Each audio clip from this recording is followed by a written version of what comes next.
It was a couple of weeks ago at Le Mans that one commentator said that with 6 hours to go, we were into a sprint race.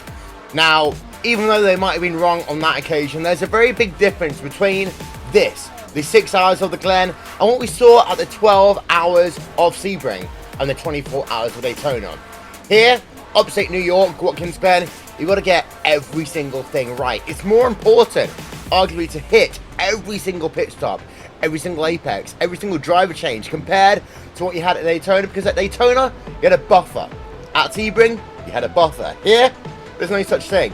Get one pit stop wrong, well, that could be the difference between you being in victory lane and you being outside the podium altogether. And as this is round number 3 of the iRacing.com Endurance Championship, it means that we're now into the thick of the action. After here, we head ourselves over to Road Atlanta, then to Bathurst, maybe also to the Nordschleife, but this is arguably the easiest point-paying position of the year. If you get yourself to victory lane, if you're Commander, get yourself another win, who knows what could happen as we head ourselves further and further on to this magnificent championship. Good afternoon, ladies and gentlemen. Will Vincent, Rachel Whiteford, Ronnie Chillingworth and Cam Walsh here on RaceSpot TV for the inaugural iRacing.com 6 hours of the Glen on RaceSpot TV and on iRacing Live. We are about 5 minutes away from going green here in this event. As well, I'm going to bring Cam in first, because Cam, you were here at this race just a couple of weeks ago in real life. We're doing the exact same thing here today, here on the iRacing.com service. First time we've ever done a full 6 hour race at this magnificent racetrack. What it means, though, is we're going to have ourselves a great race here today. No, that it should be. There's going to be a heck of a lot less tents floating away in the rain, as anyone who had known it absolutely poured the entire weekend. But ultimately, good racing is going to be here. You got a lot of those changes between the concrete turns and the asphalt turns, which you don't normally see. But ultimately, it's going to be the battle between the HPDs trying to work their way through the GT traffic, as that it happens in real life, and that will happen here, as it always seems that one of the front runners always has trouble with lap traffic. So we are literally about now a minute and a half away from the checker flag coming out at second file, the end of practice. Rachel Whiteford's here as well, and Rachel, we have done, of course, the first 2 races of this, the iRacing.com Endurance Championship. This is round number 3. We know that in your LMP class, it's going to be a close old battle between the likes of Quantum Sim Sport, Radicals Online, Friction Racing. In your GT field, though, Virgil Racing have been dominant, and they very well could be once again, even though things are going to be very interesting this time around. Yeah, they are indeed, Will. Good afternoon. It's a bit of a wild card here at Watkins Glen. It's arguably one of the easier tracks we come to in this Road Warrior Endurance Championship, but of course that makes the racing that much closer. It makes the traffic more difficult to navigate, and it makes the competition that little bit closer. As we said earlier, pit stops are vital here. It's a short race, so they've got to get it right, and it's the absolute priority for these teams to manage the traffic, because that will be the deciding factor. Of course, we come here today, it's going to be one heck of a race. The Glen never disappoints. Yep, so we are just a couple of moments away now from getting ourselves ready for the start of today's event. And I'm just having a look, and you see pit road is a very interesting place right now. So these drivers are just going to make sure that they're getting all the things that they need ready, get themselves ready to go for the start of today's event. And Cam, the start of this is always going to be very, very interesting. You want to make sure you get yourself a good start here, but simultaneously, you've got to make sure that you get yourself past the first couple of laps. Get yourself at least past hour 1, set yourself down into a ribbon, and then get this thing into action. Well, yes, and of course here on iRacing.com you have the Blancpain Sprint Series for the GT cars. That's 40 minutes. And so if you start getting past that window, you're starting to get into that comfort zone. Now, your HPDs obviously are far more familiar with straight-up endurance racing. They don't have any Sprint Series, at least they don't anymore. But so you're going to have that hour window trying to get ready. Now, the start to Watkins Glen is always going to be hectic, because once those HPD cars close in, and they will, because they are going to be running about 1 minute 32s as far as laps go, and about 1 minute 46s, maybe 1:45s for the GT cars. So you're going to have maybe about 7 or 8 laps between the HPDs catching the GT cars, and once that happens, your track positioning is going to be really, really definitive to where you are going to be heading in the later parts of that race. So getting that start is extraordinarily important, but as we've seen, they let a lot of times some HPDs get a little too excited and they start crashing into each other. So hopefully we will ignore that, and hopefully also the pit lane entry won't catch anybody else out, as the entry there is on the inside of the final turn, right in the racing line. So that'll certainly be interesting as we go on. Our aerial coverage today is brought to you by And One Design, official graphics partner of RaceSpot TV. So we have ourselves then a couple look some drivers in the field here today. We ride ourselves right now along board with Jeremy Bootloop. Hits the Radicals and Friends team.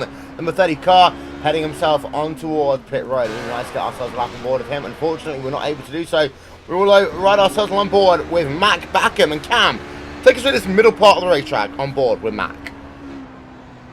Alright, well, we're on board with Matt Backham as he's actually exiting the toe of the boot, and he's heading to the heel of the boot. Now, the boot is a section of the road course that is only used for endurance racing and open wheel racing, as of course this is one of the more famous stock car tracks too. But this final turn coming out of the boot and rejoining onto what's called the Cup circuit is very difficult, very off camber, and you actually have a crown in the middle of the turn right when you want to get on the accelerator. Now, the final 2 turns, both turn 11 and 12, are relatively simple in their own right, but getting the exit off of 12 and watching your lap GT traffic, especially if you're Mac Backham and that Radicals Online car, is going to be very important. Downhill towards turn 1, and R90 is going to allow them to run wide here, which is something you don't normally see. And then, of course, we have the legendary S's, which are made after there actually is a straight set of S's right in the village of Watkins Glen. You enter it just as you enter the village proper, and then you get onto this long back straight.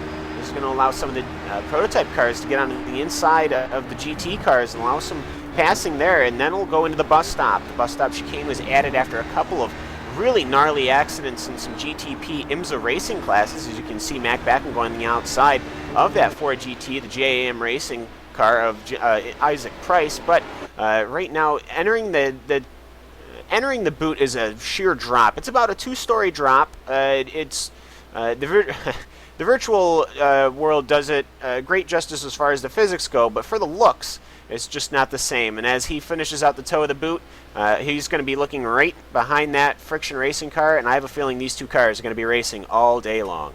Well, ladies and gentlemen, we are at the point that we can just about welcome you then to the starting grid for this, the iRacing.com 6 hours of the Glen. Let's run it through you then. This is the chance to make history once again, and starting on pole position here today, starting with your starting grid for the for the LMP class. It'll be Movano X Team Prototype Division, starting on pole position with Friction Racing, number 515, alongside of them. Radicals Online, number 1 team, Matt Backham, going to be starting this race in that car. He'll be lining up on the inside of row number 2, with Friction Racing's HPD division lining up on the outside of that second row. So it's Friction Racing on the outside of both row number 1 and row number 2. We head on back, Radicals and Friends, and Radicals Online number 3 in the 3rd row, so all Radicals 3rd row of the grid. Then Friction Racing and Vortex Sim Racing, HPD, in row number 4. Inside Sim Racing, hashtag number 2 of Fabio the car behind the wheel. Inside row number 5 with TNT Racing Gold, RaceSpot World Championship Grand Prix driver Benjamin Lindsay on the outside of that 5th row of the grid. Another Radicals Online team, this time number 2 of Vincenzo Amico on the inside of row number 6 with Trinity Motorsports LMP alongside him, Matthew Schroger, starting out in that car. And then Team Mayoretti, with Mayoretti behind the wheel of that number 85 car there, lining up 13th in your field, back into your GT field, and it's going to be Faraz Anderson's board, hashtag number 18, Marcus Lenderman, bringing the field to the green flag in your GT division with Inex Racing Red, PJ Sturdios, number 3, the iRacing.com World Championship driver, looking to get himself a win here in the Endurance Series, as he's going to try and become the first driver to win both the World Championship Series, the iRacing.com Endurance Series, and also in the NASCAR Peak Anti-Free Series. Bryce Cowan and Simsports, third place in Class L. Jorn Jens behind the wheel of that number 88 car. Odds-on favourite to win this GT division. Ivano X Team GT division with Sebastian Flusa there on the 4th position. And we head on back. Vortex Sim Racing and Team GT on the 3rd row of the grid. Pure Racing Team and Kappa Storm, row number 4. Row number 5 will be Jam Racing and Mad Cow Racing. Bessie. Because of course, we all want a cow called Bessie. We're starting in P number 10 in class. Bulldogs Motorsports, we've seen them quite recently in action here on RaceSpot TV. With Cool Motorsports and Alexander Boss alongside him on that 6th row of the grid. And we head ourselves even further back. Shock Motorsports and Glacier Racing, Uni Hagner. He's out of position. Look for him to come forward. Victor Racing for GT3. Casintana Hotain, 15th. Authentic Racers Team, gathering the tweakers. And then WFC Chassis Racing for ALS then, P number 18. STC Motorsport Oz, Pure Racing Team number 3 in the 20th position. Then Red Devolution Racing, Vortex Sim Racing, Trinity Motorsports, New World Sim Sports Purple, CTC Racing, Team Thomas Zabor, New World Sim Sport 12-hour FGT, Timmy Hill Motorsports, round out your field here today. Well, we got ourselves a big field here.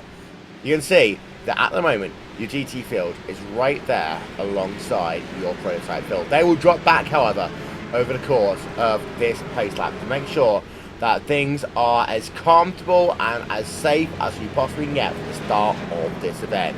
Plenty of onboard cameras for you here today. We'll start by having a look at this guy. It's the Radicals Online car, Matt Backham, starting in P number 3 in your prototype class. We've also got his teammate, Radicals and friend driver of Jeremy Bootsleep, who'll be starting P number 5 in class. We've got ourselves Jorn Jens and for us Command Simsports number 88 car. We're on board with him, that number 88 machine. We head on back. You see Diego Comini in the Team GT for GT car.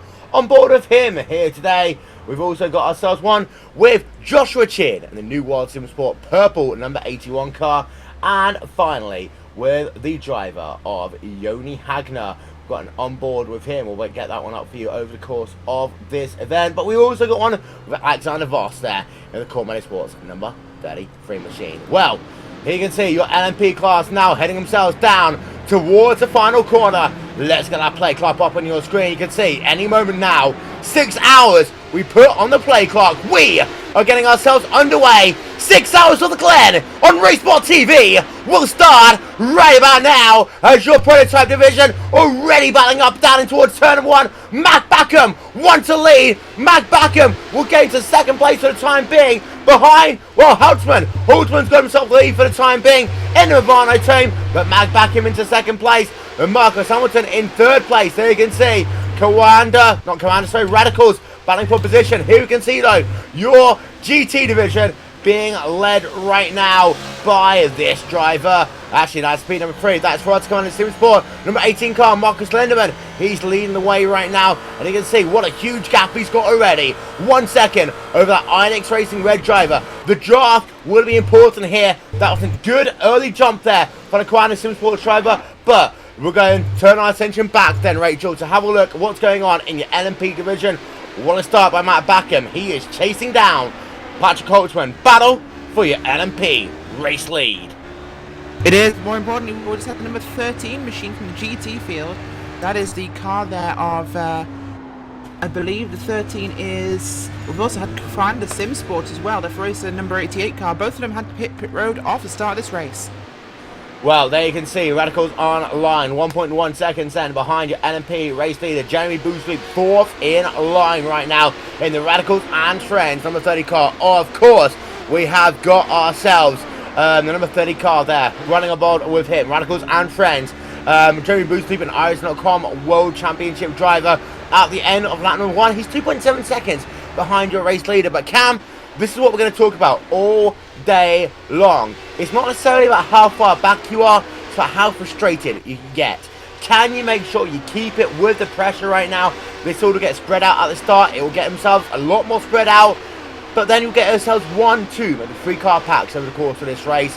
You've got to make sure that you keep it calm, because any mistake here at the Glen means it's pretty much game over. Oh yes, this is a very European track, as one might call it, where the track is extraordinarily unforgiving. It's very old too as well.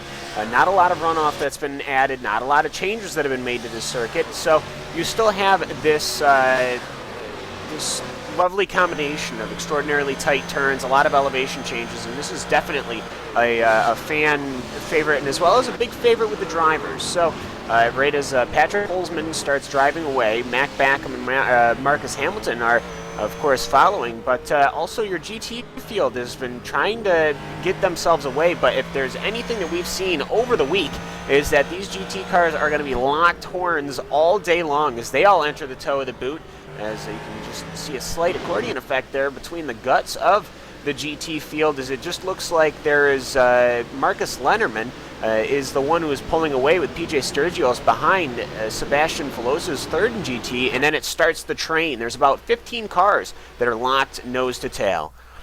Yeah, we're going to try and get ourselves a replay of something that happened at the start of this event. And we're going to have a look. There you can see for us Commander Sim Sports, number 88 car there of Jorn Jens. An incident before they even got themselves down in towards turn number 1. They can see him heading themselves onto pit road with Jorn Jens. We're going to get ourselves a replay on board with him, as he was actually one of the favourites to get himself potentially to victory lane here. And of course, let's not forget the 2013 iRacing.com World Championship Grand Prix Series. It was then to Ferrari drivers. Of course, Ferrari, the natural team to become Commander Sim Sports, and Jorn Jens, well, just being turned around their final corner. What a miserable start there to Commander. They don't have much luck at this track. You can see him bringing that car on towards pit road. He's still on pit road. Got Patrick Pichler on pit road as well in the Pure Racing Team number 7 car. He's on pit road getting himself some repairs. And not a good start there for the PRT car, Rachel, who we know can be strong here, but also for Commander Sim Sport, who never seem to have much luck at this racetrack.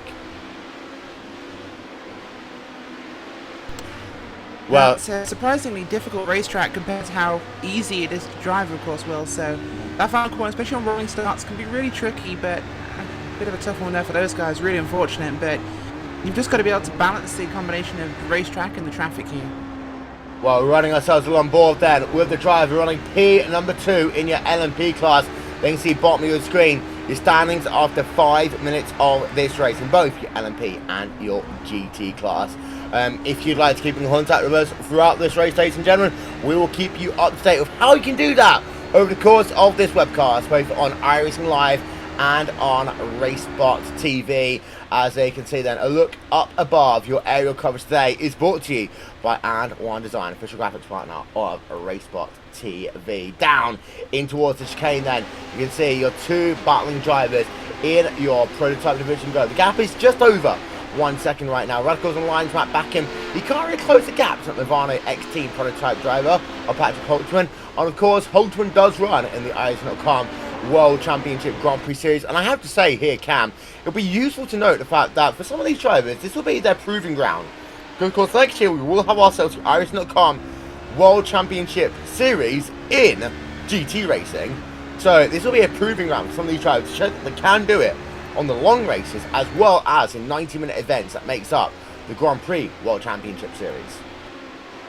Well, yes, and these GP3 cars, as we know, are going to be headlining that, well, they're going to be the only car, but it's going to be a big splash headlining a lot of iRacing headlines with their Pro Series. So this race, in some instances, yes, it's a great endurance race. It's a lovely, spirited event here at Watkins Glen. But for many of these racers, these are the first shots across the bow. These guys are trying to feel each other out, seeing where the cars are going to lie, and see who can start trying to work their way up to a pro license in GT3 racing. So right now, for Racer Coanda SimSport, the number 18 car driven by Marcus Lenderman is still doing an exceedingly well job. They're running about 146s. As good morning to Zoe, by the way, as we'll shoot her away. But yes, that Coanda SimSport car looking fairly sharp out there right now, and he is pulling quite away from my next Racing Red. Yeah, indeed. Good morning to Zoe, the official dog here of RaceSpot TV. Anyone who's seen the Neo Endurance Series will know just how valuable Zoe can be a part of our webcast. We're just checking in there with Frederick Evers, a number 516 Friction Racing car, battling it out with Graham Carroll right now with the Friction Racing HPD car. And it's interesting to note, really, Rachel, that we just having a look through in really your LMP division is essentially a who's who of Friction Racing and Radicals Online with a couple of additional teams. There will be a lot of already rivalries on the World Championship Series from the Neo Endurance Series and elsewhere that will be boiling over. And who can forget what happened in the Neo Endurance Series race at, I believe it was Interlagos, between Radicals Online and also Friction Racing. That one might boil over to here. It's a 6-hour race, just what we saw at Interlagos about 6 months ago.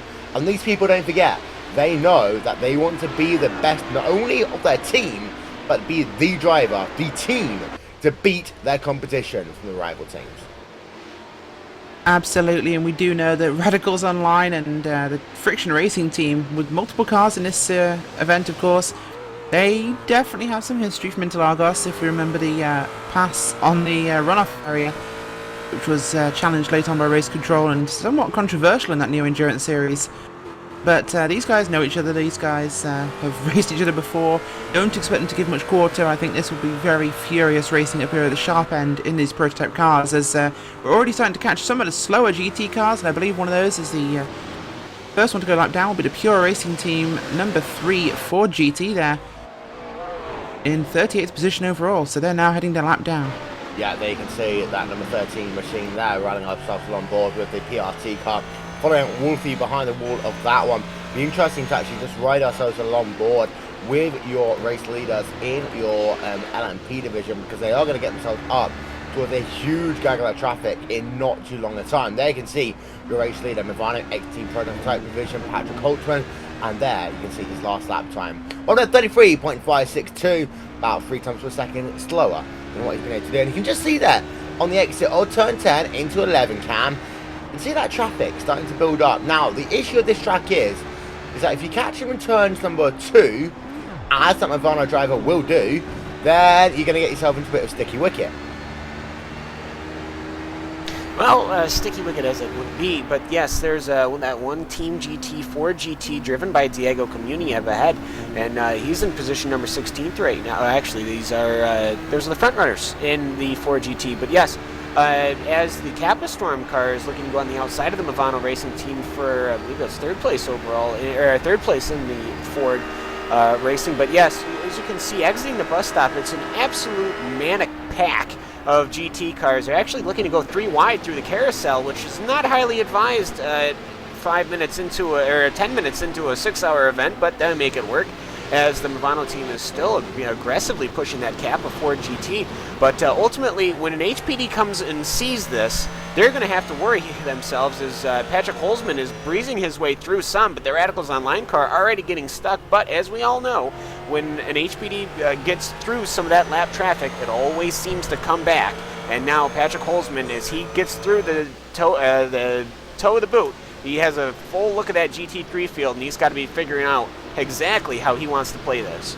Well, you can just see that down in your GT division, they are pretty much 2 wide, 2 deep. And it's interesting to know that some of the cars that wasn't the favoured cars previously in the Arizona.com Endurance Championship have become the favoured cars all of a sudden. It shows how sometimes fickle, Cam, we are as a series. And I know that you're going to like it, because the GT44 is on top as it stands right now. The Ford GT is leading the way in this division. Compared to in previous races, we've had ourselves a BMW on front, we've had ourselves a McLaren on front. Well, the BMW are the slowest cars here today. Kind of middle ground. The roof will be the surprise, but that Ford GT, they seem to be the trendsetters as we head ourselves up the hill in that GT division once again. Yes, the Ford GT, everything's constantly being BOP'd as any normal series would have, and as those HPDs are absolutely trying to tear their way through this GT traffic coming up through the S's, which is always an enduring and amazing adventure there. Matt Backham there hitting the bus stop, as he will find out that you can and will get stuck behind some lap traffic, as he'll have to go on the outside of the Glacier Racing. The outside is going to be a rather normal groove for the A's HPD cars, more downforce to allow them to pass these cars. But yes, the Ford GT, it seems to be the best overall package as far as racing goes, which is always a good thing to see when different cars have different strengths and different weaknesses. The BMW has just got a lot of that front nose downforce. If these were short turns, with short straights, the BMW would be very, very good. If these were long, high-speed straights, the roof would be very good. And if these were turns with a lot of heavy acceleration, the McLaren would be very good, and as well as the McLaren is light on fuel. So we'll have to see how these cars all work together, but it just looks that right now the Ford GT, as we can see by their field numbers, are the car that everyone seems to be the most comfortable with. Well, here we can see them right outside on board the Radicals and French driver Jeremy Boutouloup in the number 30 machine. As he's putting pressure on Marcus Hamilton, there you can see the gap is about 4 tenths of a second as they head themselves down towards turn 1 once again a little bit, or GT traffic to go past. And Rachel, well, this is going to be that thing, is that drivers cannot get frustrated, and Jeremy Boutouloup, we know he's an upper mid-pack driver, I'd call him, in the World Championship Series. He knows what it's like running in traffic, and this is why, in this event, he could well become one of the most important drivers in that Radicals Online franchise. He could well indeed, and as we know, this is endurance racing, and it's all about that patience. This is not a get up and go 2-hour race, it's not a sprint race. These guys have to pick their moment. The size of the pack that the prototype field caught, of course, that GT field, there is so much room for error. These GT cars are still heavy on fuel, they're not exactly the most manoeuvrable, they're racing each other, so you do not want to get caught in that.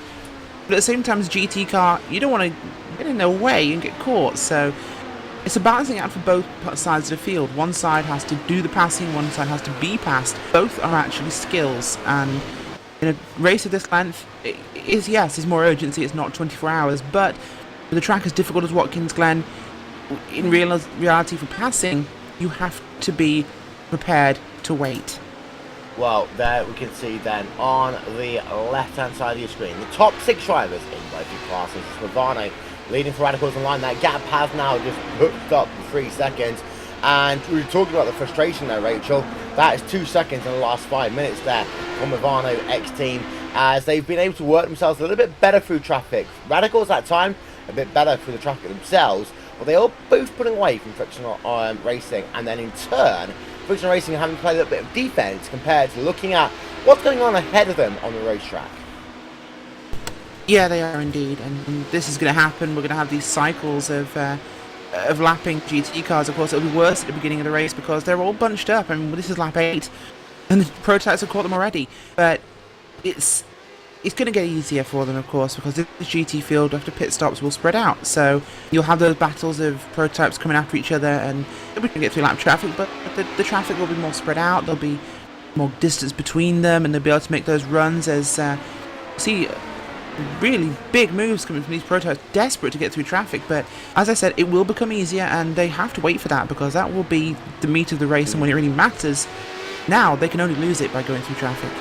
Well, yeah, that's the important thing, and you've got to make sure that you make the right move at the right place at the right time. Otherwise, it could very easily be game over for you. And Cam, you were here at this race just a couple of weeks ago, actually, and it's interesting to note just how aggressive these drivers almost have to be into these corners to make the passes, because it is overall a pretty narrow racetrack. Well, it's a racetrack that appears very, very simple, but between the different cambers, the different road surfaces, these prototype cars have to do a lot of work. It seemed that everyone was having, at least when it was dry, a very good time working their way through all of the vehicles that they have. Of course, this being that was the IMSA series that was here, the Tudor series. So you had a lot of different shapes of prototypes and different cars. So everyone really, really seems to enjoy Watkins Glen International, and I can't blame them why, as Patrick Holzman is, actually that's Jordan Jens. Jordan Jens has finally gotten back on track. I thought that was the other Coanda car, but ultimately though, Watkins Glen it's a track that'll pay you back for being aggressive, but only as far as all those blue Armco barriers go, because it is unforgiving on the grass, but if you push it, and if you really push it, you can make up a lot of time here. And on some tracks, that just isn't what happens. But only if you push it, and you push it real good. As you can see, that driver there of Ivano X-Team GT Division 2. Sebastian Ferruza there, 4th place in class, started this race. Well, all the way in I believe it's the 4th position. We'll get ourselves confirmation of that in a moment. We can see there the option himself on the class leader, 38.5 seconds right now. As you can see, Driver just clipping the curbs out on the exit of the chicane. But so far in today's event, it's been as high as P3, as low as P4, up 2 positions from where he started. Is Fluusa. It's going to be a very interesting, Rachel, to see what happens in this front to mid pack there of the GT divisions. They are pretty well close together, and there's going to be some drivers who, for lack of a better term, we're going to probably ignore today. They're not making a shout. And the thing is, in this type of racing, you've got to make a shout for people to notice you. Yeah, in GT racing, you've got to be really fast or really dangerous to get on camera. It's one of those fields. It's a big field, and it's a lot of cars, and we'll have a lot of battles. We won't be able to cover them all because these guys are all going to be all over each other. But I have no doubt there will be some moments of glory and infamy coming up in this field. It never disappoints. There is riding on board with the Jam Racing car of Isaac Price, number 2 car. The Liverpool-sponsored one on the exit of the final corner there, heading himself down towards turn number 1 again. If you think, I'm thinking, well, what's that Liverpool-sponsored car? You look very closely, you can see it right about there. So, of course, John Henry is a sponsor of iRacing, and also he owns the Liverpool Football Club as well as Welsh Ben Ray Racing. So good afternoon to John Henry in the event that he's watching, checking out what's going on with iRacing for the first time ever with ourselves for Watkins Glen International for a 6-hour endurance race. Got a retirees to talk to you about. We've got ourselves Timmy Hill out of the race. We've got Jorn Jens back on the racetrack after a 554-second pit stop. Bernard Carway is still on pit road as we speak. Patrick Peter has also returned onto the racetrack. But the situation really is in Cam. I talked about, I think, so much more important in a 6-hour race. Now, in a 24-hour race, Jorn Jens, you could say, well, you get one of those laps back easily. You cannot say that in a 6-hour event. No, you can't say that in a 6-hour event, but not even that. He's 6 laps down, so this isn't even an instance where you can make this up on pace, or you can make this up through some pitting tomfoolery, but ultimately that Koana SimSport car was out of the race before they even finished going out of the last turn, and honestly, I don't even think that he was a part of that. He was just taking the normal entry line, and boy, it was just seemed to be a little bit of miscommunication through the field. And somebody jumped the gun, somebody didn't. And that Koana SimSport racing car, well, they're in 40th position right now. We'll see where they can go. Plenty and plenty of things to talk about in today's event. And you can see, down in your GT division as well, one Jose Sanchez in the Audax Motorsports car. He is in P number 12, and so far in this event, he has moved himself up in that position, well, of 0. As it's the Movano X-Team Prototype Division leading the way in the Prototype class. And then in your GT Division, we've got ourselves Marcus Lenneman in number 44 car, doing himself justice for the time being. But up the hill then, Cam, comes that Audax Motorsports car. Take us through the difficulties of the first part of this lap in a GT car, especially that 4 GT. Let's see, we are looking at which car are you talking about, Will? Jeepers. Audax, there we go. The white Ford GT of Audax Racing in the middle of the field right now. He's absolutely chasing 5 or 6 other Ford GTs there going through the bus stop. The bus stop, it's a 3rd gear corner for most cars. Some may have it changed a little differently, but you're on the accelerator right as soon as you hit that curbing, as you exit into the carousel. This is one of my favorite spots. It's actually where I was camping. You get a great view of the racing cars, and you get a great view of the drivers working, and they had to work it when it was wet here. But dry here at Watkins Glen on RaceSpot TV is he's chasing down 5 or 6 other Ford GTs. They managed to pull a gap between the SDC Motorsports McLaren behind them, but ultimately that Friction Racing Ford GT ahead of them, with piloted by Christian Tanahote, is right on Juan Jose Sanchez's sights as they'll come through. Now, the heel of the boot, you can take it too wide on the entry, but ultimately, though, you don't want to do that, especially this early in the race. Maybe later on you can push somebody, but it really messes up your entry for this final turn, which is far more important because it allows the car to settle for the final 2 corners as the rest of the field in the GT comes through. They will enter turns number 11 and 12. Also great for the spectators, great for a lot of pictures as they go through the final corner. They'll clip a little bit of that inside curbing, and they'll get on the power. Now, This is that gamble that I was talking about. You get on the power a little too early. There's a lovely tire barrier out there. You don't get on the power, you have enough space to lose a position as they'll go downhill into R90 one more time, Will. And that Odox Motorsports car seems to be losing a little bit of a gap between that Friction Racing Ford, but they should be able to catch it up in the draft after they get through the S's. Yeah, and they can see some of the drivers heading themselves through the S's right now. Note that Glacier Racing driver of Yoni Hagner, and this is an interesting one because of course he started down in the pack, but he's already up 8 places, Rachel, since the start of this event. We're barely 20 minutes into it, and Glacier Racing is Yoni Hagner up 6 positions. He's an odds-on favourite to get a podium finish here today. He is, but just a quick mention, actually, we have Inside Sim Racing's P1 machine, Bruno Di Carmo.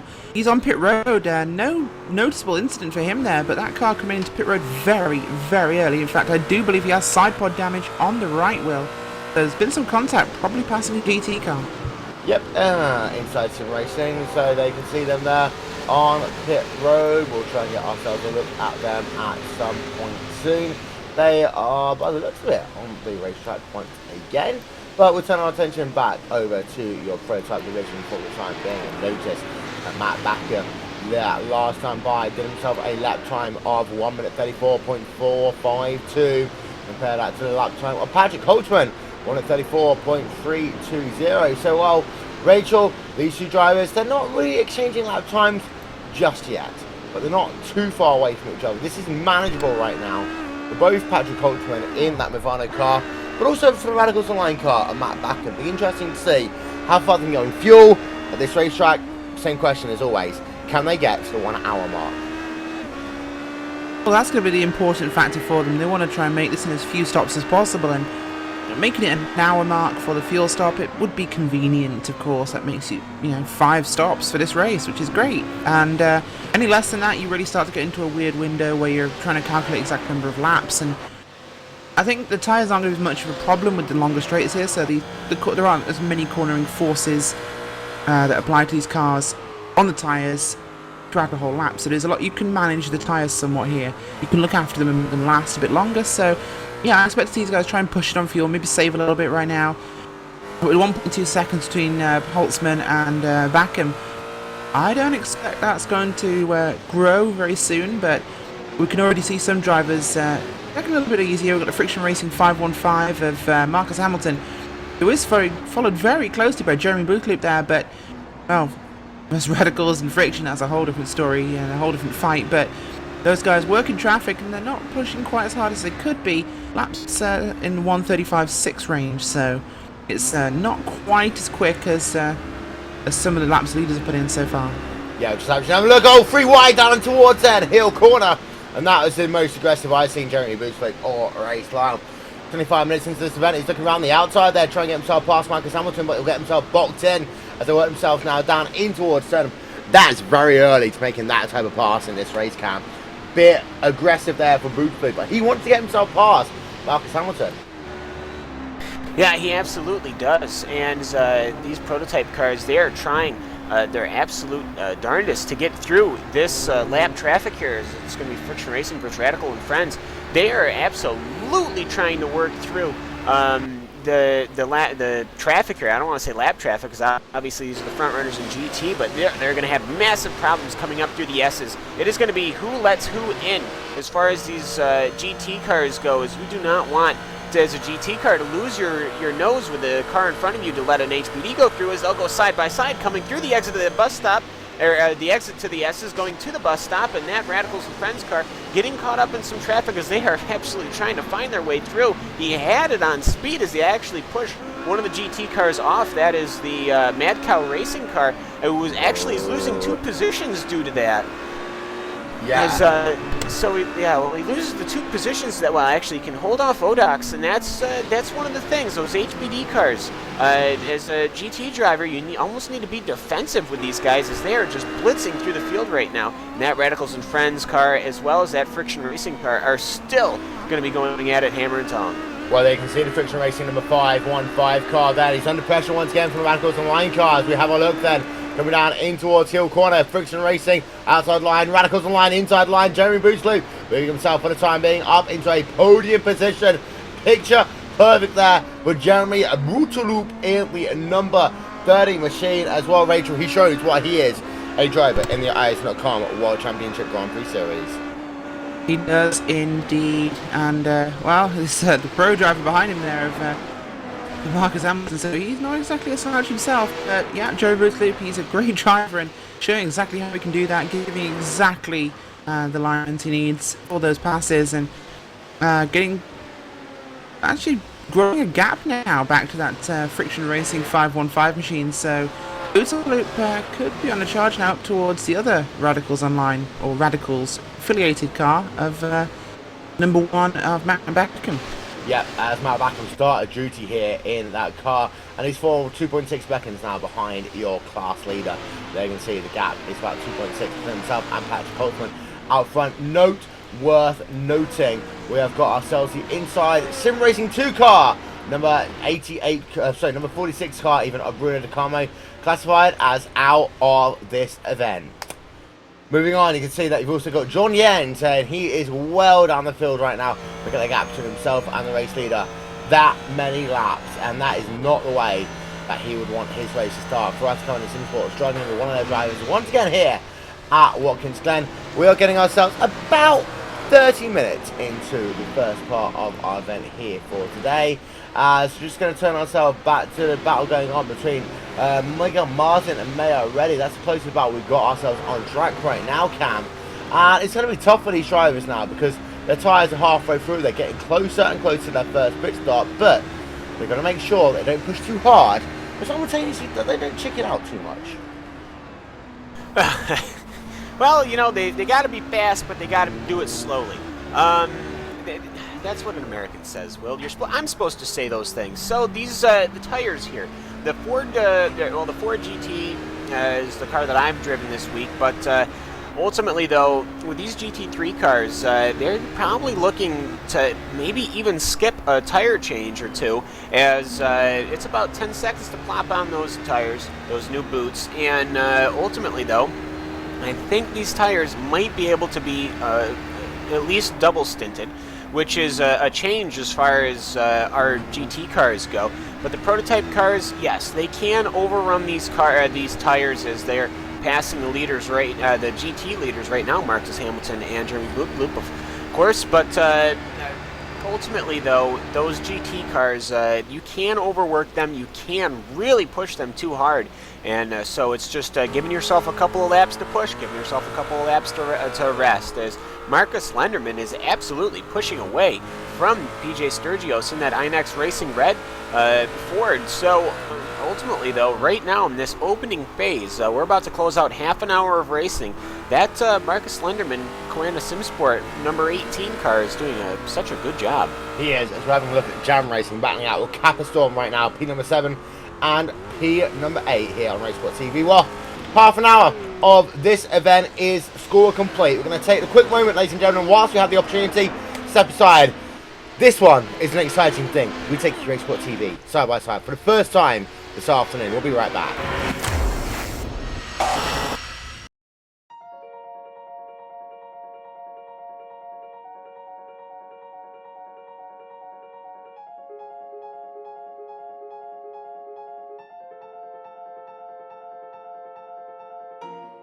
For iRacing to get Le Mans is huge. I mean, this is a unique event, a unique track where, you know, half of the track is public road, so you can never test on it, you never get experience on it, and it's 8 miles in length, 4-minute lap time in a GT car. So, you know, even if you're here for an hour of testing, that's only 15 laps, and you're only going to see the corner 15 times that day. The first section going through the Dunlop area is pretty unique. You know, it's got elevation change and off camber. Then you go down Mulsanne into the chicanes, and you know, the straights are unbelievably long. It's a tricky track, and you know, every year I've come here, this being my 4th year, you learn something new every time.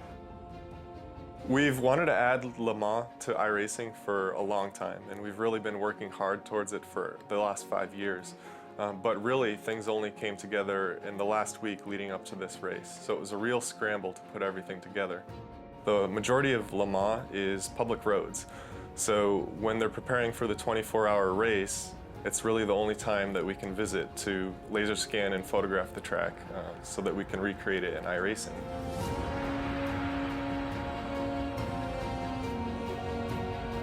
We worked closely with the ACO to get essentially exclusive access to the facility and everything that we needed to get the laser scanning and photographic reference that we need to create the track.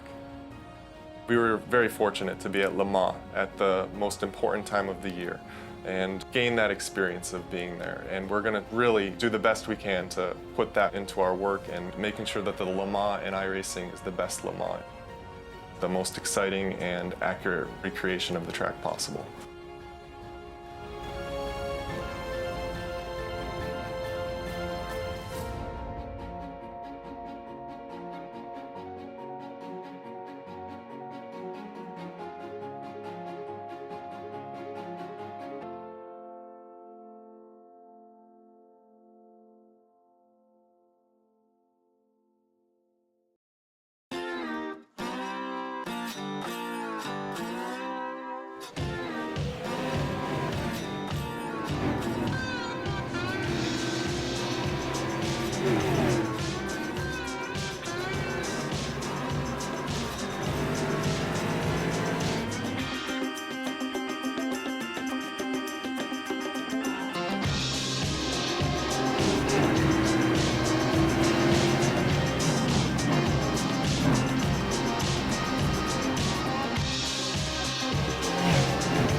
Ladies and gentlemen, if you're a fan of Skip Barber Racing, Monday Night Skippies takes place every Monday night here on RaceSpot TV from 7:45 PM GMT, and our coverage is in support of Shelter, the official charity of RaceSpot TV, as I, Will Vincent, prepare to take on 26 miles and 400, whatever many yards it is, for the 2016 London Marathon. We also saw there a little video that talks about a track cam that the entire world has been looking forward to, and who better to introduce the news than Mr. Lamont himself, Jamie Boothloop, announcing it just a couple of days ago.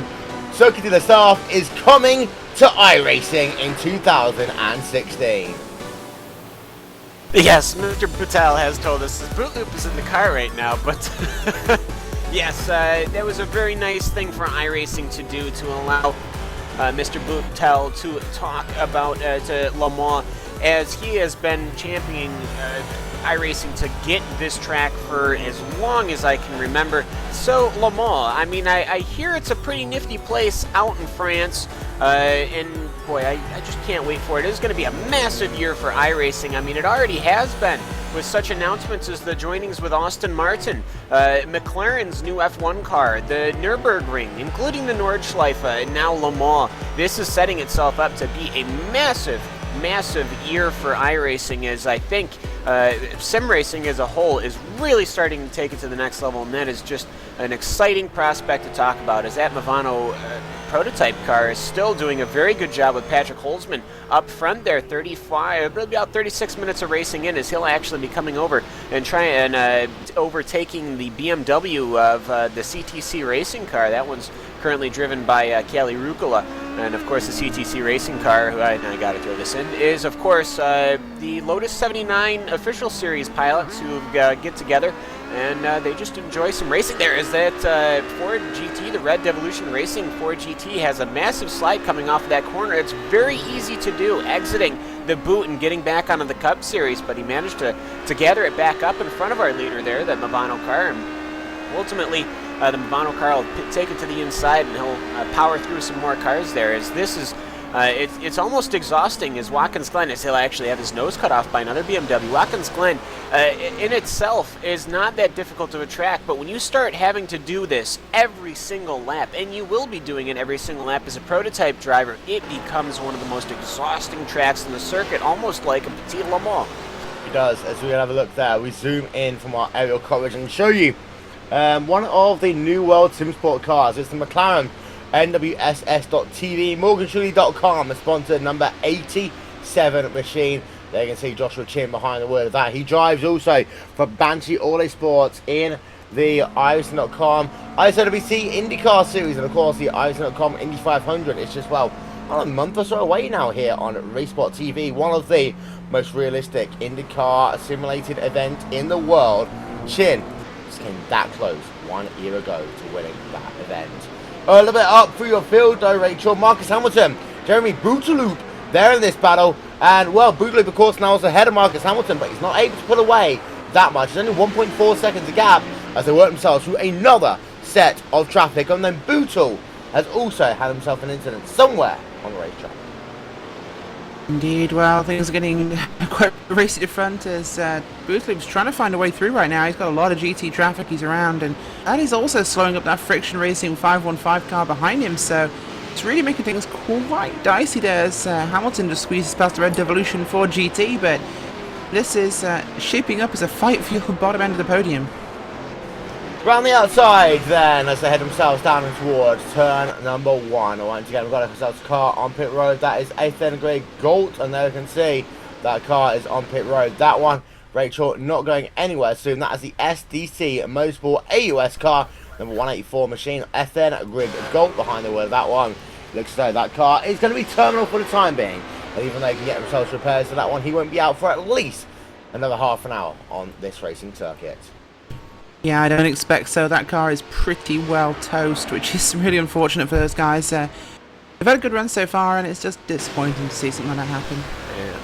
They, well, what had happened as they were just coming off of the entry into the boot there, and the car behind them, driven by Fernando Perez, the Authentic Racers team, the BMW, and the McLaren, they were heading into the toe of the boot, and I believe STC Motorsports might have just braked a little earlier than the BMW was expecting, and it was rear-ended, and that sent them off track into the outside Armco and then into a tire barrier. So that is what has happened to that McLaren. Very unfortunate. Not really much anything he could have done, as that BMW just really drove right into the back of him. But, you know, these things do happen. You start working your way through the traffic, you start pushing as many laps as you can, and you are going to exhaust yourself, as these GT cars are working on lap 20, number 3 at 23. So 23 laps of this high intensity attempts to pass, attempts to defend.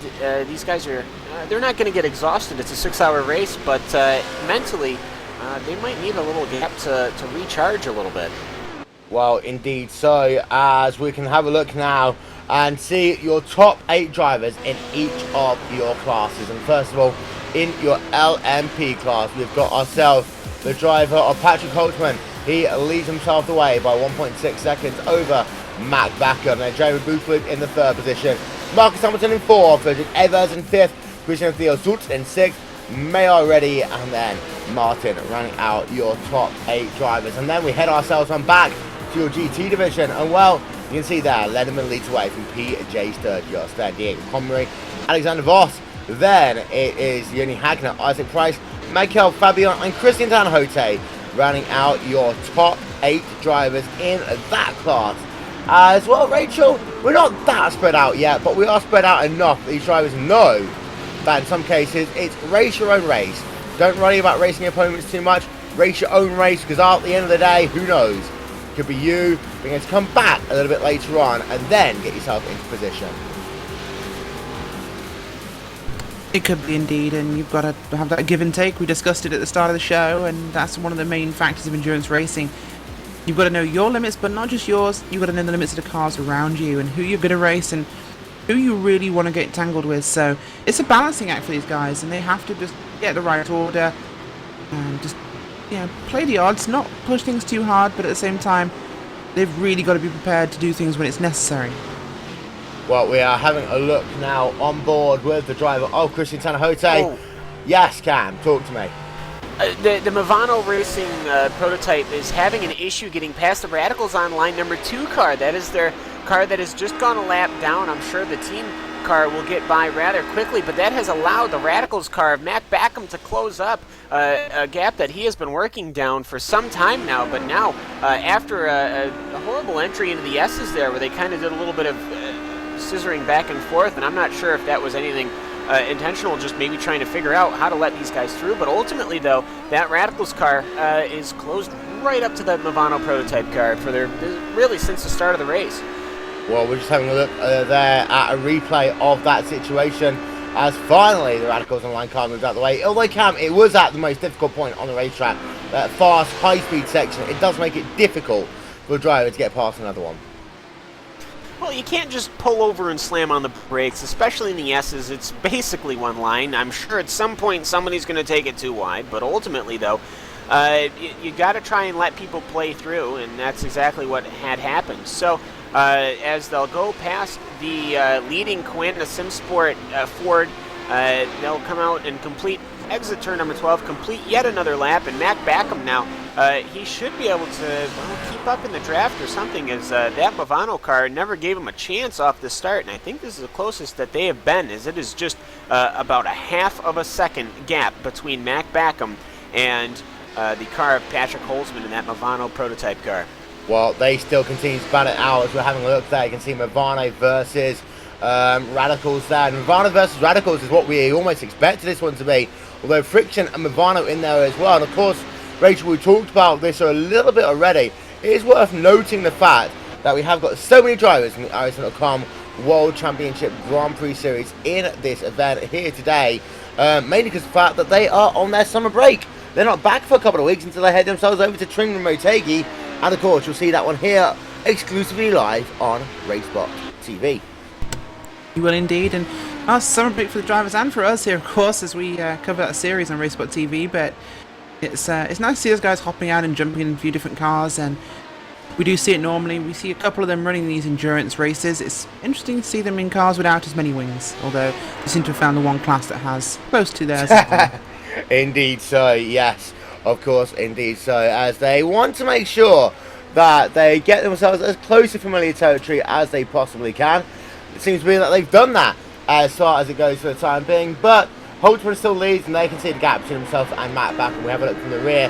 As far as pit stop goes, well, 15 minutes, we expect to see a flurry on pit road. And the reason why we say that, of course, Cam, is because the difference between having yourself an easy race and a hard race will come down to, can you come on pit road perfectly on time with everyone else?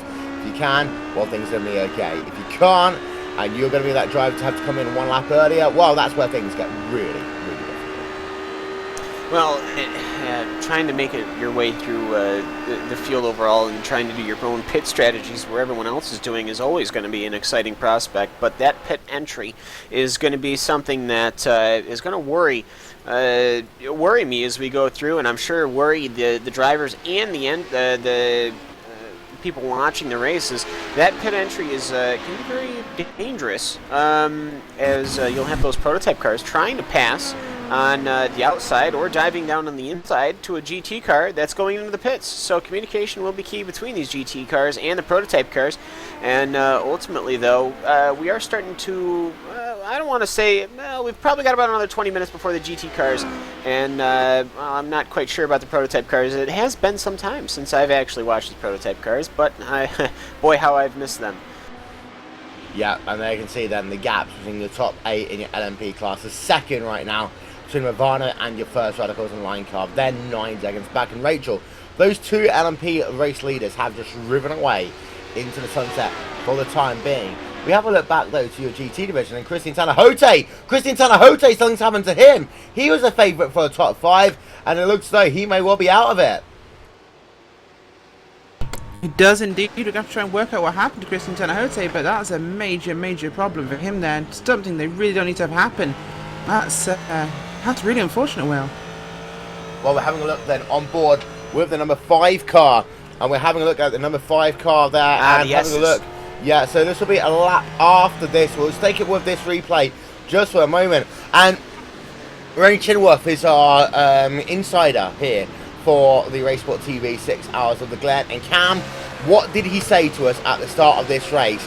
Especially in the McLaren and the Ford GT, The S's are the most difficult part on the racetrack. You've got to balance speed with the ability to get through the corner, and especially as these tyres go down, as he did say, expect a couple of drivers at least to ruin their races, and that ran out of turn 1 up I the hill. hate to just put this one across, Will, but that was a prototype who decided to chuck it up the inside where he really shouldn't have done. That's, I believe, they're the 85 machine of the prototype field. That is the car there of Team Mayoretti, and the car, the Ford GT, was already going for the apex, and he just sticks it up the inside, and well, pit maneuvers that Ford GT. That's a nasty move, in my opinion. Yeah, that's it. Also, Well, a just replay of that one looking- anyway, coming up on your screen as they head themselves into that corner right about now. And obviously we'll slow it all the way down for you to show you what happens. Christian Hote, of course, is well down the field now in this race. And there you can see the number 5 cars. They head themselves through turn number 1 and 2 up the hill. We'll speed it up just a little bit, actually, just to show you the actual impact point right about here. But, well, it's as simple as that, really. If you're going to be honest about it, Cam, it was just a little bit too hard, too fast, too early in the race. Number 5 car is turned around, and from that point, you're always pretty much going to be out of the event.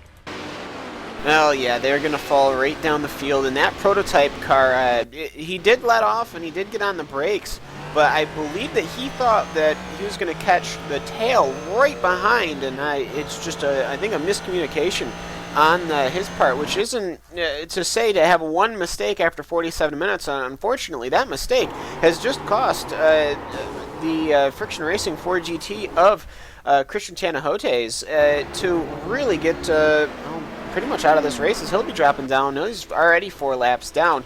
I'm going to interrupt you here, Cam. I'm going to interrupt you because we've got ourselves Marcus Hamilton Friction Racing on pit road, out of pit road and away. 25.1 seconds to your first big driver to pit. We've also got ourselves Graham Carroll on pit road. We know the reason for that one. The number 15 car involved in that incident. He is still on pit road. No one in that car for the time being.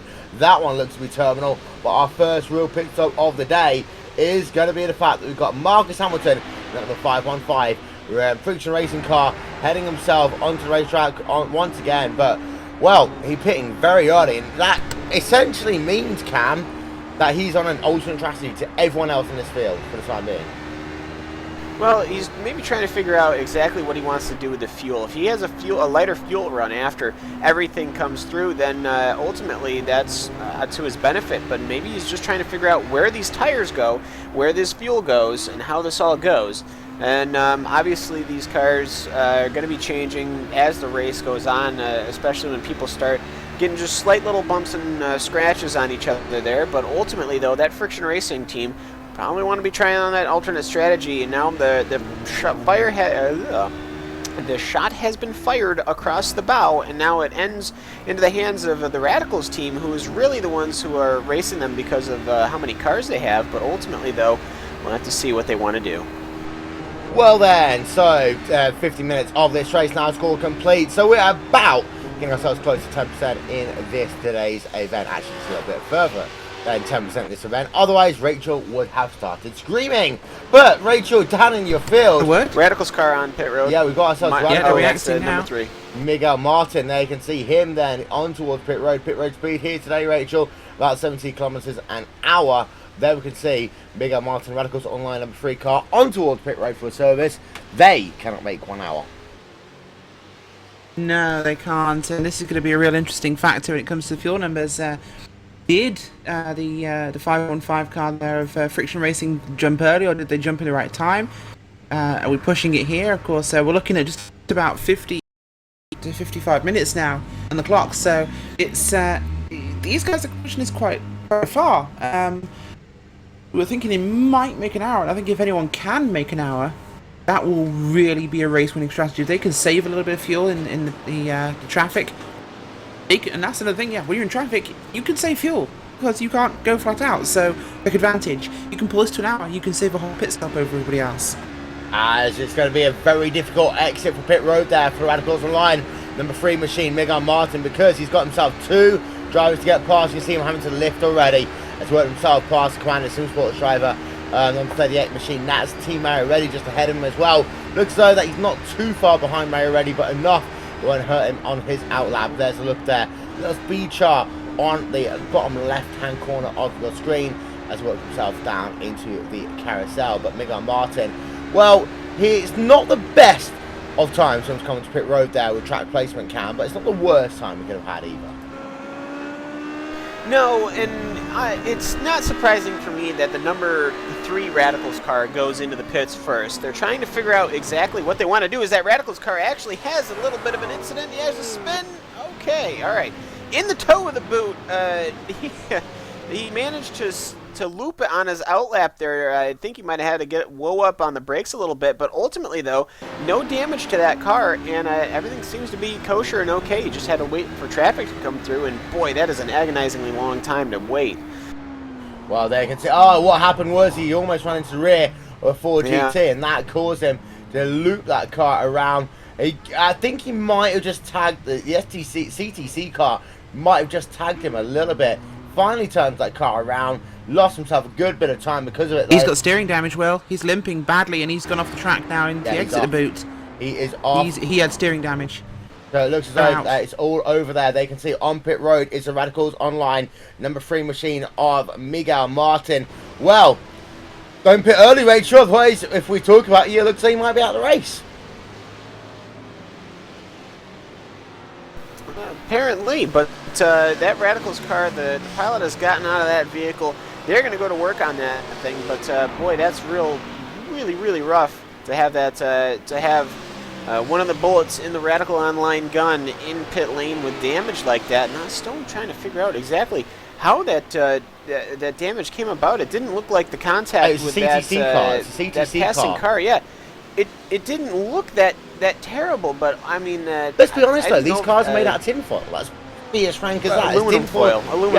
Sorry, aluminum foil, and then also some bottle caps to go with it. I mean, we know that these LMP cars are notoriously fragile, and we've just been showing that once again. As we can see also the TNT Racing Gold car, because we are gold, and if you always believe in yourself and you're a TNT Racing driver, you might get yourself a pit stop done in around 30 seconds as that car dropped off the jacks, getting yourself some fuel, then be out and away in just 1 moment's time.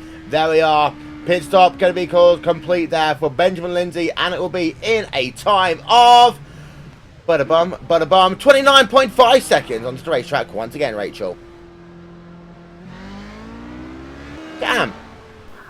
Yeah, the Movano prototype car has come onto pit road as well, and also whenever I see the TNT Racing car, I just feel like I need to read off all of the sponsors because we just love having them on the commentary booth because we get that. So the Movano X Team Prototype Division, after exactly about 54 minutes, is coming right down pit road. Patrick Holzman will be staying in the car. They swapped out the tires. They're going to put the fuel in that prototype racing car, and he will be set to go. We'll see if he's any faster than that TNT Racing car off the pits, and he crosses the commitment line. No. So he will come back onto the pit road, or onto the run, and actually Mac Backham will seem to get out ahead, as Friction Racing is also ahead.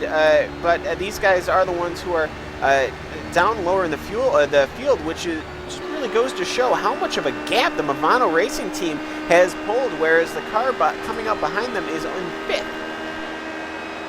I'm just trying to think there, Cam. It's going to be very close with cold tyres. I'm not quite sure the Holtzman's going to be able to hold off that Friction Racing car.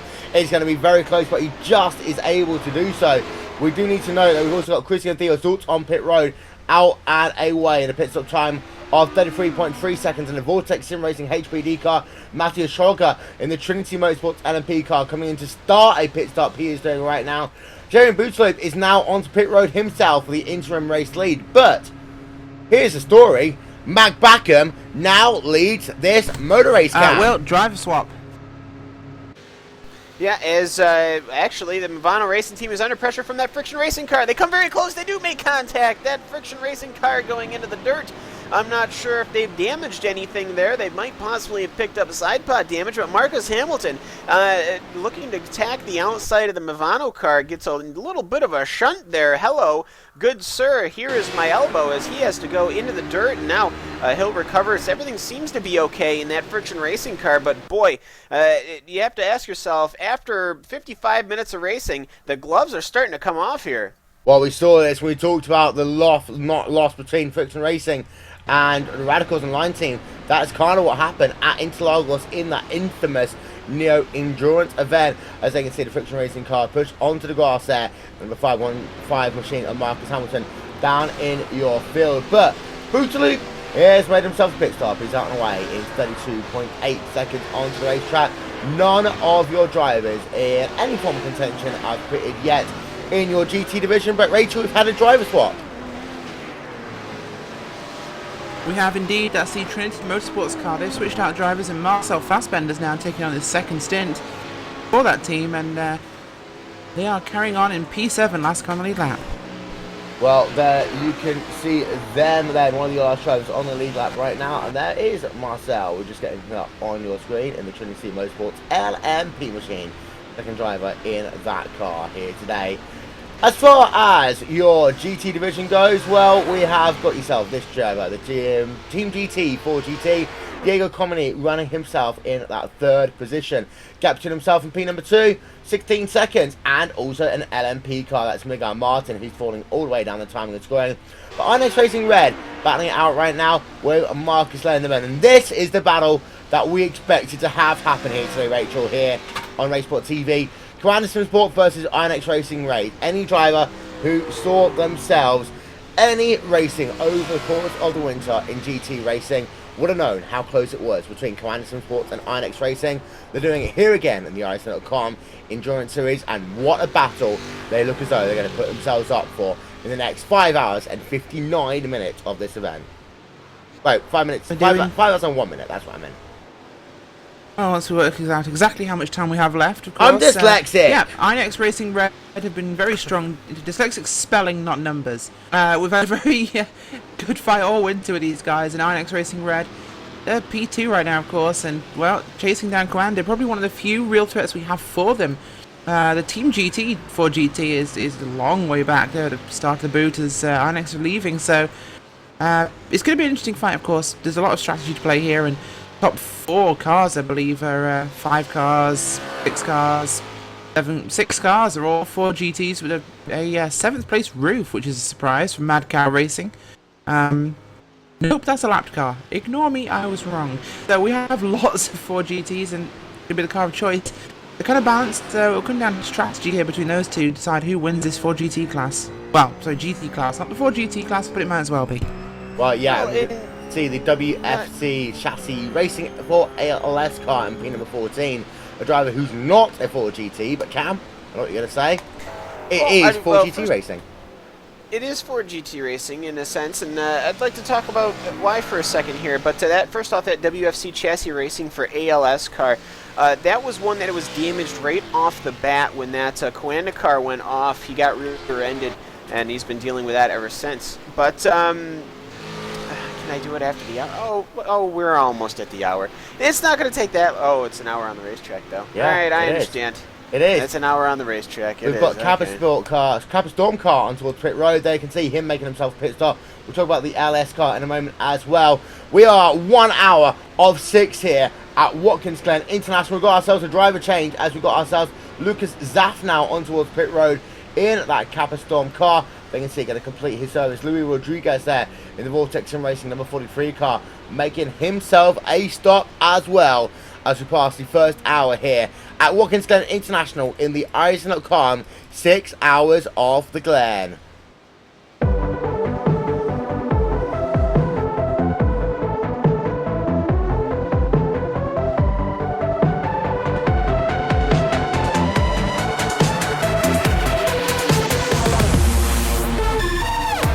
Lucas Zaff there coming out of pit road, 52.8 second his pit stop. Luis Rodriguez there into the Vortex Sim Racing number 43 car, completing his service. He'll be out and away in just 1 or 2 moments time.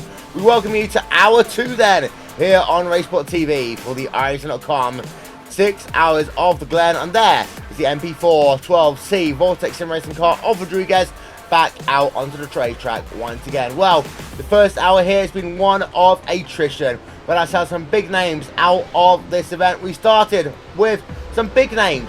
We had ourselves a Timmy Hill Motorsports number 8 car, Timmy Hill out of the race. The Inside Sim Racing number 2 car out as well. Graham Carroll for Friction Racing is classified as out of the event. Got ourselves some drivers well down the field. People like this one, it's Jorn Jens and the Forras Quine Simsport number 88 car. This is not where he wants to be. He is well down the field. He's a total of 9 laps behind your class race leader, and that is not what he would like to have had happen to him here today. The chance of winning pretty much given up in today's event. In LMP, Patrick Holtzman leads from Mac Backham. That one has changed again whilst we're looking away from your LMP screens. Movano once again lead from the Radicals online division. It looks as though that Movano versus Radicals versus Friction is your order for the day, because we have got ourselves some great Movano drivers, some great, I mean absolutely great Friction Racing drivers, and then to round things off we've got ourselves some incredible Radicals online drivers, and they do seem to have had the match here for Quine Simsport, as Quine Simsport are well down the field here today. They look as though their chance of winning is pretty much given up completely already, and even though we're only into the first part of this event. In GT though, drivers on towards pit road. Marcus Lenderman is on towards pit road for Quine Simsport. Cam, talk us through why the 4 GTs that strong here today. Well, everyone has come onto pit road first of all, so we keep bumping this back as the Gathering of Tweakers car is also on pit road. The Trinity Motorsports BMW is also on pit road. You've got the Pure Racing team Shark Motorsport also on pit road. The Team GT Ford is everybody is coming in now, and I guess now is the time to do it. They all want to get they all want to mess up our complete recap of where everybody is. Clearly, as the Core Motorsports come in, the Mad Cow Racing comes in, the Odox comes in. And then the GT Movano car also coming in. So for but a moment, the HPDs will have a very quiet track, but in about 20-30 seconds, they're going to have a very busy track, as actually Miguel Martin manages to come right in front of some lap traffic, but Mac Backham up in the front on the point of the field on the prototype cars is going onto the outside of the Movano racing car, but he just isn't able to get it, and he will have lap traffic, both a lapped HPD and lapped Fords ahead of him, as these GT cars are still racing each other as well. Yep, there we can see what is going to be pandemonium out of pit road in 1 moment's time, Rachel. Look at all these GT drivers on the field. Well, you've got yourself RaceSpot TV car coming out of pit road, Team GT car coming out of pit road, the INX Racing car just about to come out, the JLS Racing car coming out. Contact! We had contact with the class leaders from the P1 field, and he spins it. Movano spin from the lead. The 72 car, Patrick Holtzman, spins it after contact with Mac Backham. Well, I was just thinking back a bit of close contact fight, this could end in tears, and well, Matt Backham just cuts up the inside in the second last corner, hits that rear quarter of the Movano car, and he has damage. He spins out and gets clipped by a Ford GT. Well, that escalated quickly. Well, yeah, let's get ourselves a replay of that one whilst we have the opportunity to do so. Let's have a look then. Marcus Hamilton, Matt Backham battle for the race lead as they head themselves down in towards pretty much the second to last corner. There you can see the driver of Mac Backham. Oh, there we can see there, Mac Backham contact in the final corner, and then it all kicked off from there. Spinning drivers around as well, all kicking off all of a sudden, and also that green car as well, Cam, decided as if it didn't actually want to stay, do the one thing that we always tell drivers to do: keep the brakes on. Yes, always keep the brakes on. It makes life way easier when you keep the brakes on. But ultimately, though, there's that Ford in front of them, that Kappa Storm vehicle. I believe the Movano car has his normal line. He was going to take the bumper strip. Mac Backham knew that. Unfortunately, that Ford there, he had to cut across and change lines mid-corner, and Mac Backham was not able to adjust for that. And then, of course, after the spin, they had that issue on his own there after that. But that Movano car not going into the pits, though, as he had to sit there and wait a little bit. But he is back on track. We'll take a look at that car as they come by, but there's some rear-end damage on that HPD. We'll have to see what they can do about it. Yeah, there we can see that Patrick Holtzman. Super slow mo replay there of him spinning through the final corner. Never a sight that you want to see here at Watkins Glen, because that track is so narrow at that particular point. But, well, Holtzman there, perfectly called by Rachel on the exit of the final corner. Movano comes into pits. And they are now on towards pit road, Rachel, so it looks like that car might well be terminal. Could well be, Will, and it's really unfortunate there for those guys from Movano X-Team Proto Division. They had a great car to be leading this race, of course, and, well, it's a tough incident to call because, yes, Patrick Holzman does move, but it's something that Mac Backham behind him in the Radicals car should have noticed. He should have seen that slow Ford GT ahead. He should have known that Patrick Holzman was going to have to move to the inside of that Ford on the exit of the corner, and he threw it up the inside, and that was tragically bad timing for Mac Backham. I have to put it on him. It's I can't blame Patrick for moving out of the way of the slower car. It was a blockage he had to avoid, and, well, this has changed the whole shape of the race, Will. Well, here's the issue. It's that it's a very simple rule in the ISN.com service, Cam. It is the responsibility of the passing car to make and execute a clean and safe pass. That is pretty much quoted verbatim from the ISN.com Sport and Code, and everyone who knows me on RaceSpot TV will know that I have read the ISN.com Sport and Code from cover to cover, but it is the rule in point. You must make a clean pass. So just because, you know, another driver is dancing around, you still got the job, and you can see that Holtzman just wiggling that car around. He's going to have a big test right about now into the chicane. He's just checking out the steering. You're about 80% at this point. It's like, am I okay? He's like coasting it through the chicane right now. The chicane, sorry, through the carousel. That car is tetchy, so we say at the very least. Well, it is, but it's also a mental battle, because you're telling yourself there is stuff that is wrong with that car. And every little sensation that you have that normally you don't even give a dang about, as he actually goes over to the side and he pulls it off. Not sure as he will get off, and that Movano car, I do not believe, is going to be driven any longer unless they plan on doing some more work on it in the pits, which of course they can. But Patrick Holzman, what you got to feel for him, that Movano car. Ultimately, though, you had an instance where you had the HPD trying to pass the GT car, but he was also under direct assault from behind as well with that Radicals car. It was just a very, very unfortunate circumstances, and boy, you hate to see that because we had a straight battle for over an hour, and well, now you'll just got the Radicals Online #1 car, but just as one falls away, one takes its place as Marcus Hamilton in the melee has managed to bring the gap between the Friction Racing and the Radicals car to just under about half a second. So now Mac Backham going from on the attack to, well, looking in that mirror to see that white and orange Friction Racing car get a little bit bigger lap after lap. Ladies and gentlemen, if you are a new member to iRacing.com, you've seen already some of the incredible things that are coming your way soon. The Aston Martin, well, that's here. The Nordschleifer coming your way soon. Circuit de la Sarthe coming your way soon. Imola coming soon. So much here coming your way in the world of GT racing. Use that promo code on your screen. Get 3 months, $12. All the free content plus the Ford GT. It is officially Cameron Walsh's favourite GT car. Yay. That promo code is PR-RaceSpot Live. You can be joining these drivers racing at the world's most realistic online racing simulator. That is known as iRacing.com Motorsport Simulations. And if you'd like to check out Monday nights, ladies and gentlemen, don't forget you can do that in support of Shelter. Monday Night Skippies from 7:45 p.m. GMT every single Monday. Cam, why are the 4 GTs so chuffing awesome here? All right, let's see what leader crashes now. Everyone keep your eyes out on the track. I'm going to try and talk here. It'll be a Ford. Probably, but all right, so what you can see, Koena SimSport in a Ford. The first 3 cars are in a Ford. The first 4 cars are in a Ford. In fact, the Core Motorsports car, the roof is the first roof. So you might be asking yourself, well, right now the balance of performances must clearly be towards, well, the Ford. And, well, I think that especially the Ford is good here. It's got a lot of winding turns, a lot of on-throttle, off-throttle movements.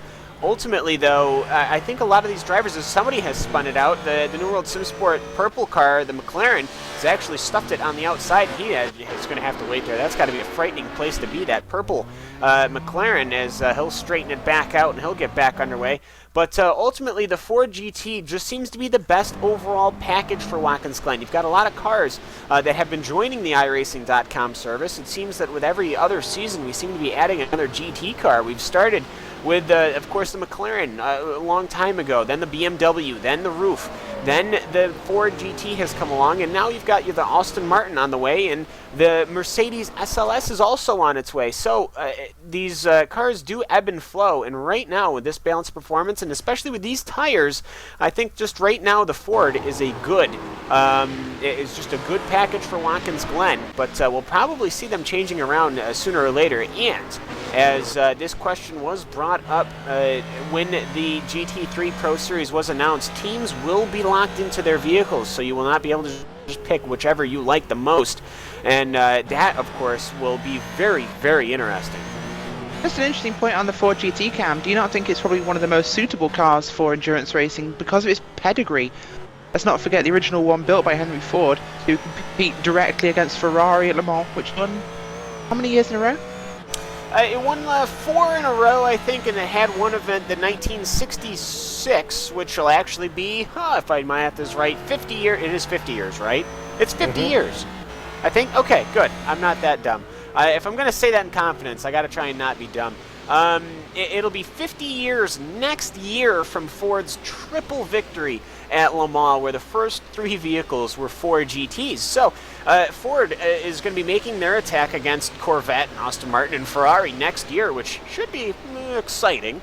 But ultimately, right now, the Ford GT that we have in this service is very good. And to talk about this in extraordinary detail or something is a guy by the name of Randy Chenoweth, whom is the team principal of New World Sim Sport, who has 2 cars in this event. But did I really join this TeamSpeak channel and just... And you got promoted. And you got promoted. Just to commentate about the Ford GT? Yeah. Yes, because that's what I'm talking about. The Ford GT is good. I'm driving a McLaren. My driver loaded the wrong setup. Well, that's my feelings right now.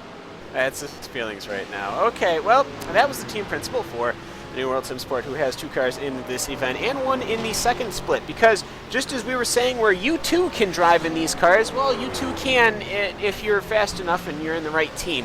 But if we must remember, there are probably, 5 or 6 different splits. When the race kicked off, there were over 360 teams of cars signed up to race in all sorts of different individual 6 hours. This is just the creme de la creme. This is the top of the very best here, as we can see, and they're putting on a show. Yeah, and to give you a full and complete update of how many different teams and drivers are running here today, we have got ourselves a total of 2, 4, 6, 8, 10 different splits. That means we've got ourselves roughly 460 different teams. That equates to 2,000 drivers taking ourselves apart here in the iRacing.com 6 hours of Watkins Glen. There are your standings then in your LMP division. Radicals in line 2 seconds ahead of Friction Racing. That one ebbs and flows, to's and froms itself about. But the interesting one there, Rachel, is that Radicals and Friends are now catching back up to that 3-horse train. Radicals and Friends in their second split do look a little bit stronger. Friction Racing in 4th, Vortex, then TNT, then Mayor Ready, and then Trinity Motorsports LMB. Oh, we had some excitement in the prototype field, and I don't think we've had the end of it yet, of course. Mayor Ready, of course, taking out Christian Telehote actually earlier on in the S's in rather spectacular style in the controversial and much debated incident between Mac Backham and Radicals Online 1 machine, and of course the Movano X Prototype Division 72 car. So there's been some fun going on, and well, we're looking forward to seeing what happens next. Of course, some very fast cars, and that gap, of course, between your leaders has really shrunk since the pit stop. So about 4 seconds between the top 3 cars. It could really get fun. Yeah, as we'll just show you that left-hand side of your screen. Top 6 drivers in each of the classes. We will run ourselves a lap on board with a driver in a moment, and it's going to be that driver, Mac Backham. Radicals Online, he leads away. Randy Chenoweth takes through a lap. You can't even see what's going on here right now, can you? No, I can't, because I'm doing a onboard stream right now. There we are. So, Cam, take us through up the hill. You're going to break at some point. Okay. We'll go, let's see. Do we want to go on board with we're on board with Mac Backham or something? Yeah. We're on board with Mac Backham. You might as well just start this over. We have a history of me doing lab commentaries for cars that we aren't even looking at. And I do a great job, by the way. So, well, we're on board with Mac Backham. This is a Radicals Online prototype car. Of course, that purple helmet, you can see that anywhere. He'll take the the bus stop very aggressively, taking healthy amounts of curb, but ultimately, these HPD cars, a lot of downforce, as he can just run right through the carousel with a minimal lifting. He'll have to go down through the gears. This is a very steep downhill a left-hander, and he'll come into the right-hander, up into the toe. He'll go, I think this is probably one of the slowest turns in the track, as that is about 70 miles an hour. Up through the toe as he will go around the Movano GT car and the Kappa Storm car. Of course, that Kappa car, the one that was involved with the Movano and Radicals Online incident there on the final turn, is they'll go through the heel of the boot, heading up to the top as he'll go through another GT car, as this is becoming a theme here where there's just GT cars every single lap. Zoe, will you stop it? It is annoying, for the love of God. As he'll go past a BMW. As well as the Radicals Online car, piloted by Mac Backham, does not have a dog squeaking in his ear, and he will complete another lap. Oh, very close to that tire barrier. He will go past the start-finish line and into R90, which is going to be another very, very slow corner. It's about 100 miles an hour in an HPD. A healthy runoff, and he'll head back up to the S's one more time. Yep, there you can see then Matt Backham leads away to capture himself in LMP, and it's about 2.5 seconds. Anderson Sports, of course, continues to lead the way in your GT division. Team GT, Rachel, third place in class right now. Now, Team GT, we've seen the highs and lows of that team so often here on RaceSpot, and they can be amazing. They can also struggle.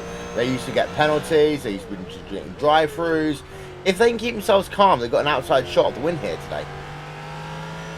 Yeah, they do, and that's the critical thing for you, is keeping it calm, trying to take the patient approach. And like I said, you know, you've got moves that are a final 30-minute move, you've got a first 2-hour move, and you've got to be able to tell the difference and tell what kind of opportunity you're facing. Do you have to go for it now, or do you want to wait? Of course, you have to get that car to the end to finish, and if they can do that, then they've got a very good chance, barring avoiding penalties, and they can actually have a good shot at winning. So you've just got to do that. You've got to take the opportunities when you need to. Well, ladies and yes, Cam. What have you... did you write something on the screen? No. Are you sure? He is not John Madden. The YouTube channel is now arguing whether or not his helmet is purple or pink. It's pink. Is that the new thing? No, is it pink or purple? No, it's not. No. They're talking about Mac Backham's helmet. That you called it purple, and they're all arguing that Mac's helmet is pink. Did I call it purple? You called it purple. I called it purple. All right, we're gonna have a poll right now. Go Cam on to is Twitter. colorblind. Go on to Twitter. Tweet at RaceSpot TV. Hashtag iRacing Watkins 6 Hour. Tweet whether or not you think Mac Backham's helmet is either purple or pink. Go. It's pink. I'm telling you. I'm gonna have to listen. Quit arguing on marketing right now. Right. Okay. Let's have a look. There we can see. There is Matt Backham's helmet right about there. For those of you who can't see, there's his helmet. Is it pink or is it purple? Is it a mixture of the both? Listen, we'll find out. If you want an example of purple, there's an NWSS car in the field right now. Well, I would say there's definitely just black in Mac spun out. Backham's helmet. We can argue that's true. Yes. Well, ladies and gentlemen, Everyone loves a little black. about 1 hour and 20 minutes in today's event here on RaceSpot TV. We will take this brief opportunity to take your RaceSpot TV side by side. We'll be back after these messages.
Simulated racing can be awesome, but it can also be kind of a free-for-all. Interestingly, auto racing faced the same problem in its earlier days. Whether it was on the back roads, the beaches, or the city streets, the racing was fun. But there was always a certain level of chaos and danger, until some folks came along and put some order to all of this. Stuff like official racetracks, regulations about weight and equipment, and enforcement of standards. That's what gave us high-speed excitement, fast-paced action, and photo finishes. That's when racing became racing. The guys over at iRacing.com have made the same transformation in the world of sim racing. Sure, they've got the most accurate tracks and realistic cars out there, but that's just the start. See, iRacing analyzes the performance and results of each driver in every race, so you can be sure you're always placed in races where the competition will be tight, and that those reckless drivers who ruin it for us all are kept in the pits. Not to mention that with over 45,000 active members already in their vast community, you can find races day and night, so you can always get in on the action. You can even join a league of your favorite series. And since updates are always automatic, you don't have to worry about software and can focus on the track. Zip up your fire suit and check out iRacing.com.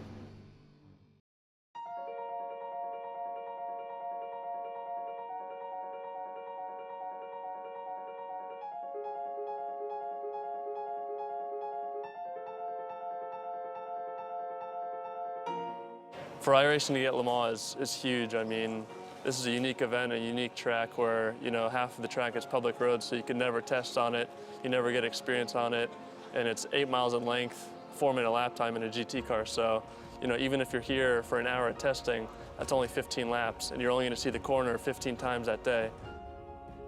The first section going through the Dunlop area is pretty unique. It's got elevation change and off camber. Then you go down Mulsanne into the chicanes, and the straights are unbelievably long. It's a tricky track, and every year I've come here, this being my 4th year, you learn something new every time. We've wanted to add Le Mans to iRacing for a long time, and we've really been working hard towards it for the last 5 years. But really, things only came together in the last week leading up to this race, so it was a real scramble to put everything together. The majority of Le Mans is public roads, so when they're preparing for the 24-hour race, it's really the only time that we can visit to laser scan and photograph the track so that we can recreate it in iRacing.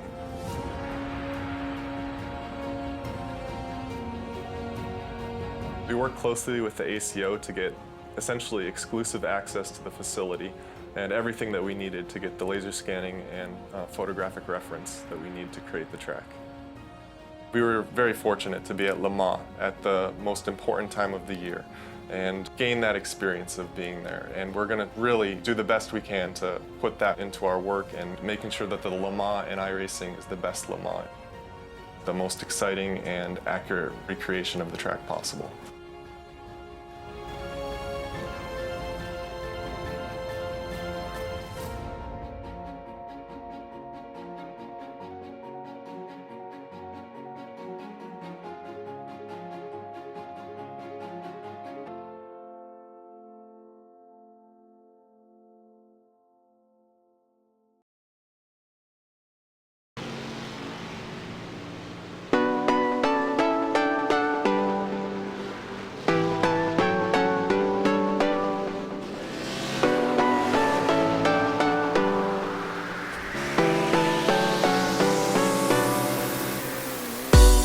Running ourselves on board with Kato Ricotta in the number 49, CTC Racing number 1 car as he heads himself up the hill once again, getting ourselves close to 1.5 hours here to the iRacing.com, 6 hours off the Glen. When we were on commercial there, Randy, literally to the second that we played the Le Mans commercial, we had ourselves Mr. Le Mans himself, Mr. Jonathan Boutel, get a bit confused and stumble into a Watkins Glen session. Yeah, I think he joined a race and he thought it was, I think he thought it was Le Mans. There's some S's here, there's a chicane, there's a decent link straightaway. I mean, it's an easy mix-up, lots of Fords. Cam just, loving the Fords as always, but, he's got to get that Ford reference in any way we can. We could be talking about McDonald's and be like, hey, you can drive your Ford through the drive-thru anyways. But yeah, Mr. Patel, Mr. Le Mans, doing all that work for the iRacing community. Help get Le Mans into the fucking iRacing service, and he made it happen. Well, there we are then, as we're having a look. Let's say that CTC racing car still battling it out with Jamie Fluke, and this is about down in your field with the Red Devolution Racing 4GT, about 0.4 of a second. And we want to know in intimate detail, Randy, why is this 4GT so dominant here today? P number 1 in a 4GT in your GT class, P number 2 in a 4GT, P number 3 in a 4GT. You know what I'm getting here, don't you? Basically the gist of it is that all the GT3 cars kind of have a bit of a strength and weaknesses kind of, you know, balance. Well, the 4GT does in a sense, however, it's the car that is sort of middle ground for all the GT3 cars. It doesn't really have any glaring weaknesses. It's basically the way it works. You have the McLaren, fast on the straight, incredibly slow through the faster corners, not a lot of downforce. BMW is the exact opposite. Terrible down the straights, extremely fast through the faster high downforce corners. The Ford GT is kind of the middle ground of that. It has not as good top end as the McLaren, but not as weak as BMW. It doesn't have as good top end grip as, say, the BMW, but it's much better than the McLaren. And because Watkins Glen overall is a very sort of even track with the fast corners and the fast straights, you need to have both of those in order to have a strong lap, and the Ford is what's really able to let a driver really do that.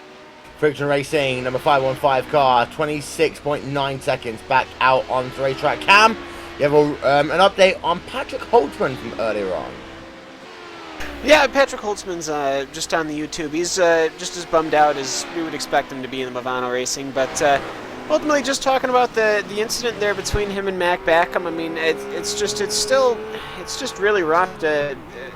So many stars had to line up to allow that to happen, and it was just very unfortunate. But yeah, Patrick said he's not really that mad at him. It was just unfortunate circumstance. I mean, that's just a big bummer for us all. But right now it's a Radical 1-2, a Friction 1-2, and the prototype fields, and they're a little spread out. So we're missing that Movano car a little bit, but you know, these things do happen. That's why this is racing and not a parade league. You know which HPD I'm missing there, Will? I'm missing that Coanda HPD. Yes. Yeah, I was actually going to say that too. It seems that Coanda has fully, I don't want to say fully dropped the HPD, but they seem to be really focusing on the possibly that GT3 series. But of course, yeah, because they're doing it now, because of course, in approximately 9 months' time, they'll be running in the RaceSpot potential GT World Championship Series, which is worth thinking about. And it'll be time we get ourselves to the Nordschleife at the end of this year, and also into the likes of the 25s of Daytona next year. Expect to see the likes of Team Redline, Inex Racing, Caranda Sim Sports, Radicals Online put a lot of attention into getting driver lineup sorted out for that one, getting it all ready to go by the time we get ourselves to next January. And it's interesting to note, attrition-wise here today, it has been more of the more prototype drivers, Rachel, out of the race compared to your GT drivers. You've got Jorge Montanez, Graham Carroll, Bruno De Carme officially out of the race, but also Miguel Martin. You see him, he is well down the field there in that Radicals Online number 42 machine. He does indeed, and that car's not in the best of positions right now, but wow, they are pretty upset with where they ended up being. 11 laps in arrears is a lot to make up. Miguel Martin recovering, of course. He had that incident, they had to take repairs to suspension damage. And, well, it's a game of recovery for them. They'll be picking off any spots of cars that take losses. And it appears we also lost a Friction Racing 15 at some point, which I didn't even notice. Yeah, the Friction Racing number 15 machine, of course, is the one that we had ourselves the incident with earlier on. Graham Carroll. So he is out of the race because of that one. But down in the GT field, this is probably the best battle we've got going on right now. You see a little bit of two-wide racing as you've got yourself some LMP traffic overtaking from GT traffic. And here we look then at the Gavingo Tweakers, hashtag RW car. Marco Derek running out with the Kappa Storm. What? That's a proper hard name there, Rachel. Kappa Storm! I almost want to go into full ground mode when we talk about Lucas Aff and the number 23 machine. To be fair, Kappa Storm sounds to me like a Finnish Viking metal band, probably. Which sounds like something I'd quite like listening to. But that's an incredible team name. I love it. He was that car that was the pick that Mac Backham tried to use, of course. Let's not forget to get past Patrick Olsman, and rather spectacularly didn't. But that car, very salmon pink and very green, as it's being chased down now from behind by the WFC chassis. No, it's not, because that's a different lap on that car. That's the, I believe, the car of the... Is that the Edgar Tweaker's machine? I think it is. Yes, it is. We were just talking about It that. is. There we are. They are on the same lap. Not updated. Yes, they are, and as you can see there, as they head themselves now out of the final corner, down and towards turn number 1. They come once again. Have we had any update, by the way, on the pink/purple situation on Matt Backham? Well, we'll find that one out in a moment's time. But the Kappa Storm, number 23 machine there, battling out still with Marco Derricks. That's the battle for P number 1314 in class. We work ourselves along board up the hill then, getting our Tweaker's RW car of Marco Derricks, heading themselves down in towards the chicane. And so often here on RaceSpot here, actually, Rachel, we've gotten ourselves accustomed to running basically flat out through that chicane. But here comes having a Tweaker's RW car down to the inside. Nice, easy, complete pass, and that was easily done there. We're so used, though, to going straight flat on into the carousel. It is nice for a change to go back to it being the good old-fashioned way that we used to it being in GT racing, and of course also when they used to run it in the Verizon IndyCar series. It is, and it's a very different race, of course, to IndyCar, and well, the multi-class aspect always makes things rather entertaining. I believe 90% of the incidents we've had so far have been multi-class incidences. Apart from the initial incident on the pace lap between, I believe that was the cars of the racing team number 3 machine and one of the Coanda cars, the 88 machine, which was a pace lap screw-up between drivers of 5,000 straight the field, which is not the thing you normally expect. Yeah, and it's interesting to note as well, we did see this, and I did think it was a bit of an issue when they came out of pit road. Marcus Hamilton been back in and out, if I'm not very much mistaken, Cam. And did he get a penalty? Did he get away with it?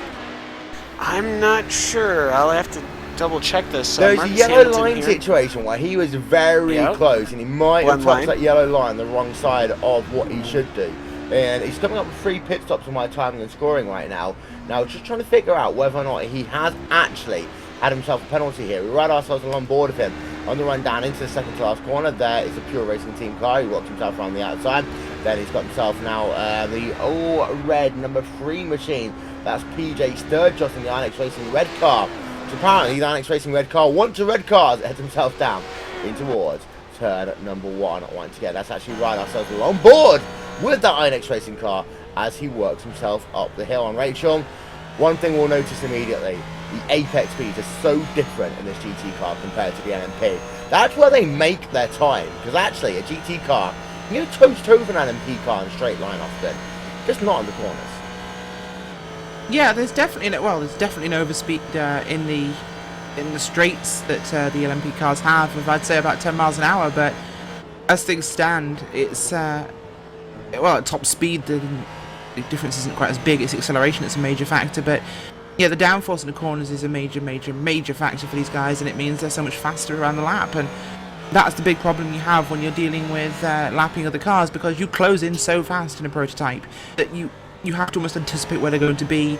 You have to be able to read that, okay, they're going to be really slow late off the apex here. I have to be ready to tighten that exit, compromise it, and get underneath them. But yeah, it's, of course, with the boot section, of course, that's the biggest difference in lap time, I think, realistically, is so twisty. The HPDs have such an advantage. Yep, as there we can see there, we'll continue to ride ourselves on board with this corner right here, Cam. Uphill, off camber, left-hander. How many drivers do you think it kills at some point over race? Because it's so difficult, and it looks easy. But again, we are watching this on board. We're not there on the racetrack. People say, oh, you know, the corkscrew is not that difficult. It is. That corner, turn number 10, is so difficult. Well, it is, and I'd love to see if we could get maybe like a slow-mo shot or something like that coming up through it. And But just looking at the wheel action in the GT3 car that he has to do to get that car just to behave, to behave on throttle and off exit, is you've got a tire barrier right on the outside of the exit, and that tire barrier is about 10 feet too short, and it goes straight into Armco. So, really? So, she only squeaks when I'm talking. She wants to talk too, I guess. So that Inex Racing car, though, if you're sitting on the outside of that barrier watching them come up and go down into turn number 11, it is a great view to see. I recommend it to anybody because you can really see the driver working the car.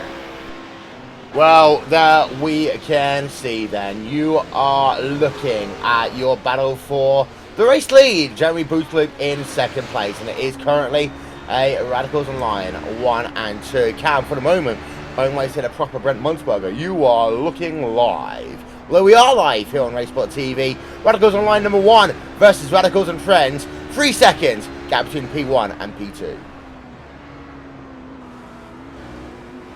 Yes, yeah, the gaps between them, the friends and ones, it's about 3.4 seconds at the line last time by, but Vortex Sim Racing has actually come through, I believe, this last series of pit stops here, this Friction Racing, is they're almost running, well, they're about 12 seconds away from each other. Right now, Marcus Hamilton has stayed in and into that car, and Frederick Evers have gotten out of the other one and allowed Dean Prescott to get into the Friction Racing number 516. So right now, it's just drivers are starting to change, and when you start getting drivers, new drivers in, they have got to learn, just as the other drivers did in the beginning of the race, how this all works. Our aerial coverage today is brought to you by And One Design, official graphics partner here of RaceSpot TV. If you would like to pay attention to Monday Night Skippies, Rachel, you can check that out every Monday night from 7:45 p.m. GMT. And of course, our coverage is in support of Shelter. Monday night is Skippy night. We go absolutely crazy for 25 minutes of some of the funnest racing you will see all week long. We do indeed. It's great with those guys. They have some of the best, most exciting racing ever.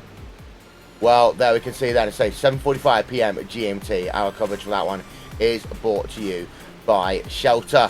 We are getting ourselves now, say, a little bit further on here on RaceSpot, and just having a look down in your field, actually. Trying to figure out what is going on. And don't forget, if you'd like to get in contact with us on Twitter, you can do so as well. Use the hashtag iRacing6H. And, well, very intensive racing going on actually down in your field. Just having a look at some of the battles that are going on. And this is a big one actually going on for the last place in your podium. This is between the driver of Mad Cow Racing, Bessie, Michael Fabian behind the World Cup number 19 car, Team GT, 4GT, with Mikko Salati battling it out, Rachel. 1 second separating these two very popular teams. It is indeed, and the GT battles are always great here, of course. They really get some exciting racing going, and well, you'll always love to see Bessie on the track, because those guys at Mad Cow Racing are always a laugh.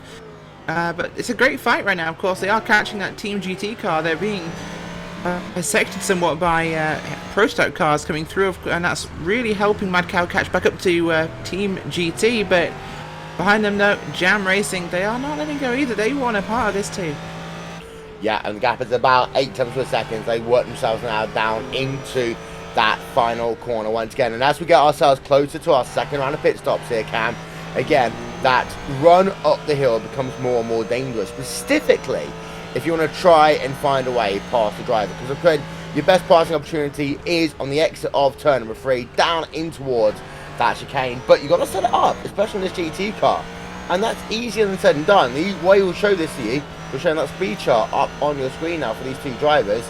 Well, it's a little bit too far back to really be in the draft, but you can just notice just lifting up the gas just a little bit there, that 4GT.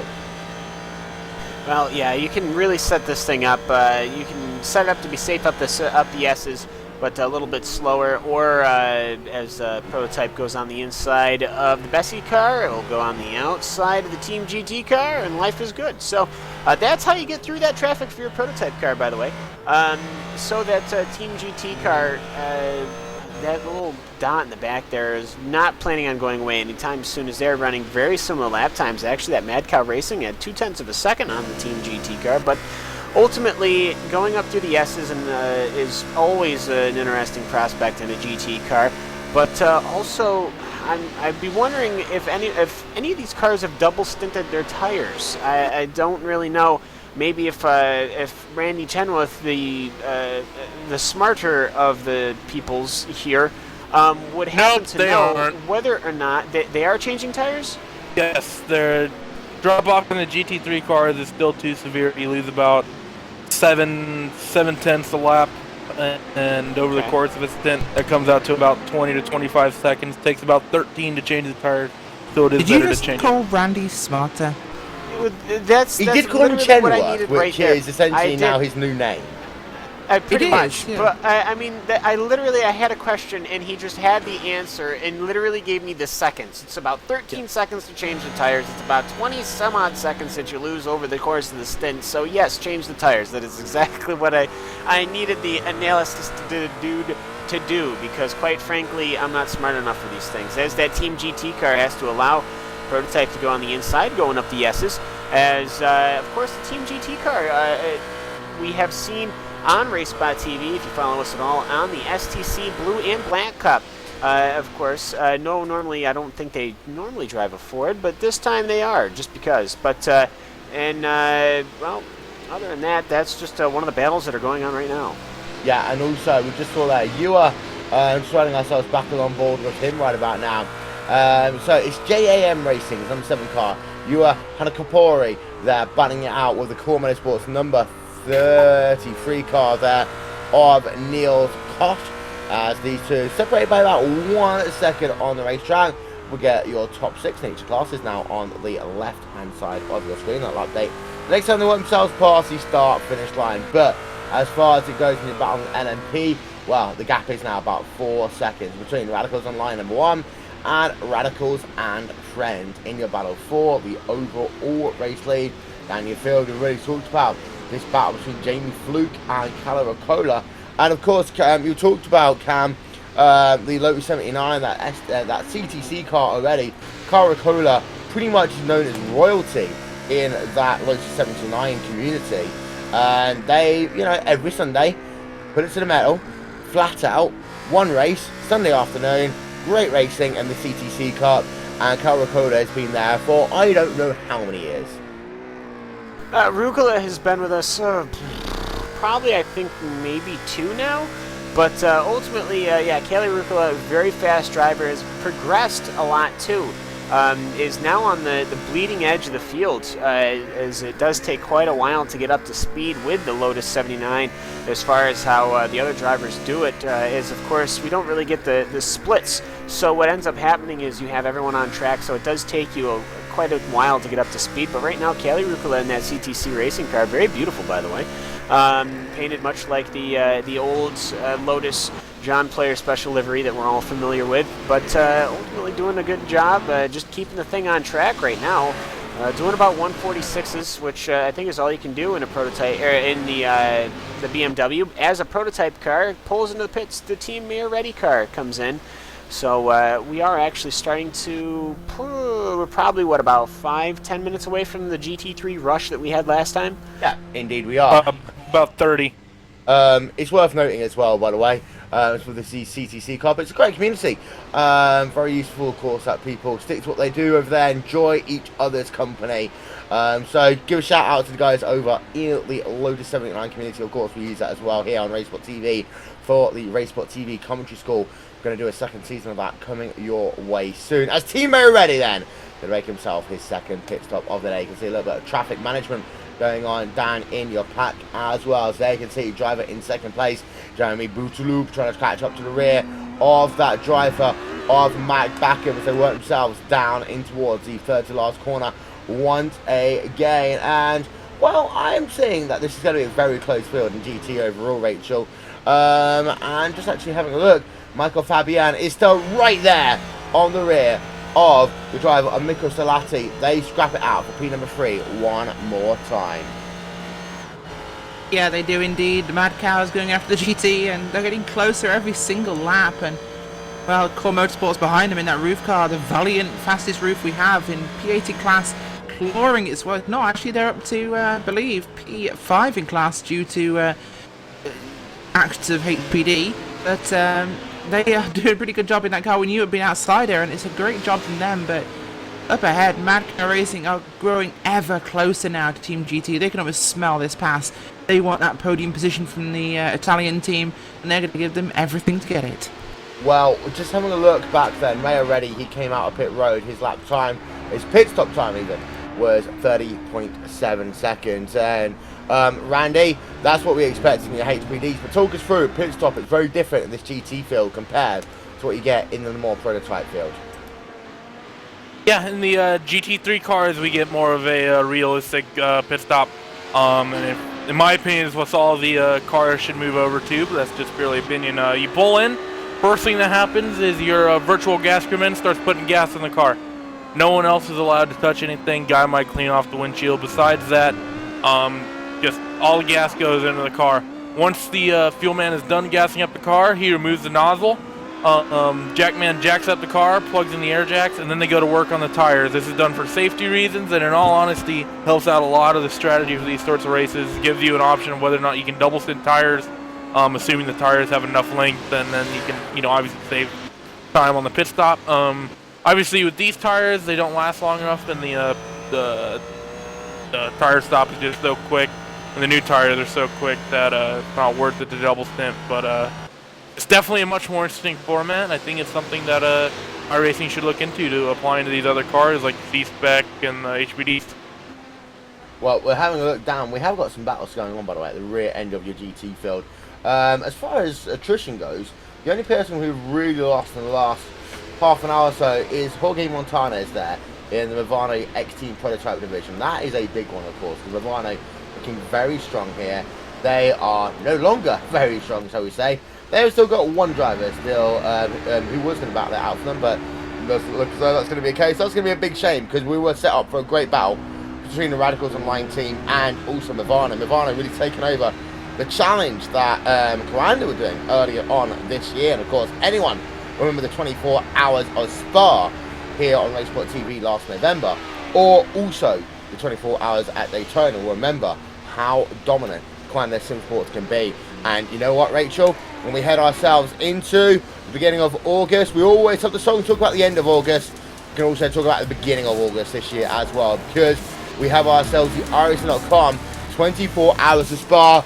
We, RaceSpot TV, brought you the first ever 24-hour race at Spa, the first ever 24-hour race in iRacing history.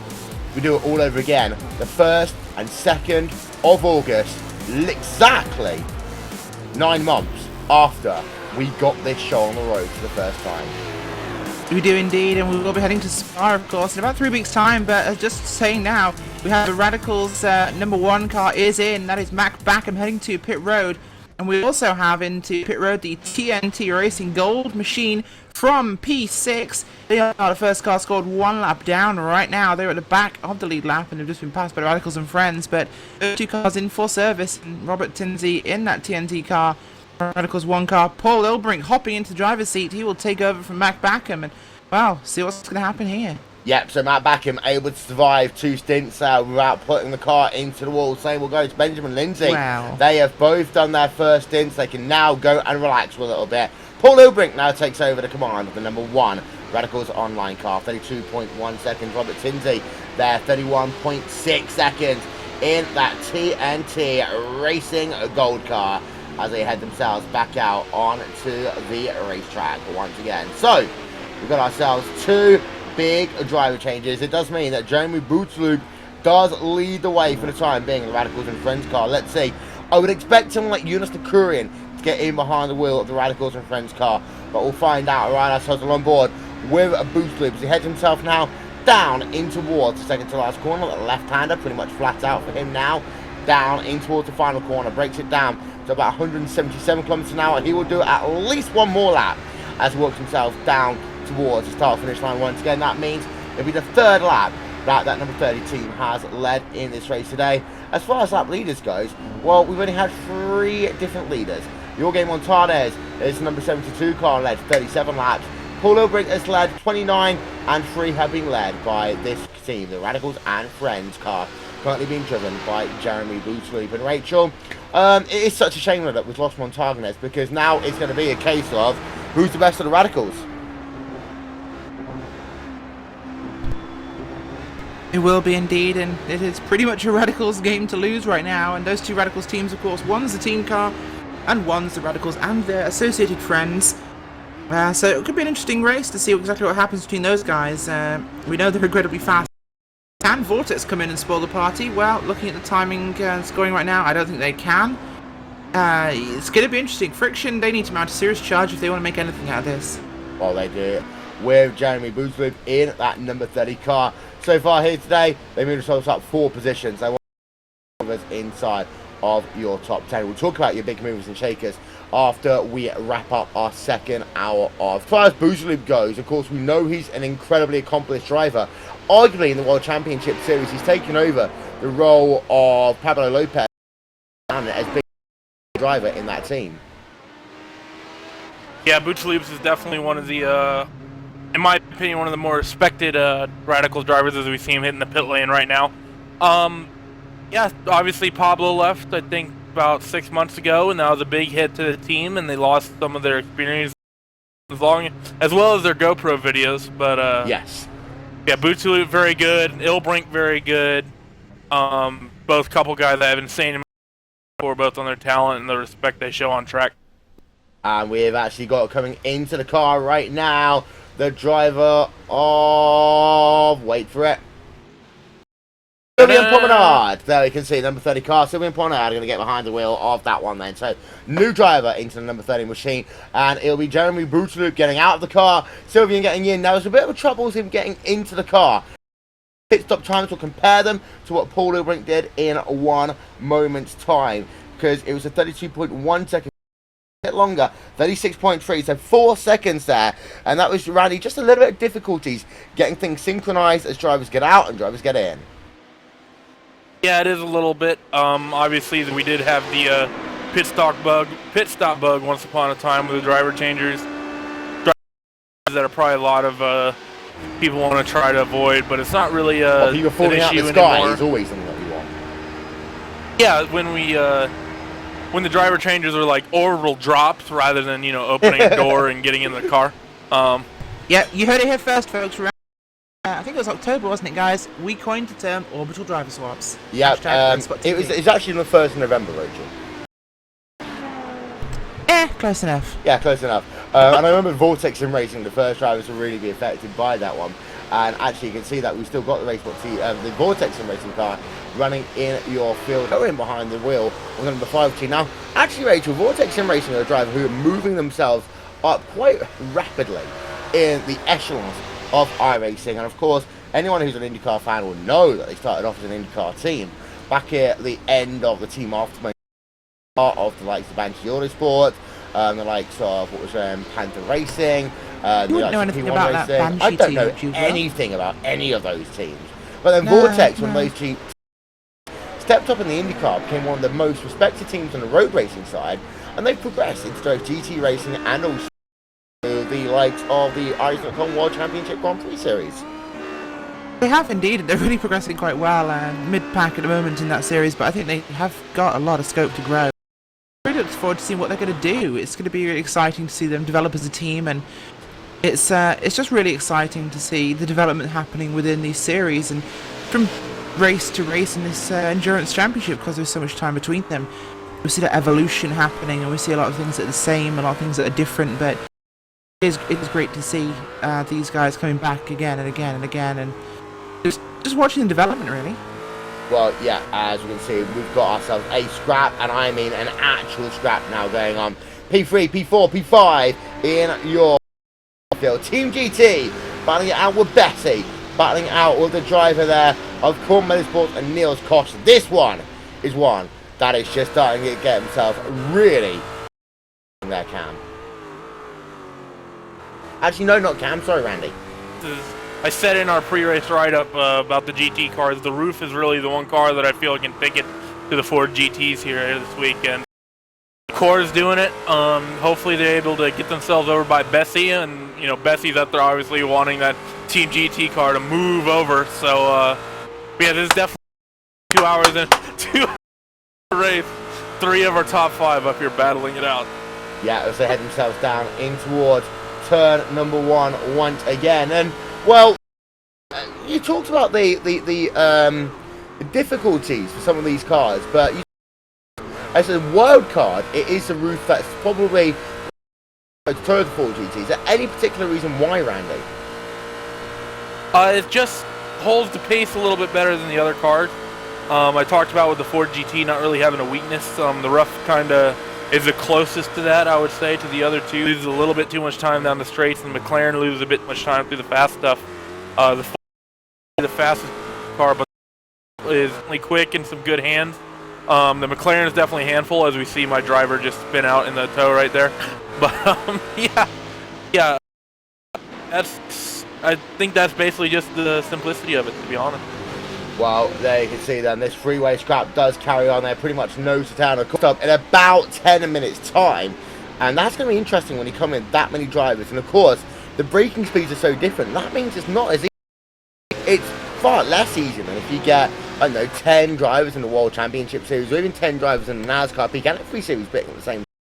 Because they're not going to pit at the same distance, because they've each got different braking speeds and zones and lights.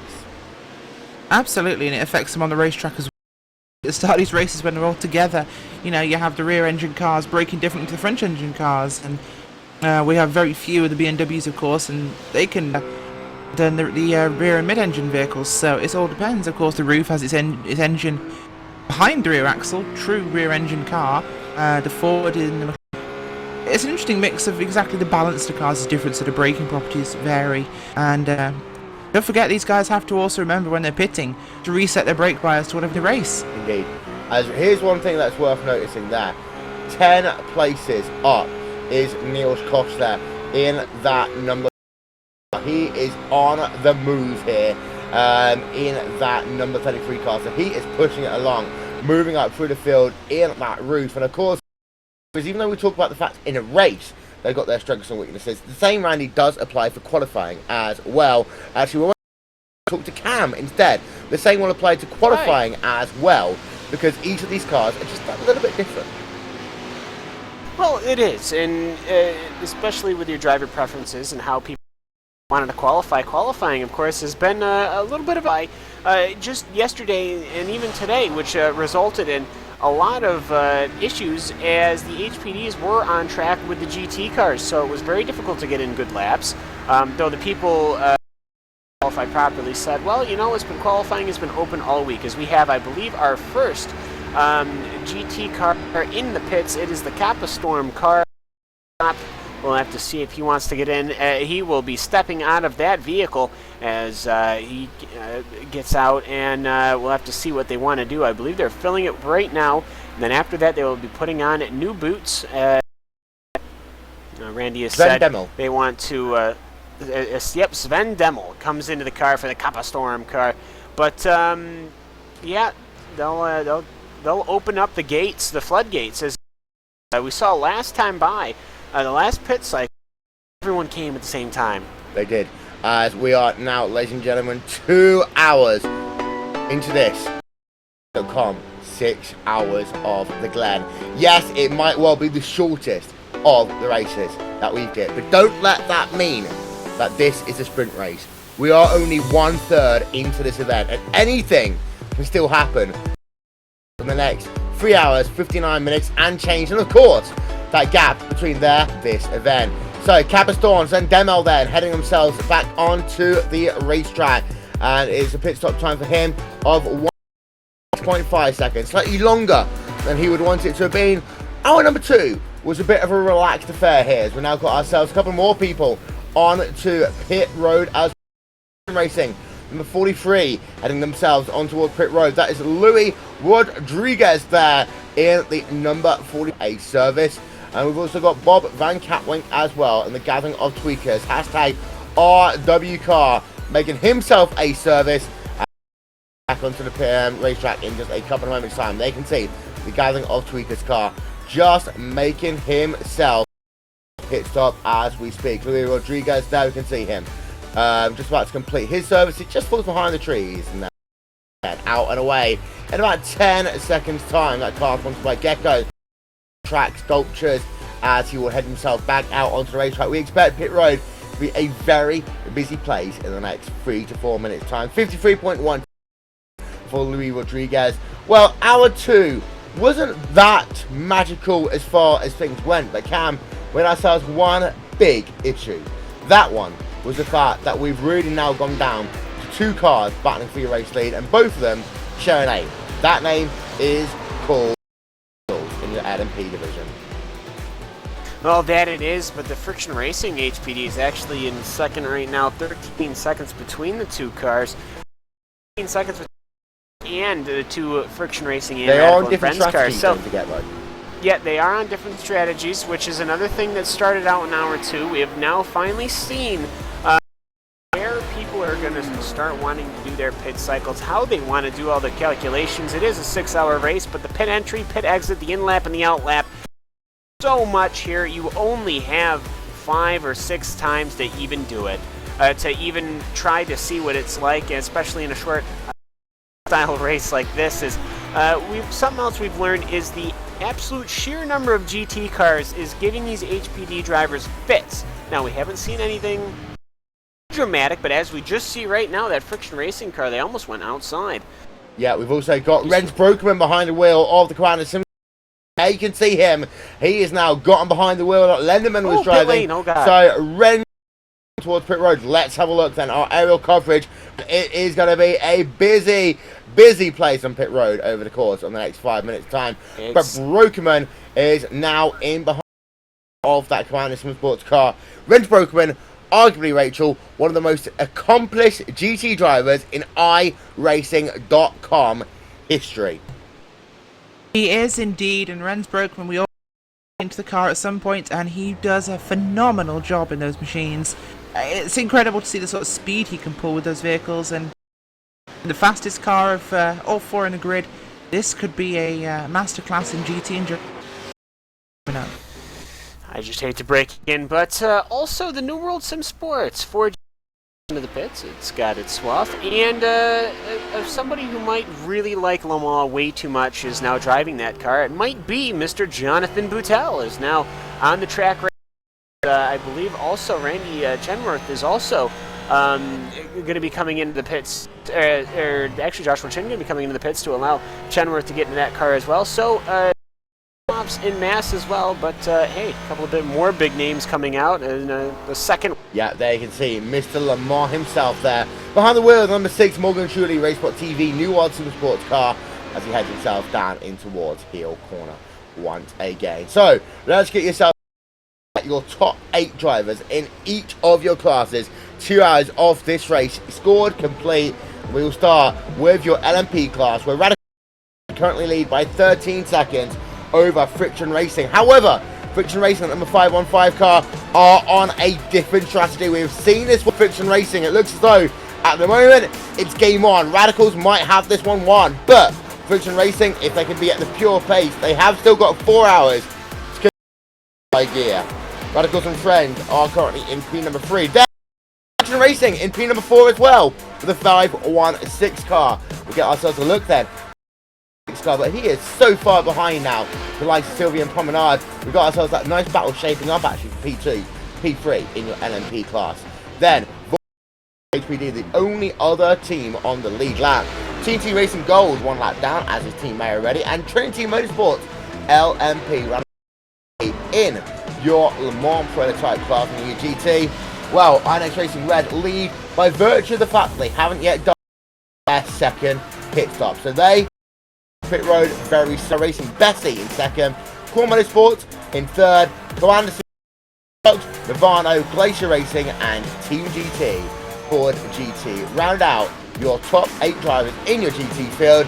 Well, Rachel, INX Racing, their stint has been over an hour. This is going to be no need for them to worry about fuel saving at all. They go past the stripe once again. It absolutely is, and INX are pushing hard right now. It's a tough one for Coando. I think they must have actually pitted by now to put them that far back. But, well, they just did actually. Renz Broekman's just got in the car, so INX pushing this one long, but the lap times are still good for them. They're doing a 47.1 last time round, but they're behind traffic now. That is the CTC Motorsports BMW having to lap their own cars. Well, ladies and gentlemen, we are just over 2 hours into this event now, as we're just going to have a look down through your field, as we've got ourselves a nice little scrap going on between Isaac Price and Florian Wolf there. PRT number 3 car up the hill they come, Cam.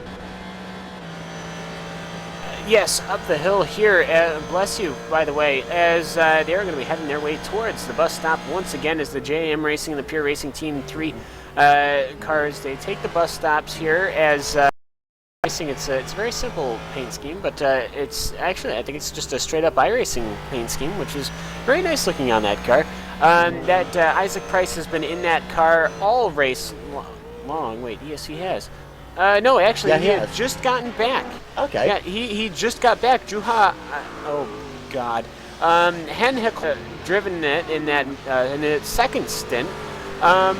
So ultimately, though, these drivers are coming through. Isaac Price is back on the track, and that's good for him. But ultimately, right now, we'll have to see him as he has the Team GT in front of him, and we'll see what they can do from there. Yeah, we've got a couple of drivers on pit road as we just saw one driver actually just overshoot tyre in a loop there. But there can see Movano X Team GT Division 2, Sebastian Fluser on pit road as we speak.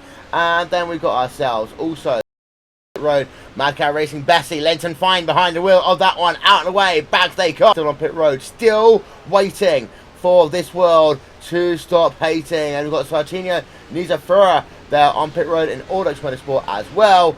Sean Wilshire in the CT Racing number 1 car doing this, and Special Fuels are now backing out away in that Movano car. So it looks as though we're getting ourselves closer to the end of our second full round of pit stops. Although we are still Sturgis and Niels Kosh to battle it out at the front of your field. Cam, this is an interesting race as far as the strategy lengths are going here. In your 4 GTs especially, they're doing at least 65 minutes. Yeah, if you can do it right and you spend a lot of time off throttle, unlike a lot of cars, other cars like the BMW do a lot of trail braking, you do a lot of throttle braking. With the Fords,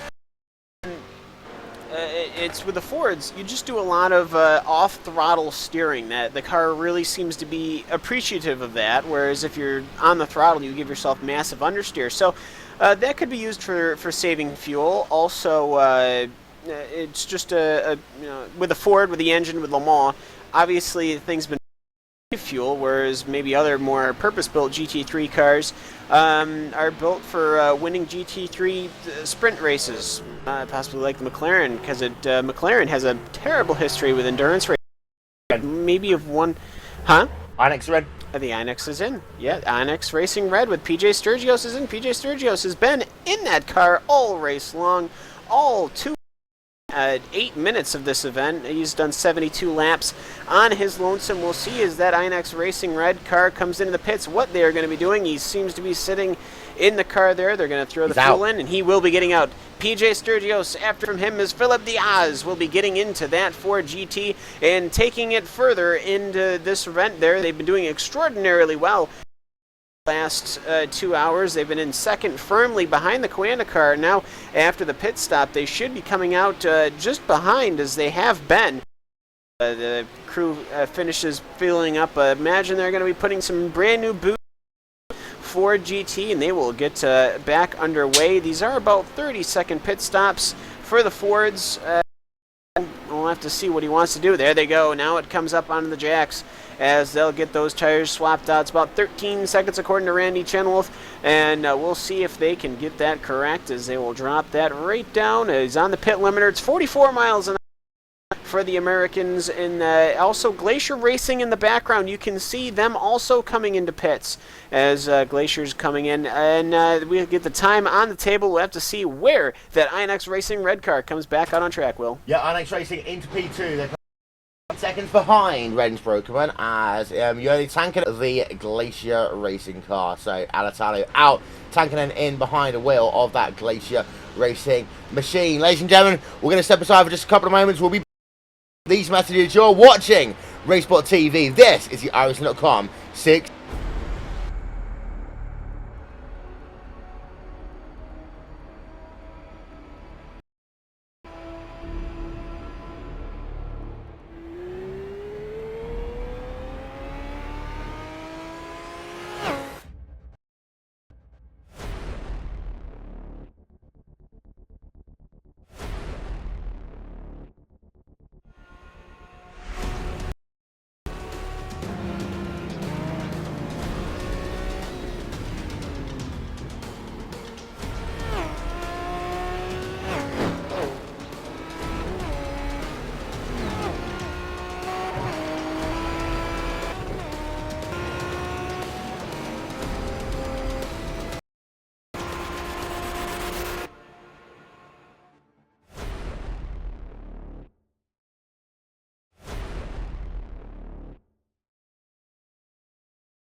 What is it about speed?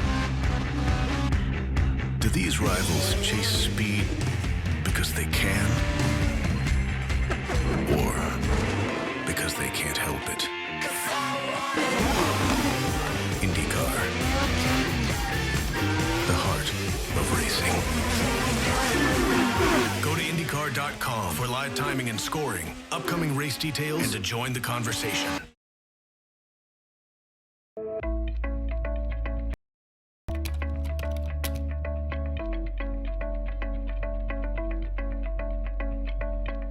I'm Dan Garrison, software engineer at iRacing.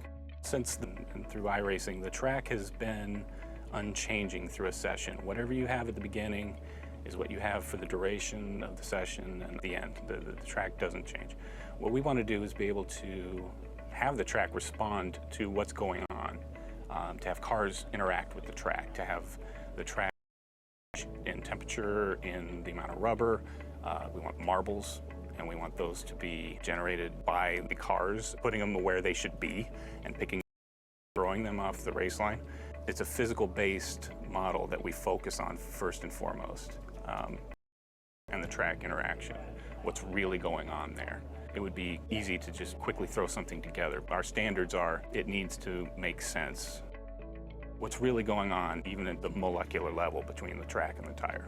The way the track works, essentially, is we divide it up into small cells that your car.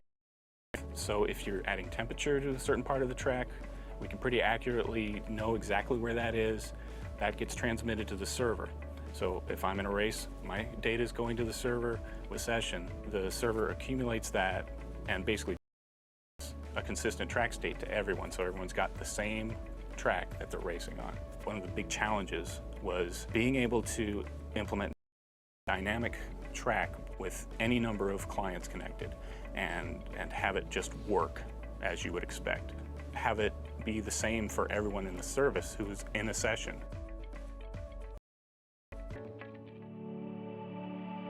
So to kind of give a little bit of a preview of the state of things right now, I basically have run a number of laps at 5 with the effects exaggerated for demonstration purposes so that we can kind of immediately see what's going back. Right here is basically the track at the beginning of the session. There is a little bit of rubber on there that's put programmatically. That's the starting state of this track, and it's all rubber at this point. If we skip ahead to the end, I did about 30 laps. So at the very end, you can all this darkened in right here. This is where I'm running the car. So, well, there you go. And again, this is exaggerated. A single car in 30 laps is not going to darken the track anywhere near this level. We also have the ability to see the temperature, similar to an IR. At the beginning of the session, it's a little bit warm down here. It's very cool up here. As we, all of a sudden, this part of the track has become very warm. This is where I was running the car. And we can also drag the little thumbnail and see the effect of time as the track cools off and returns back to its equilibrium state.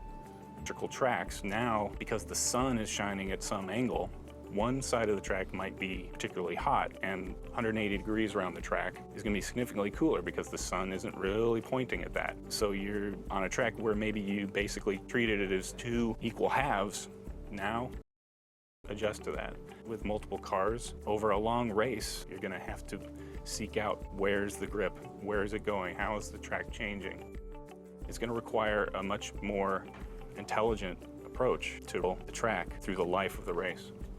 So in addition to temperature and rubber, we're also spending a lot of time working with marbles, putting them on the track where they should be.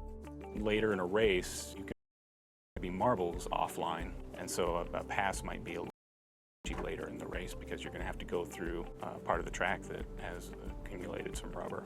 On the oval side, if you want to venture out into, say, the outside line and nobody's been there yet, you can expect to find marbles there. The track becoming dynamic means that during a race, temperature is going to go up significantly and the grip is going to respond negatively.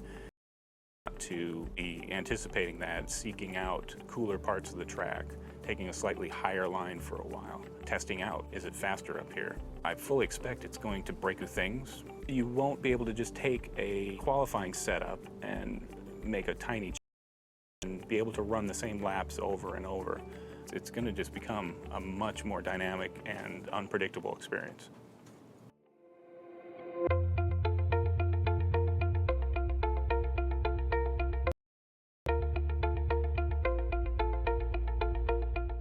As significant as in creating a dynamic environment, it kind of just sets the foundation for even bigger and better things. We'll be able to have night transitions and a moving sun and clouds coming in and have the track respond to that.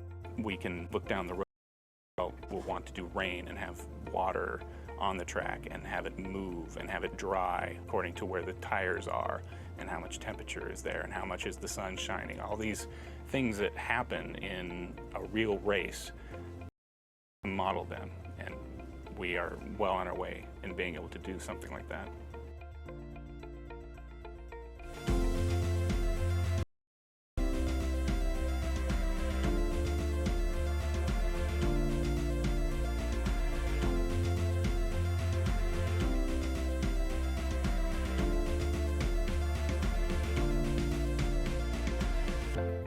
I think as an iRacing member, to see this feature fruition, this dynamic track is something that really has been kind of discussed for a long time, and to join the team and be able to bring it to the members, myself being one of them, is very exciting. It's going to change the face of race sessions significantly and really improve the experience.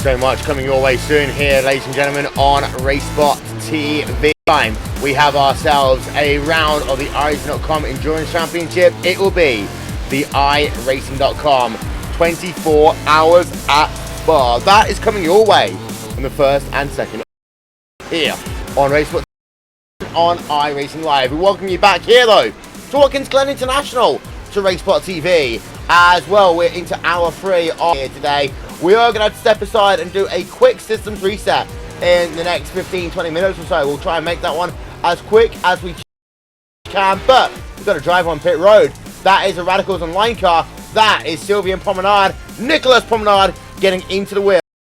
Radicals and friends, number 30 car. Cam, nothing really happened during that commercial, except we've got Radicals and Online changing strategies. Yeah, Radicals Online shifting. They've won from to another Pomerade. I mean, I almost wonder if these two people, they got to know each other or something. That's a coincidence, I tell you. So that's a thing with the Steel Series. Radicals Online HPD getting back on track just behind its being driven by Miguel Martin.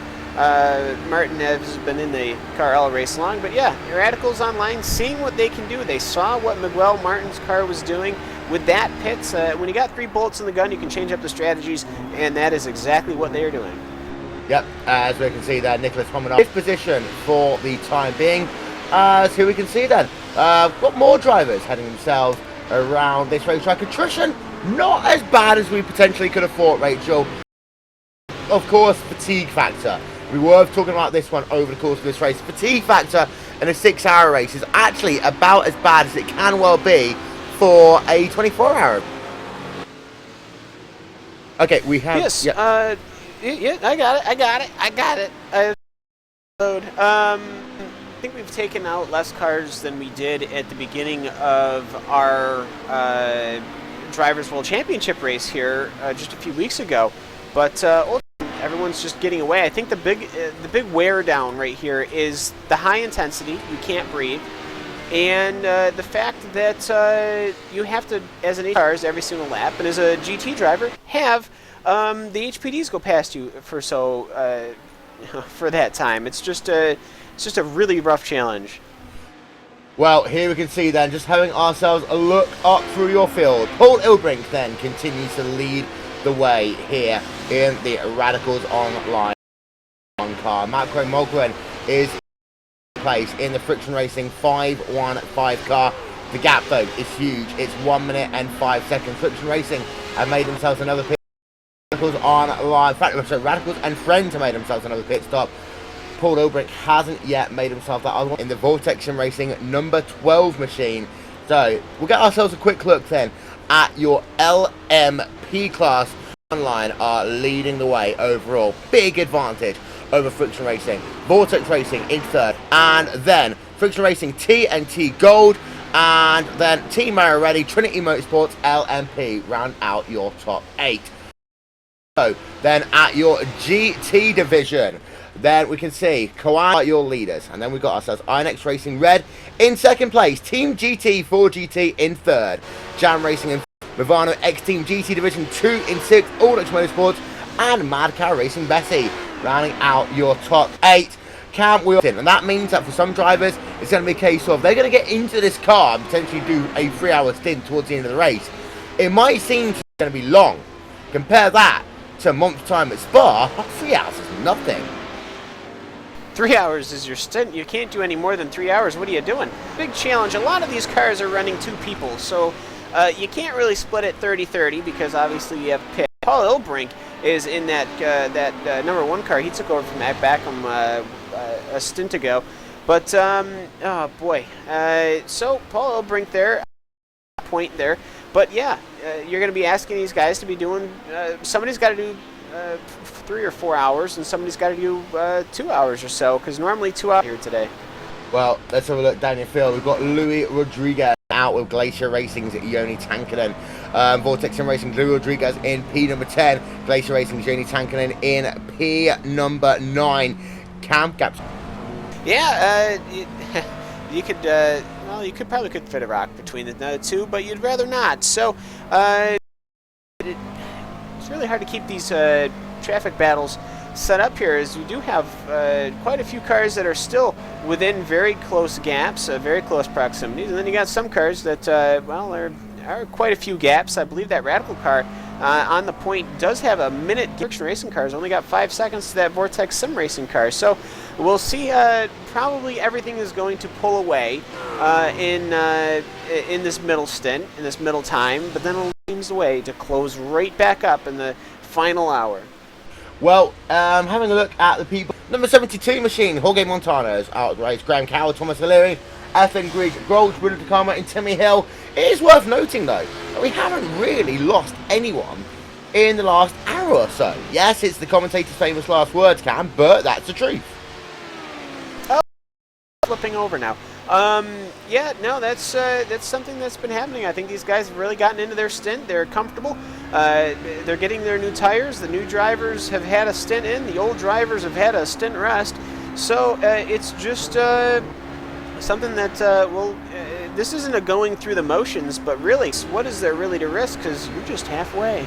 So we're not even at halfway. We're at 2.5. So We'll see what they do now. Questions in the YouTube channel. People are wondering how many drivers you can have, your stint lengths. The max allowed, I believe, there's a fair share policy in the iRacing service. Somebody has to do, what is it, 25, 10%, I think? 25. Or something.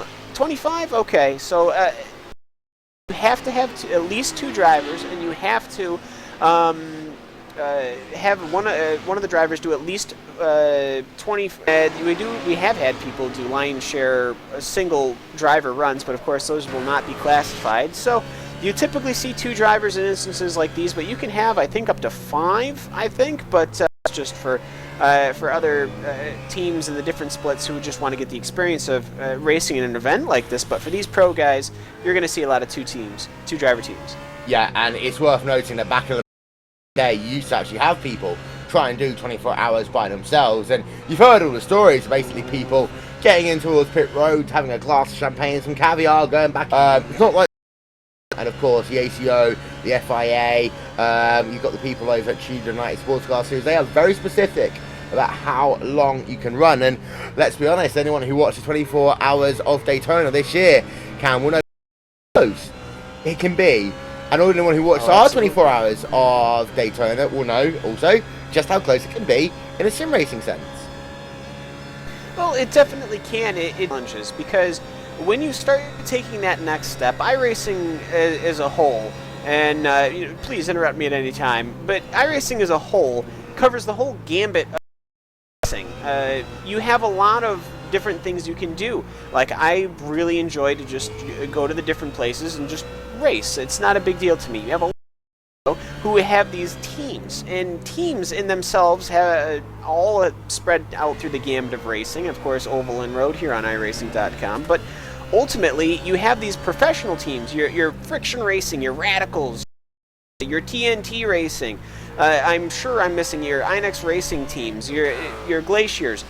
All of those teams, for these guys, this is business to them, and they are very good at what would be like team principals, your chiefs, the people who are very good at your setups, people that are very good at driving the cars. You have the whole, whereas other teams, you might only have 2 or 3 friends that are just wanting to race together, and iRacing.com, it allows all of the people to do that. I just realized that the Gathering a tweaker down on the rear of his wing. That's a little bit of a whoopsie doodle on the communication there. Somebody's playing a joke on somebody, but ultimately, you can either get together with your, if you really want to push, you can make your way up to the highest ends of the teams. Granted, you got the performance and stuff, and I think that's just something that we can see here, because you guys getting together in racing. But you have other teams that, for them, this is 6 hours to Glen. It's a very big deal to them. Or you can have a mixture of the both, and of course Radicals Online, they are incredibly competitive thing, but they say no, we want to make sure that as a team we're all friends, we're not just going to recruit to find out and chill out together.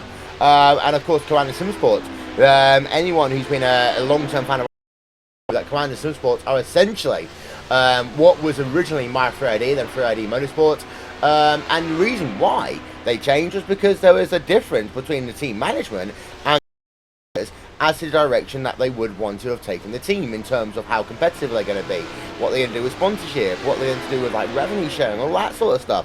And you sometimes you have to make NASCAR being out in 3 series, the same applies there. Ladies and gentlemen, we are going to have to do a quick systems reset here on RaceSpot TV. We'll be in 5 minutes time maximum, we promise. See you in a minute.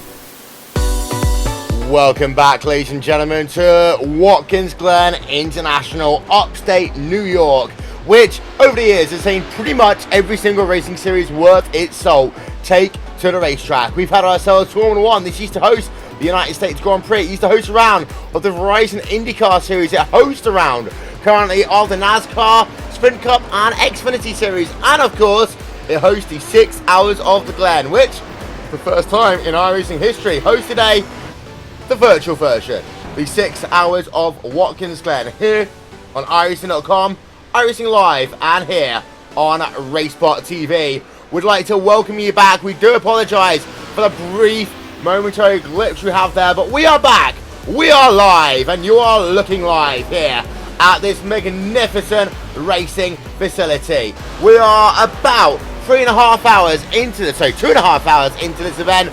Will Vincent, Rachel Whiteford, Cameron Walsh here, Hugo Louise in support. We've also got ourselves Randy Chenworth here to give us some expert opinion when he is not driving. And well, Cam, we've got ourselves Frederick Evers, unfortunately, whilst we're away, out of the event. Yes, let's see here. Frederick Evers, I'm not quite sure what happened to that vehicle of his, but yes, Frederick Evers was in the, which car? 516, some friction racing car, but I say he's on pit road. It looks like that thing is terminal. We have got ourselves that just happened. Yeah, got ourselves a nice little battle going on between Leighton Fine and Sanchilio and Nisa Ferrer. We are going to try and see if we can get ourselves a quick another look at what went wrong there with Frederick Evers. If we don't figure it out immediately, we will just leave it as is. But it does look as though he's out of the event. 11. Yep, so we won't be able to get one, I don't think, of this one for you. His car, see, there he is on pit road. So it looks though that his day is done. Unfortunately, our cameras didn't pick it up. We have got ourselves, though, a nice little battle going on. Ashley Owen and McCoy Mogren, they're scrapping it out for position. This is for P number 2, P number 3, as these drivers continue to scrap right now. So there we can see Vortex and Racing HBD, Ashley Owen continuing to scrap with McCoy Mogren. The gap is seconds, but the issue is, Cam, we just saw that Ashley Owen actually lost himself a second, having to be very brave on the run down in towards toe corner. Yes, as they go from the toe out to the heel. It's just, you don't want to risk it too much. We just saw with Frederick Evers.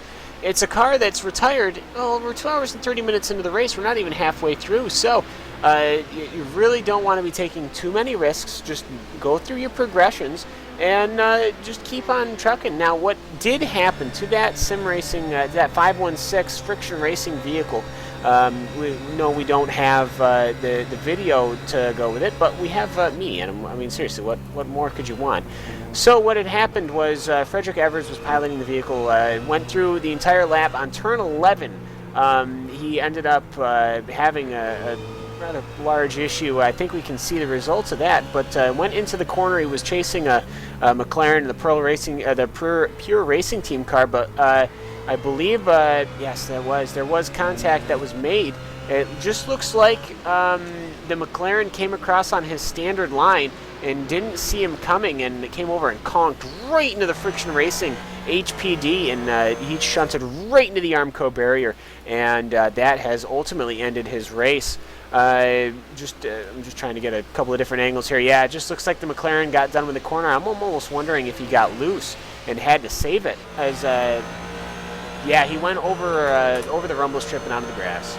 We have got, though, Mad Cow Racing Bessie down to the inside, going to get himself past Engine Nizza Ferrer. Nice, easy, simple pass there, past the Odox Motorsports car, down in towards turn number 1. That was pretty much as Bessie moves. Is Bessie a her? Bessie moves itself up one position now into turn number 7. Of course, Sebastian Vettel used to name his cars all sorts of weird and wonderful stuff. But Leighton Fine behind the wheel of that number 19 car, now up into P number 7. That car's moved up and down through the field over the course of today, Cam. So it's moved up, moved down a little bit. At one point, it was almost in a podium position. Well, and it still has a chance to get into a podium position. We are not even halfway here. As that Odox Motorsports car is just slipping back just a little bit. That Odox car looks a lot like the old New World SimSport cars, and it confuses me. but we actually have a fight right behind it. Is the Trinity Motorsports LMP car racing against Robert Tinsley in the TNT Racing Gold car. So HPD battle is just about to overtake the battle that we were just watching, and we'll have to see. This is actually a rather hectic part of the track here. This is the heel of the boot. They'll actually sidestep each other side by side by side. And the TNT car will ultimately be the loser out of that one, as he is going to be stuck. Oh, he's going to be stuck way behind. He was not aggressive enough on the passes, and now he's got 2 GT cars and 2 turns to go. He is not going to be able to make that up. And boy, well, that was a quick battle. It was, although of course they were drivers on different laps, I think, because actually Nicholas Pomerad, they can see him in that number 30. Yeah, Nicholas Pomerad there, of course, taken over from Sylvian Pomerad about 25 minutes ago. That one is still going on. We're just got that ticker working ourselves on the top of your screen once again, as we turn our attention back into the wonderful world of GT. And, well, we've got Jens Sankonen, Louis Rodriguez, and Martin Solari. They are having a freeway scrap right now. Glacier Racing's Johnny Tankonen in P number 9. Vortex Sim Racing's Louis Rodriguez in P number 10. They can see the gap 6 tenths of a second in one direction, but then you have a look behind as well. You see the gap is 6 tenths of a second to the Authentic Racers team car as well. So, nice little scraps going on here. Vortex Sim Racing having themselves an interesting little freeway battle, and they are literally the meat in this sandwich right now. Well, that they are. And speaking of sandwiches, it is just afternoon here in America, on the East Coast at least. So, for all of those people out there watching, please, you can, as always, which is a RaceSpot. You know what? This is an endurance racing tradition at this point in the social media world. Normally, we just post up what is being consumed. It's a neo-endurance thing, really. I think it started with the 24 hours when we were burning popcorn, but ultimately, though, it is lunchtime here in America, and it's getting to be dinner time over in the European sectors, so hopefully you guys are going to be enjoying some food, and the drivers out there on track right now aren't going to be thinking about food, or maybe they will, and that's not going to help. But ultimately, though, we're just past high noon here on the East Coast, and already it's just been a very good race so far. Yep, no, I have no food, so if you'd like to send some, please send it to Wolverhampton, England, and it'll probably find its way to me eventually. England. Yeah, you know. just England. Yeah. Paul Newbring ends up in New England or something. Yeah, no, where I should be living. 69 seconds the gap between Radicals Online and Friction Racing. Of course, Radicals Online number 1 on a very different strategy right now, Cam, compared to the Friction Racing 515 car. So there's 69 seconds the gap. They're on a different strategy. Radicals, we expect them in about 10 to 15 minutes time. Yeah, so about 10 to 15 minutes time. I'm just looking at the when you start, we were having issues with all of the skins loading and stuff, just due to the fact is, as we said before, 100 teams. That was over 500 cars at one time querying the Trading Paint server. Of course, these many skins brought to you, of course, by Trading Paints, the service that allows custom skins to be used in the iRacing service, and boy, are we so happy for that. But that Trinity Motorsports car, currently driven by Dirk Reinhardt, that's a definitely very interesting BMW car, especially with a little bit of that mud on that there. But that's not a real skin that's been recreated, is it? Because that is a wonky looking skin. Oh, Podabet. We see the Podabet skin quite often, actually. We like that one. It's one of our favourite ones. That's good. It's one of our favourite ones, and anyone who's been watching RaceSpot TV for long enough will know this one in its entirety. There we are. It's basically a polar bear, just like headbutting some nuclear waste or something. We do like it. As Evan Merrill right behind. We are going to talk serious for a moment, because I can say he's going to look, try and dive on the inside of Sean Wiltshire. And that's a red Devolution Racing Ford GT over the CT Racing car. Ooh. Side by side they go through the inner loop. Evan Merrill will get himself there ahead of Sean Wiltshire, but not before they go too wide there into the inner loop cam. Yeah, no, Sean, got to keep that car on the track, brah. Yeah, Sean Wiltshire, another Lotus 79 racer here in the CTC Racing number 1 car.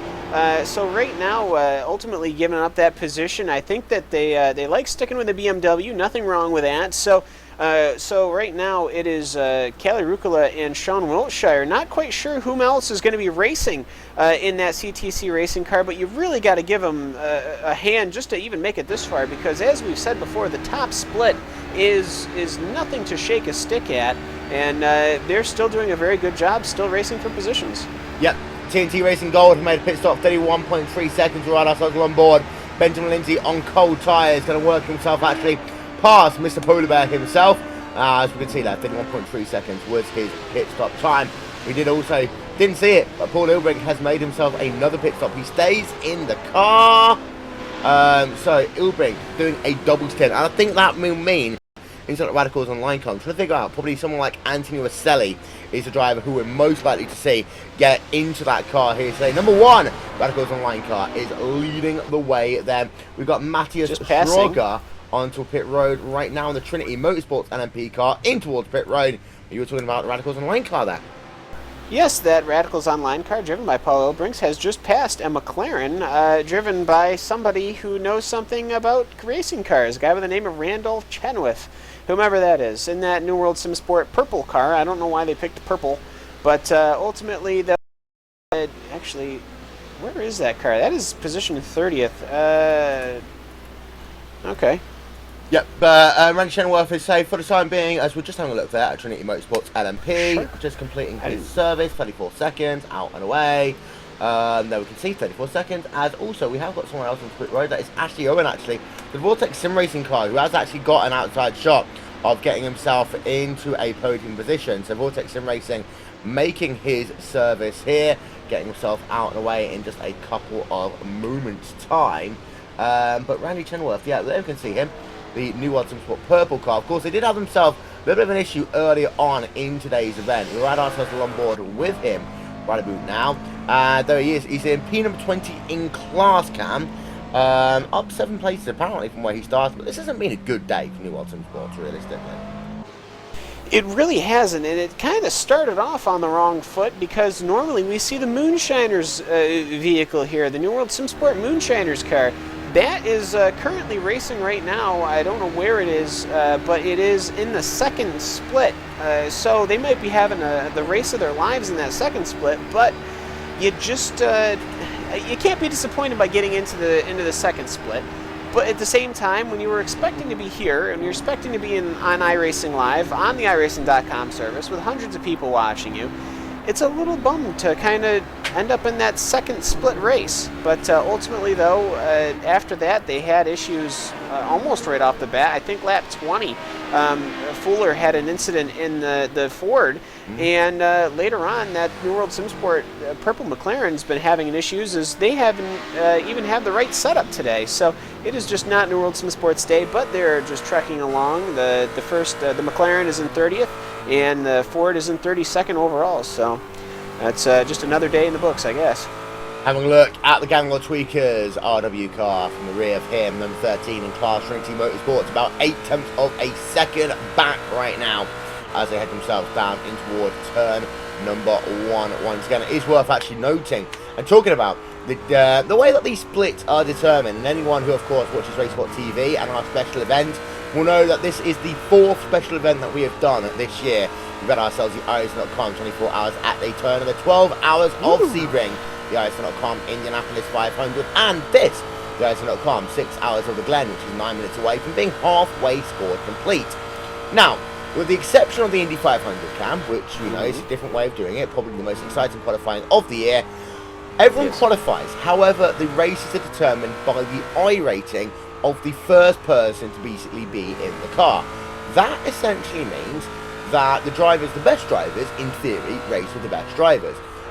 Because the higher your iRating is of, we would say it was a measure of driving skill, so to say. There were 1 or 2 that would probably disagree with me, but as a general term, iRating is a measure of driver skill. The higher iRating, the better driver you are expected to be. Hence, why Gregor Hooter has a 9,000 iRating, and on the road courses, I have less than 2,000. Yes, it's so the iRating and stuff all have to do with what you're positioned, and you will gain it and lose it depending on where you finish, and ultimately you'll have to do that. But I have to go pick up pizza right now, so I will be right back. Okay, in the interim, of course, You just get me. This is fun. As you can see there, Matt And me. You were eating pizza, Friction Racing. No, I'm not. Not pizza. I've not been eating anything. Oh, okay. Friction Racing. You've just been ignoring me. No, I haven't. Friction Racing running in P number 2. 22 seconds behind Paul Ilbrink as it stands right about now. Nicolas Pomerado is about 24 seconds back from the rear of Friction Racing and the Radicals and Friends car. Now, we do know that none of these drivers can do this race in no more than 2 pit stops. They all are going to have to pit once again. So this is actual net gaps right about now. The 1 seconds gap we were talking about earlier on with Marco Mogwin and number 515 car, that was, we call it a gross gap, when the strategies kind of, you know, mess about, they move around, etc. Now we do know that all of these drivers have to do at least 3 more pit stops. Friction Racing, they might try and be aggressive after they get Mogwin out of the car. I've got a feeling I'll put someone like Avery or someone into that sort of thing, and we'll find out what happens with that one. But your LMP field has got itself very spread out all of a sudden. We look ourselves down to GT, we still got ourselves a couple of very close battles going on. For the Authentic Racers team, number 77, Martin Solari, with WFC Chassis racing for ALS. Rob Reed just ahead of him. That's about a 2/3 of a second, the gap between these two drivers, as they head themselves down in towards toe corner once again. Now they work themselves into that very difficult uphill left-hander. They do indeed, and you have to excuse any police sirens around the circuit you can hear right now, because I believe something's happened somewhere. But yeah, WFC Chassis for ALS car is doing pretty well right now, heading through those final penultimate corners and just having one of the prototype cars coming up to pass them as we speak. Dive to the inside there in that second last corner. That is, I believe, the 17 car. It's not the 17 car, I apologise, that's the 15 of one of them. But it's a great close fight right now. Sorry, I'm so not up to speed. But that BMW of Authentic Racers team has been holding its own, really. We know they're not the fastest car here at Watkins. In fact, it's the slowest car. But they've been having a reasonably good run. They're just being consistent. They're looking after their car. And that's what's paying off for them. Yeah, there we can see Radicals Online number 3 car. Danny Rizzo is actually in his pit box. So the Radicals Online team, their day is going from bad to worse. There's not a pit stop time being done. This is an interesting one. He has actually pulled away. There is a new driver behind the wheel of that number 42 car. We are trying to figure out whether he actually got a service or whether the fact that he just decided that he didn't want to do anything.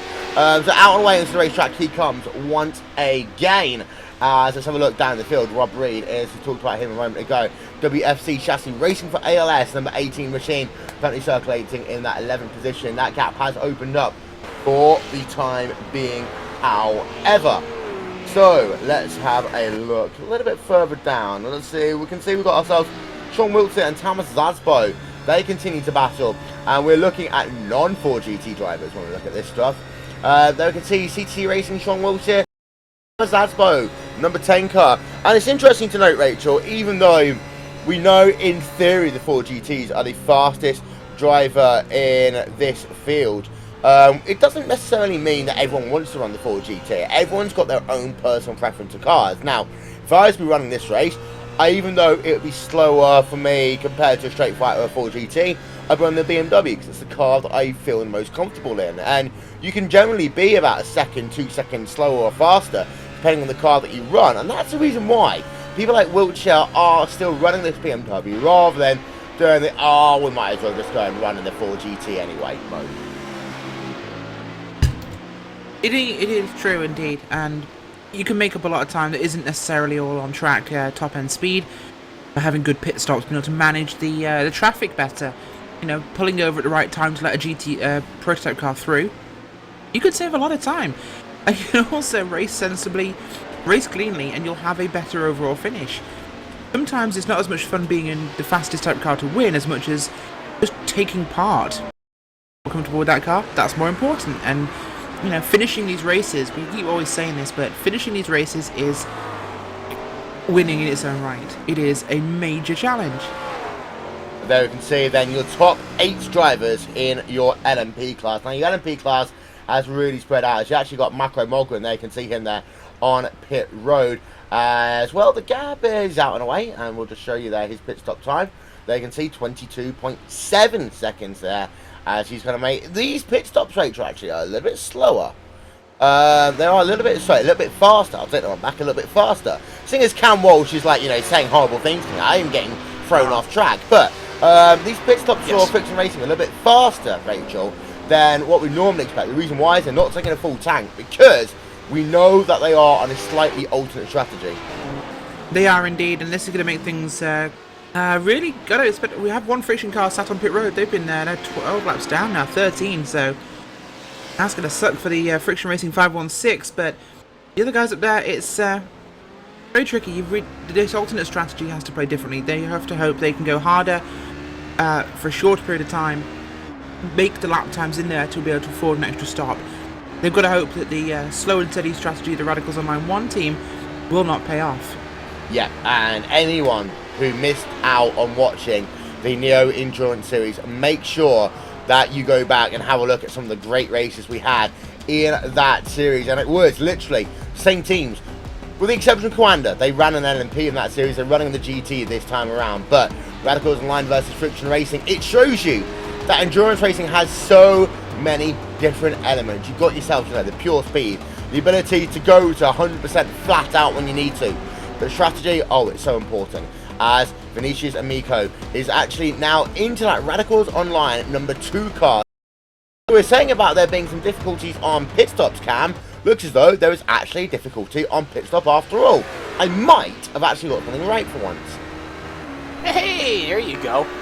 Now, this whole strategy thing on top of the actual entry to exit is just such an interesting dynamic, especially when we only have a 6-hour race. Every single pit stop is so definitive. It's a chapter in a book instead of just a paragraph. So you get these instances where you have such gaps being brought across. I mean, there's a 45-second gap between Paul Obrink and Nicholas Pomerad, and those are for 1-2 in the prototype division. So these pit stops have taken such a change to this race that we have to see what exactly Friction Racing is planning on doing to make up this minute. The only way that they feel that they can do it right now is via alternating strategies, and I think that is just such an interesting thing to watch. Well, here we go then. So here we can see up the hill is Amico, as we are, ladies and gentlemen, about to hit the halfway point of this race. This is the iRacing.com 6 hours of the Glen here on RaceSpot TV.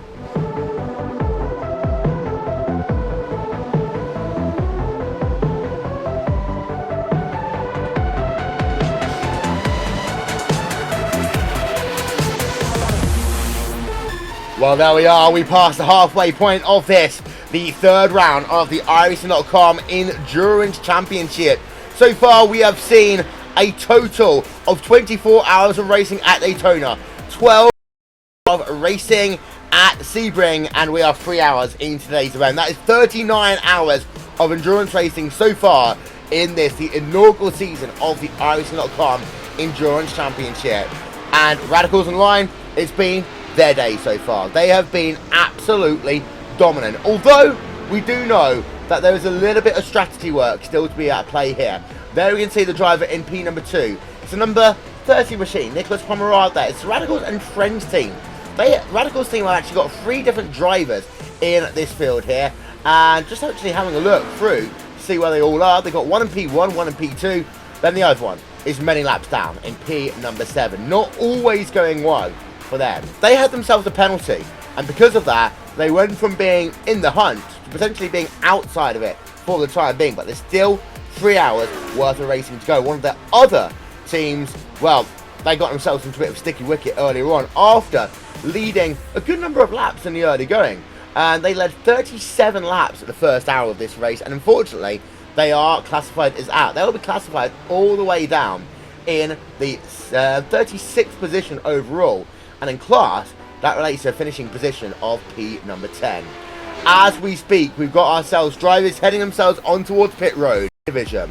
There's Vortex Racing, number 43 machine, Louis Rodriguez. He generally is one of the first people on towards pit road. He's been that way pretty much all race long.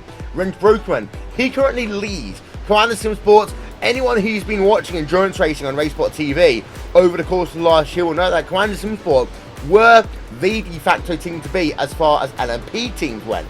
They've moved themselves over and they are dominating in your GT division as we speak. Ready for the iRacing.com World Championship Endurance Series. GT Racing, that will be coming next year. This is the perfect proving ground for them, and we know that anything they strap themselves into, the purple and orange team are one of the best in the world. Phil Diaz, though, in the INX Racing car, has really been putting them on some pressure. After 3 hours of racing, the gap is only 21 seconds. And endurance racing, 21 seconds can go down so quickly. And Diaz, INX Racing Red, they continue to put that pressure on. INX Racing, another team who are getting themselves ready for 2016, using this series as a proving ground to make themselves a statement.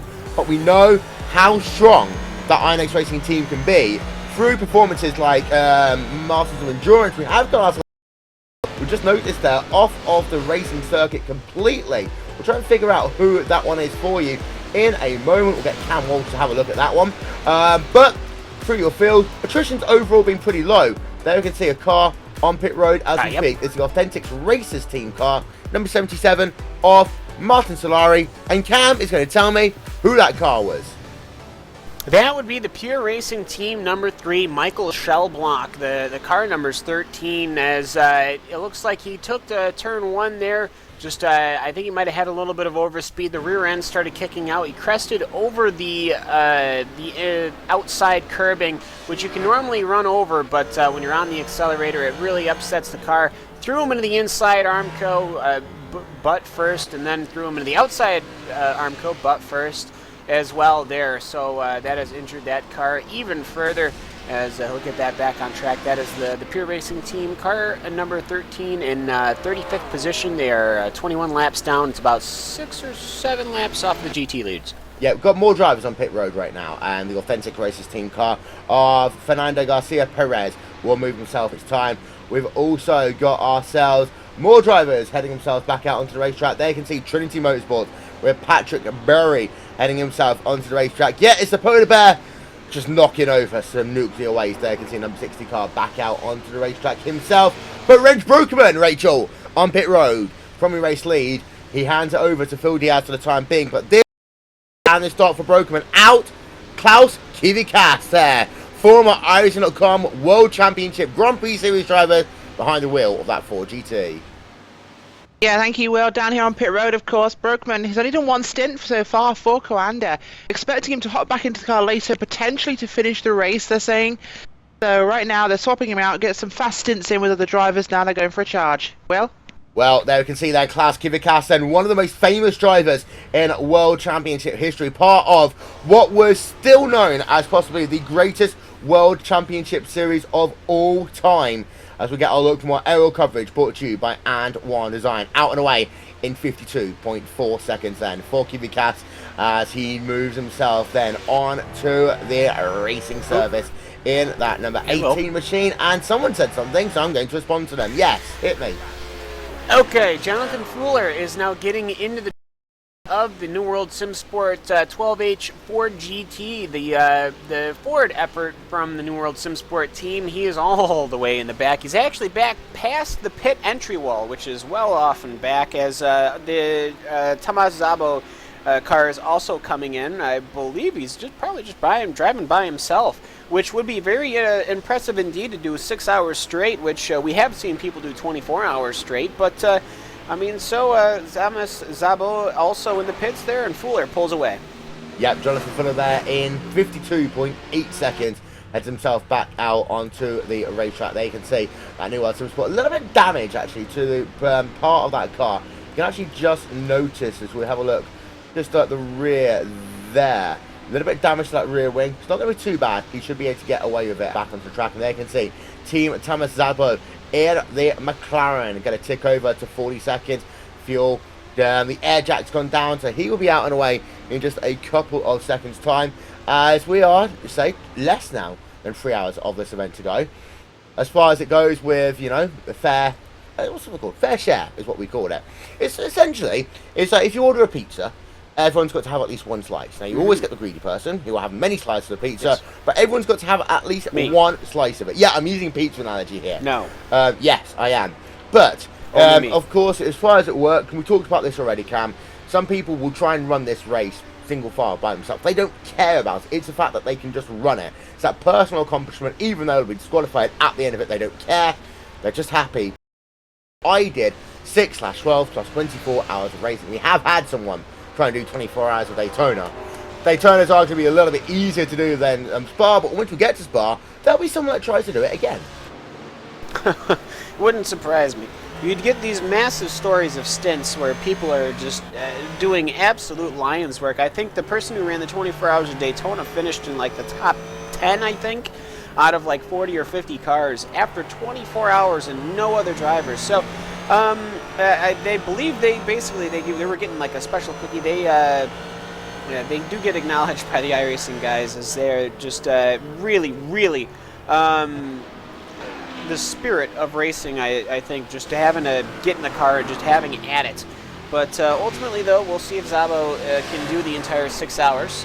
We'll wish him the best of luck. But ultimately, we do have some people that have been asking whatever did happen to the Movano HPD car, Will. And I think we might, yeah. There's also a hashtag, give Will pizza. It makes him gassy. You don't want to do that. Excuse me? So... I don't know your eating habits. So the Movano HPD car, after qualifying first and having a massive jump off the start, drove his way still up front, and ultimately it ended up in an incident between the car that was chasing it, Mac Backham, and the Radicals Online #1 car, which is currently leading.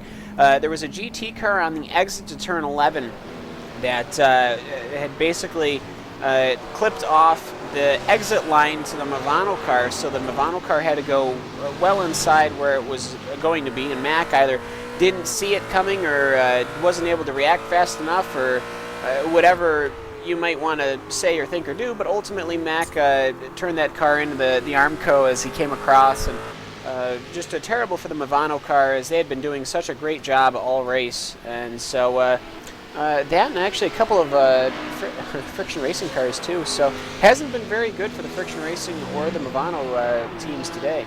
Nope, we have got ourselves Jam Racing on pit road. As you can see there, picking along with him. By the way, if anyone does want to order me pizza, only rule is fruit deserves to stay with fruit. I know tomatoes are legume and all that, but no pineapple. Anything else can go on there. As much meat as possible. What about ham and pineapple? No. Hawaiian. Meat goes on pizza. I mean, you don't get people putting strawberries in pasta, do you? No, precisely. We move on. Jam Racing. You're at the racetrack there in that Liverpool FC Jam Racing car. Audax Motorsports also on pit road. There you can see Santiago Nizafera there making himself a service. Shark Motorsports are on pit road. There you can see Global Martins there behind the wheel of that number 20 machine, getting himself 4 fresh tyres, getting himself topped up with fuel, and gave himself a driver change to good measure, as well as Rodrigo Lettuce there. Going to get back behind the wheel of that one. So that makes these drivers change. The driver changes make the pit stop just a little bit bigger, and that's something that is going to have to bear into the mind of some of these drivers just a little bit.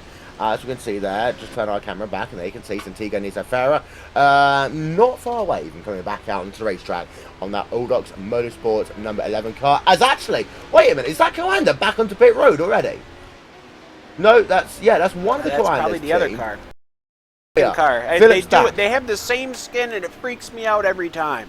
Philip Stam out of the car. We're going to get Jorn Jens in the wheel of that number 88 car for Dale. As you can see, yeah, Jorn Jens going to complete his service. As we've also got lots of people more. You can see him in the Team GT car coming on towards pit road as we speak.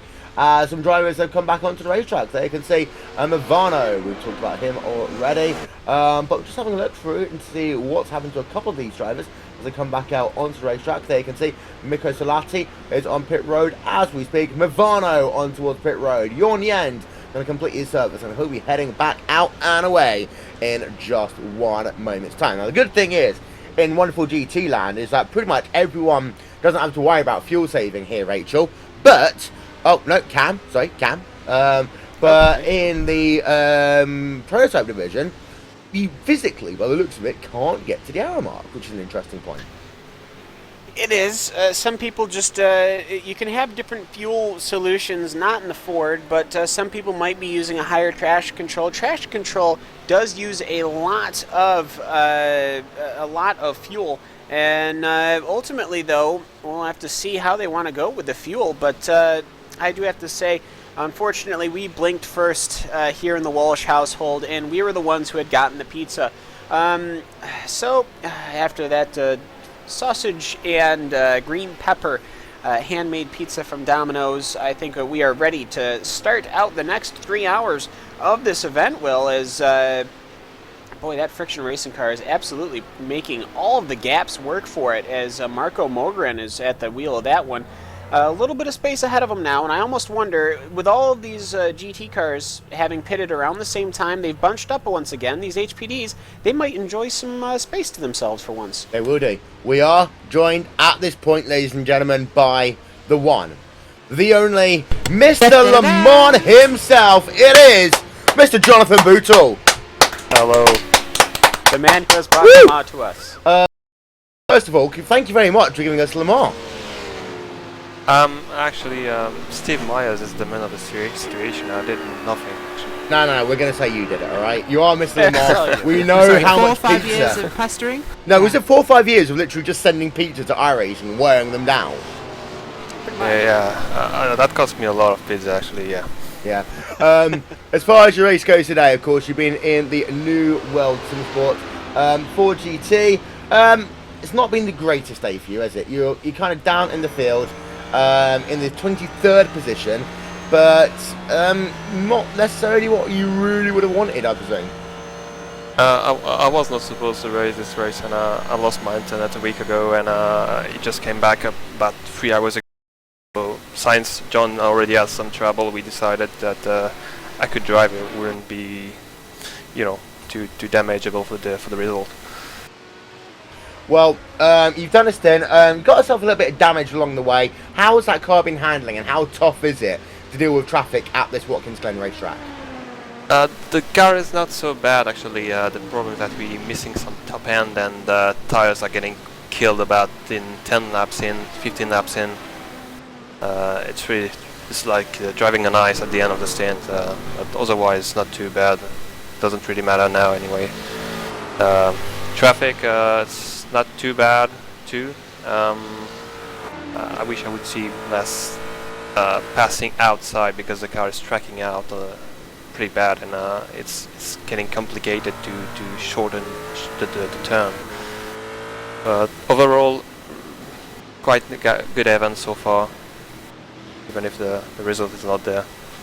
Just very quickly, Core Motorsports are on pit road, so they're making themselves another service. We zoom in on that number 33 car. But, so, are you going to get back into that car, number 6 machine at all today, or is it now all over to Fuller? I think I can do another stint.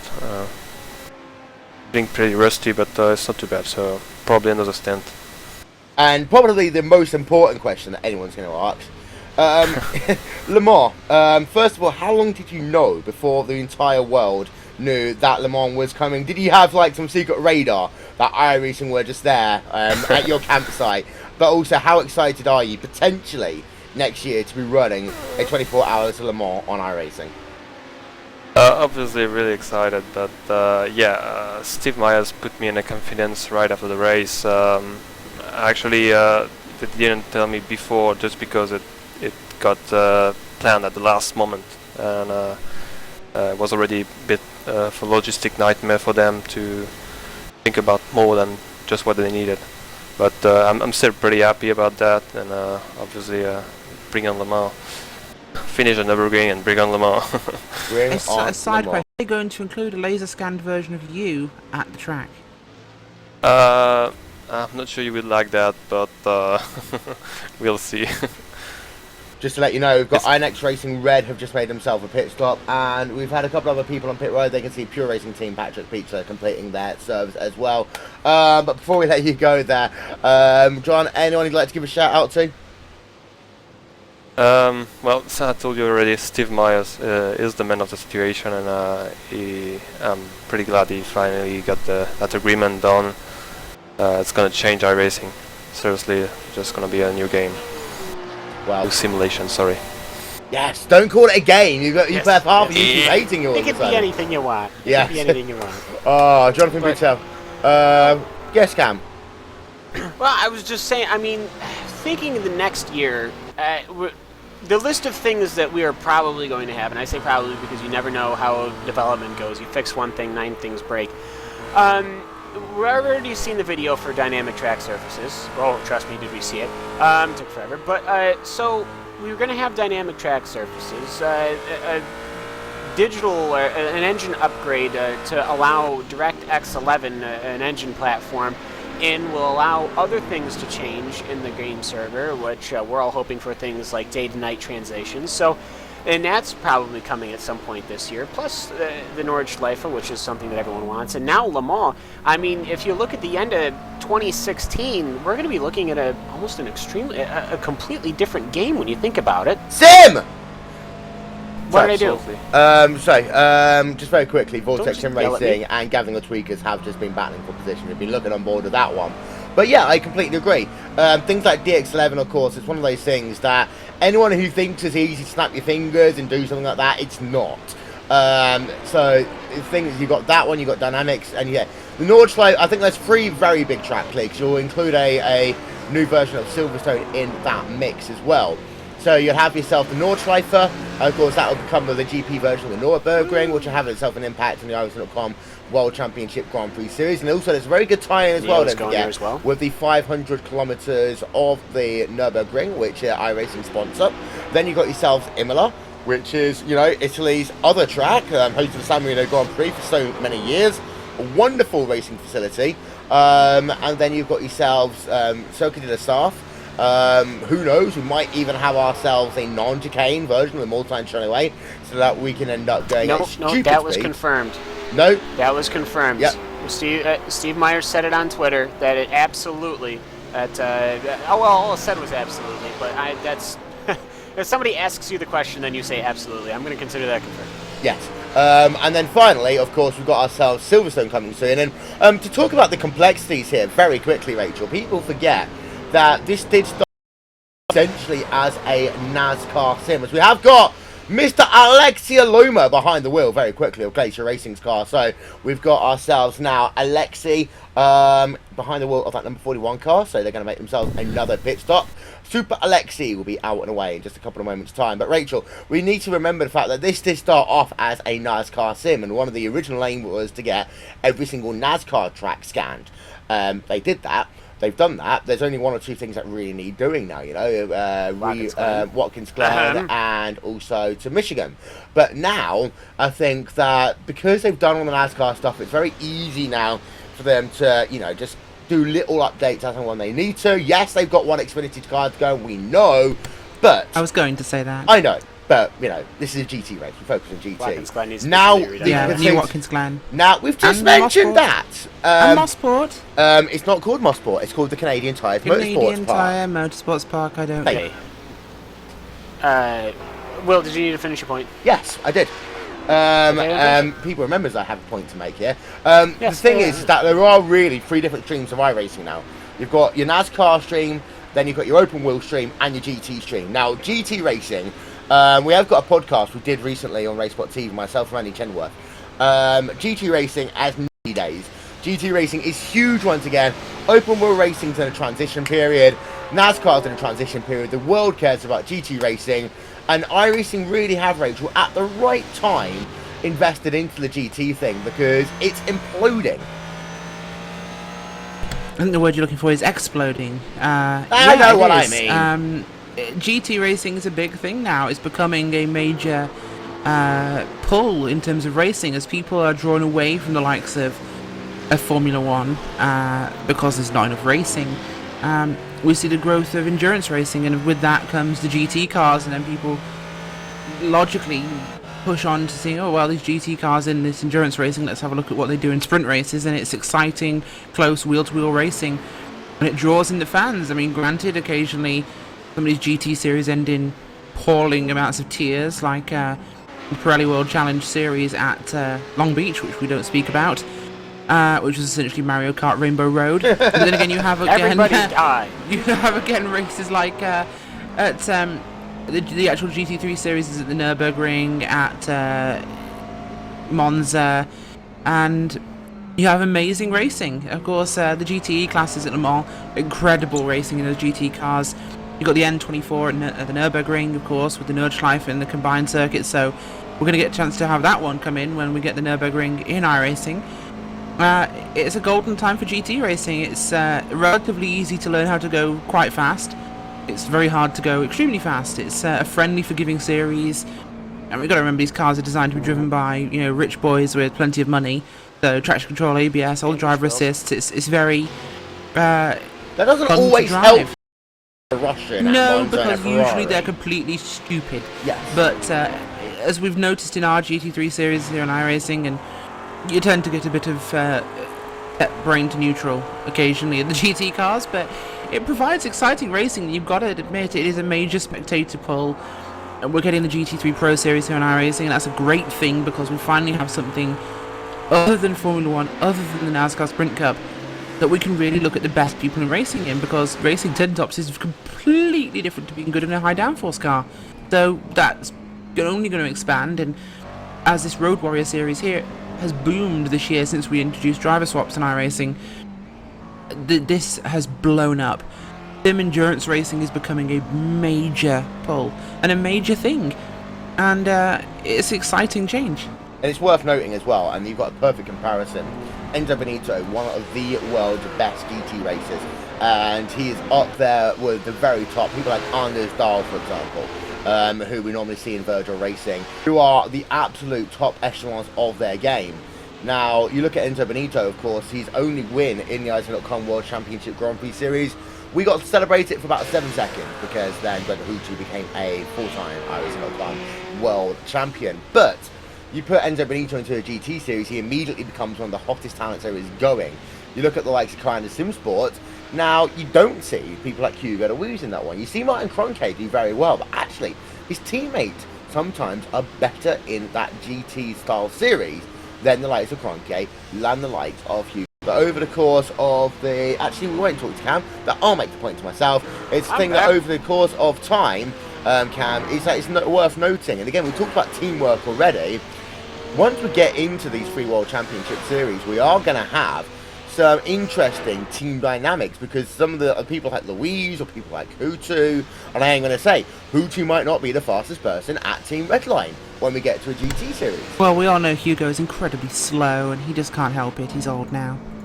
Yeah, Hugo. You hear Hugo? Can you hear us? No, he can't. He has his thing muted. But which means we can talk about him. As of course, does, yeah. Hugo Louis is one of the founding peoples with Will Vincent. So you can just talk bad about people like that all the time, I guess. But no. The growing series that we have on a professional level is very good. When I first... we do have a car that is off. Actually, the Pure Racing Team number 3 car has beamed it going into the boot. Yes, again, and this one was all on its own. Entering the boot, that it doesn't look that steep of a drop, but if you were standing there, it is a massive drop. Oh, actually, it caused another issue. Yeah, okay, this issue just got about 10 times bigger because the Radicals and Friends car was involved. The Radicals and Friends car ended up rear-ending the Jam Racing car as they tried to avoid the wreck, and that has a little bit of front-end damage on that Radicals and Friends car. Well, we've got ourselves a look then at this, the PRT corner. It's spinning it around. We'll zoom it back up, but there you can see the issue right about here. We'll just completely pause it for you, and we'll show you exactly what you mean. You've got yourselves the Radicals Online car, and they are going to have to try and avoid this situation. And the way you've got is, you can see already, you've got the tracking. We'll try and go around here for the JAM car. So you'd expect the Radicals car to try and maybe go down this way. But we'll turn that off, we'll slow it down, we'll show you exactly what's going to happen next. As it, unfortunately, just doesn't work out at all. You can see the Radicals car pushes out wide, doesn't know which way it's going to go, and at that point, well, we've got ourselves a freeway incident. The one thing I will say, the PRT car did the perfect thing. What we always say, always make sure you hold your line. That is exactly what he did, but the Radicals and Friends car is on pit road, so it looks as though that Sylvain Pominard's chance of getting himself a podium may well be done in this race, Rachel. They might indeed, and that's really tragic for that team. They had a great running so far. The Radicals Online, Radicals and Friends team, I apologise, of Sylvia and Pomeran at the moment. He had nowhere to go when he arrived in that incident. He's actually back out of the pits now, so I believe they've swapped over the nose cone. That is a change iRacing brought after the 12 hours of Sebring, I believe. They brought the change to the package here that once the car has lost its front nose cone for the prototypes, they can now be replaced. They previously weren't, and that harmed downforce on the vehicles, but that Radicals and Friends car is back out, and it's actually just caught and passed its teammate car. Not sure which one of those Radicals Online car it is. That's Radicals Online 2 with Vincenzo Amico. So they're back out, they're running, they should stay, well, just about. Oh no, they're one lap down, so they're one lap down now. No, just having a look. Radicals Online number 1 car, just sending itself down and towards the inner loop. Sylvian Promenade, you can just see there, he is on the lead lap, just for the time being. So they are on the lead lap. No, they're not, I take that back. They are scored as 1 lap down, almost 2 laps down now. So things have fallen away from them. But the issue is now we've got 2 drivers on the lead lap. And of course, they are on different strategies. You know, there's about a net time of 25 seconds between the 2 of these. Radicals Online, Paul Ilbrink and Fiction Racing 515 car and Marco Mogren. Now, last time by, it was a 1 minute 35.923 there for Paul Ilbrink and a 134.9 for Marco Mogren. The thing going on here, Cam, though, is that we've got ourselves 2 different strategies. Stint, Mogren is faster. The other part of the stint, the Radicals Online car is going to be faster. Yeah, this is the interesting thing. You've got Ilbrink and Mogren. They're 1 minute and 18 seconds apart, and I just don't know the way these guys are going, because Marco Mogren is actually starting to have a look in his rearview mirror, because that Radicals Online 2 car is, actually, no, that was 4. Okay, never mind, okay. He was going around a GT car. I thought he was closing in on him. He actually just put him a lap down. You have Marco Mogren, who is just working as hard as he can to try and get that gap as down as I can. But it's a 1 minute and 20. He's lost 2 seconds. No, but don't forget, it'll be a net time of 25 seconds once the Radicals, because they've all got to make the same number of pit stops overall. The Radicals team haven't been able to save enough gas. We expect them onto pit road within the next 15 minutes or so. So they all going to have to make those additional stops. So therefore, we do know that it's about a net time of 25 seconds, although last time by, Paul Ilbrink was 1.4 seconds faster than Marco Mogren. There you can see 136.601 for Paul Ilbrink, and then a 137.441 for Marco Mogren. Of course, he was in traffic. Guess who's ahead of him? Oh, look at that. It's a Radicals Online car. He's not going to be the quickest to get out of the way, Cam, because after all, there is no such thing as a blue flag rule in the iRacing.com Endurance Series. Well, there's a car behind me. I should let it go, or maybe I shouldn't. I should just keep him on my line, and I think that is exactly what's going to happen. Now, we have seen these games played out before. I don't remember which teams it were, even which series it was, but we have seen this happen, as actually Sylvian Pomerade actually plays it very nicely, and which is great to see. And that was the point I was trying to make, is that these guys, I don't believe, are going to be really trying to push those kind of games, because the series that I do see it in are racing the slower cars, I want to say lower tier cars, but just the slower cars, and you can get really screwed by that, and these guys are letting it try and keep it as much of a pure race as possible. Well, there's Vortex Sim Racing, number 43 machine of Luis Rodriguez, currently running himself in the 13th position. Just ahead of him, you got Glacier Racing's Alexi Aloma, and the number 41 car now, Super Alexi. He's not doing himself a bad job, though. We can see him. He's just 7/7 of a second behind. Gathering the Tweakers, hashtag RW, Bob Van Catwink, as they work themselves up the hill one more time. They can see Aloma, 2/3 of a second is the gap between himself and the Gathering the Tweakers RW car, as we are going to ride ourselves on board with the Glacier Racing car of Alexi Aloma. For a moment, we'll be right back.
Well, there you are, ladies and gentlemen. There's half a lap on board with P number 11 and P number 12 on the racing circuit. Now, if you'd like to get in contact with us, use the hashtag iRacing6H. On Twitter, we'll try and respond to as many as we can over the course of the next 2 hours and 26 minutes. We do apologise. We had ourselves a couple of difficulties with our live timing and scoring website today, so we haven't been able to provide you with it. We will get it sorted out, and of course, ladies and gentlemen, the next time that we are going to be with you will be for the iRacing.com 24 hours of Spa. That one is coming your way very, very soon. It will be in exactly 3 weekends' time. 1st and 2nd of August. It is the biggest party of the summer. 24 hours of Spa. It lives here on RaceSpot TV. And work out, we go back to where it began.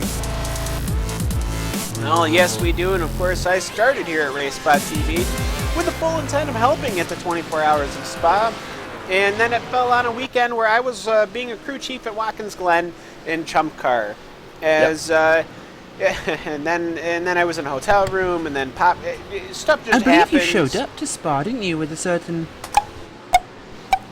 Yeah.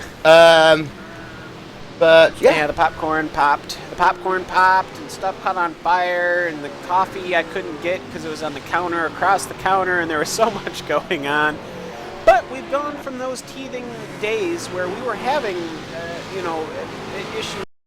We had just released that feature back in October of last year. It's almost hard to think that we're almost 1 year on from driver swaps, and what a change. It was actually a week. In iRacing. 1 week before the event is when we did it. And of course, it was the first 24-hour race, and actually, we almost got told that we couldn't do it, but you know what? We did it anyway because we could. Yeah. It was a crazy day, and of course, we learned not to order a mixed grill from a Chinese restaurant because it is the most horrible thing you could ever order in the history of the universe. As a RaceSpot TV top tip: never, ever, ever, ever, ever order a mixed grill from a Chinese restaurant. From takeaway, anyway. Just running ourselves along board with a battle going on between Red Devolution Racing, FGT, Evan Merrill battling it out with Lucas Zaff for 4th position. I am keeping my eye out to see what is happening with Alexi Aloma, and I do believe he's actually been able to get himself up a position. Let's have a look. Yeah, he has got himself past the Gathering of Tweakers RW car. So Super Alexi now up into P number 11, and guess what? He's running the charge somewhere else. He's trying to hunt himself down now. The authentic Racers team car of Fernando Garcia Perez. Well, we switch away from Alexi Aloma, Rachel, for just one moment. He goes and passes someone. We're doing that, indeed, and he's probably hungover as well. That tends to happen quite a lot, but Alexi has now got his eyes set on... well, no, he's trying to get past that lap 4 GT ahead of him. That, I believe, is the number 20 machine there, and that is the Shark car. Yep, we've seen them around before with some at Daytona. Not very Shark-like, but it will do. In fact, it is. Shark the on the side side. now. I just saw the side. It is indeed a Shark car, but they are 17 laps down, and Glacier are 16. Your leaders of the GT class 2 laps up, so it's spreading out quite a lot here in GT field. And don't forget, ladies and gentlemen, seeing as we just talked about the Shark car, happy Shark Week to everyone. In particular to the left-hand side Shark from the Super Bowl halftime show for this year, with the greatest Shark in the history of the universe. So shout out to Shark Motorsports here on Shark Week here on RaceSpot TV. What is Shark Week? I don't not know. Something I've ever really seen in England. It's Shark Week. That's all I Is it care just an about. excuse to get eaten by sharks in America in the summer? Here in the United States of America, the You're all getting eaten, aren't you? I am going to interrupt very just quickly. a couple- Radicals and Friends are on pit road. So let's talk serious for a moment. Sylvian Promenade. This is another pit stop. And don't forget, he came onto pit road to get some repairs. So this is another pit stop now for the number 30 car. So this is not what they would have wanted to have had happen to them at all. So getting himself some service. And he'll be out and away in about 5-6 seconds time. If we know it's any longer, we know it's going to be a very bad thing. But you're looking for somewhere around 30 seconds, no longer than that. and we are ticking over to that 30-second point. So this could actually be a very long stop here for Sylvian Pomerad. I'm wondering whether there's some niggling damage to that race car, because this is a little bit longer than what that Radicals car would want, and this now really does put them out of contention for getting a podium finish in this race. 45.5 seconds out and away. Sometimes, Cam, you have to do the extra 15 seconds worth of repairs because you save time in the next stint. And it's one of these things, in endurance racing, you've got to balance. How much time will I lose in pit road versus how much time would I lose on the racetrack? Yes, I completely agree with that. I think my racing is just... well, I mean, it's trying to pick and choose your battles here. Do you want a car that you can actually make it to the end, or you want to try and drive a half-damaged car that doesn't have front downforce that you need in order to take the corners that you're used to, and you're going to crash that car if you don't do that? So they're taking the time to get the repairs done. They want to get the repairs done. Good for them. Yep. And Shark Week? Shark Week has been in the... Shark Week has been on the Discovery Channel for over 20 years. 27th year. And you know why I know that? Sure. Probably because it was on, I don't know. The same year I was born. Oh, that's a terrible statistic. I'm sorry. So you basically have, it's not a celebration of sharks, it's just interesting documentaries, scientific videos, and all sorts of other hoobla stuff about a species of animals that we basically don't really know that much about, or at least we didn't when we first started. And there was no interest in sharks. There still isn't even an interest in deep sea exploration. I mean, I think we've explored what, like 10% of the water, so we have no idea what's down there. But so that's, I think Shark Week has kind of gotten into a pop culture thing now, where it's far less about the documentary and far more about Sharknadoes. Yeah, indeed. So we do run ourselves then along board with that Shark Motorsport number 20 machine. 2 hours and 20 minutes remaining here on RaceSpot TV of the iRacing.com. 6 hours off the Glen. We are going to step aside for just one moment, ladies and gentlemen, but we shall be back after these messages as we will once again by side. We'll be back in just one moment.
For iRacing to get Le Mans is huge. I mean, this is a unique event, a unique track where, you know, half of the track is public road, so you can never test on it, you never get experience on it, and it's 8 miles in length, 4-minute lap time in a GT car. So, you know, even if you're here for an hour of testing, that's only 15 laps, and you're only going to see the corner 15 times that day.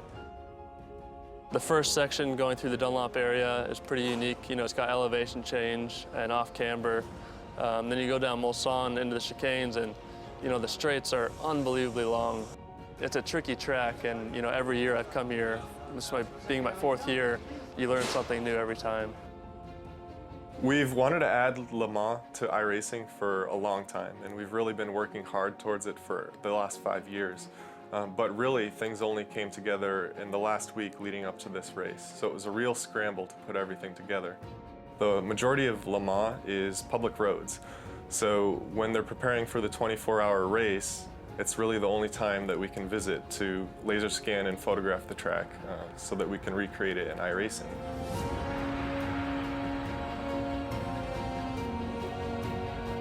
We work closely with the ACO to get essentially exclusive access to the facility and everything that we needed to get the laser scanning and photographic reference that we need to create the track. We were very fortunate to be at Le Mans at the most important time of the year and gain that experience of being there. And we're going to really do the best we can to put that into our work and making sure that the Le Mans in iRacing is the best Le Mans, the most exciting and accurate recreation of the track possible.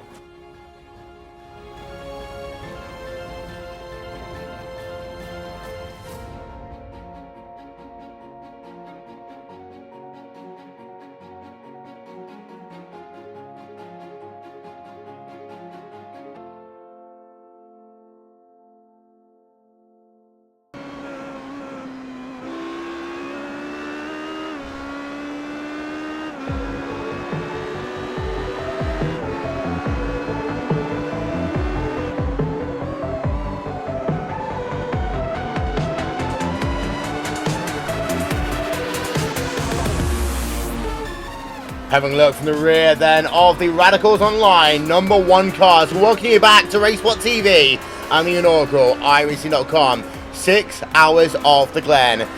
So yeah, whilst you're away, Wyatt Gooden did get into that car, replacing Paul Ilbrink as they continue their journey around this racetrack. Just over 2 hours to go. Setting ourselves now 2/3 race distance. And for those of you wondering, at what point does it become a sprint race?